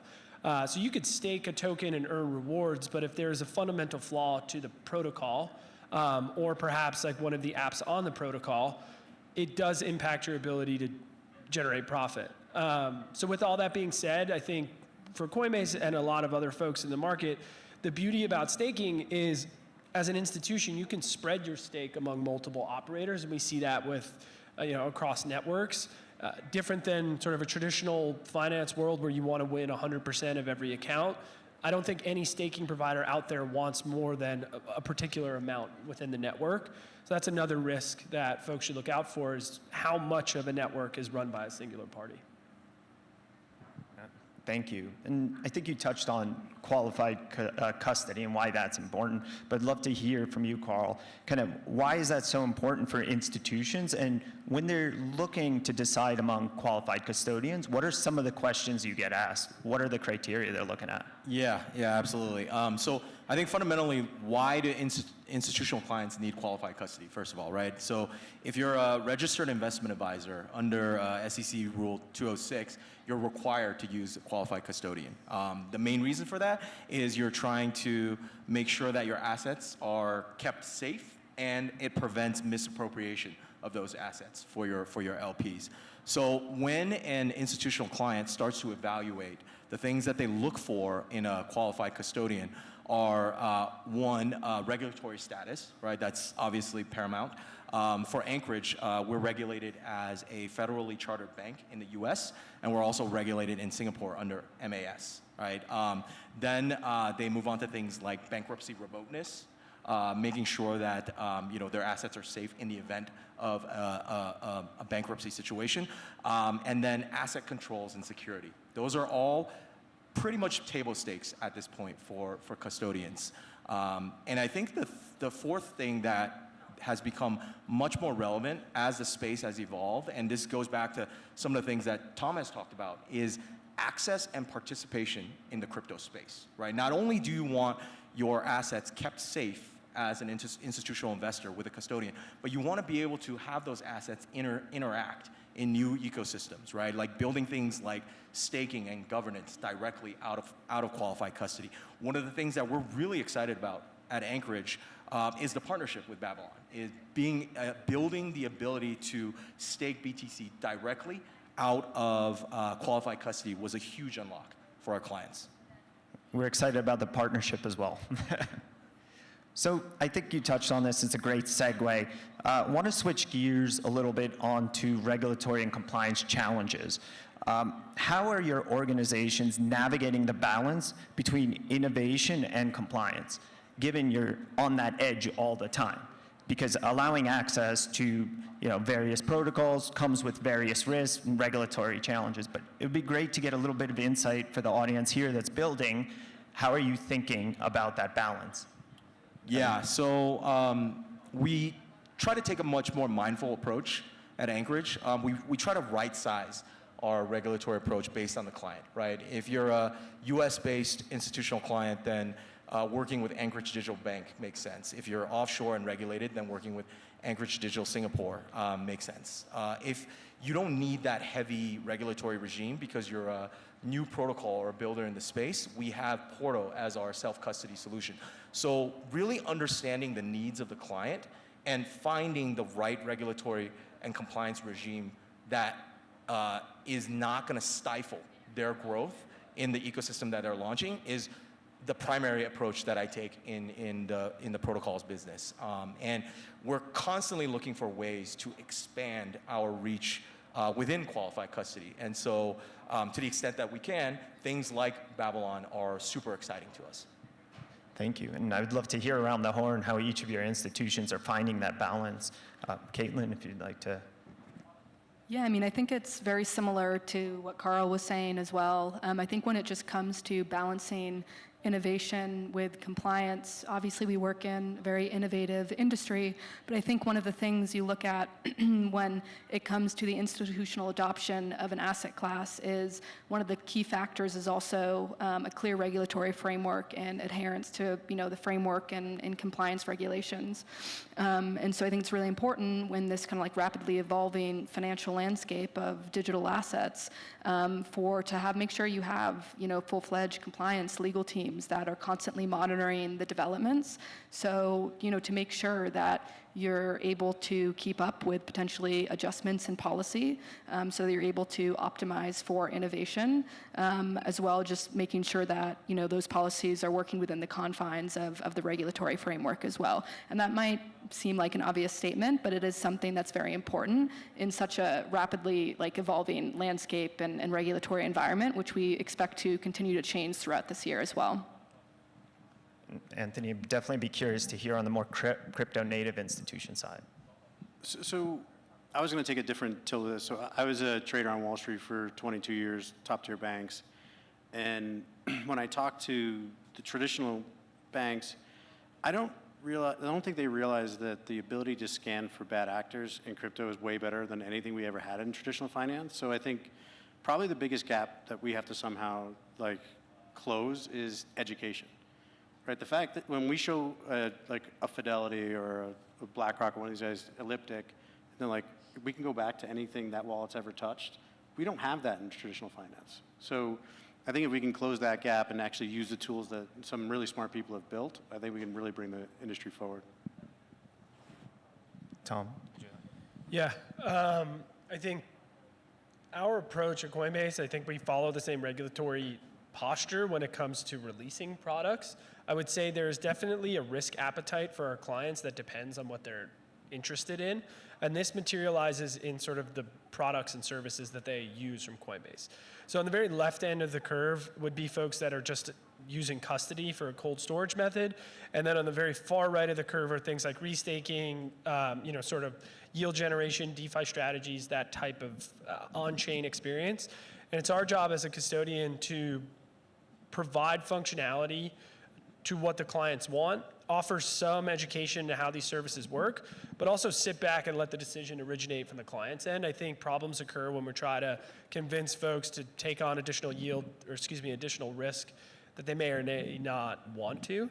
The funny thing about Coinbase, though, is like at any particular time, you can see a million different risk strategies or protocols with different risk ratios, let's say, and it's really up to the end client to determine what they want.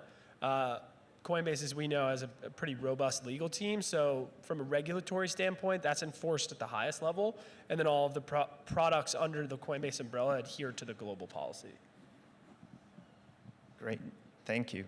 So wanted to ask you kind of, if you could implement one change right now, snap your fingers, to accelerate institutional adoption, what would that be? Not all at once. I think the one thing I would do if I could snap my fingers is not change any regulation, but influence the Basel Committee to change the capital requirements for banks to hold Bitcoin. Right now, it doesn't even really matter what gets passed in the United States. No major bank can even touch Bitcoin because the capital charges are so large, and the ability to make money doesn't cover those charges. So I think that would probably be the most impactful, snap of fingers decision. Sure, yeah, I can go next. I would say that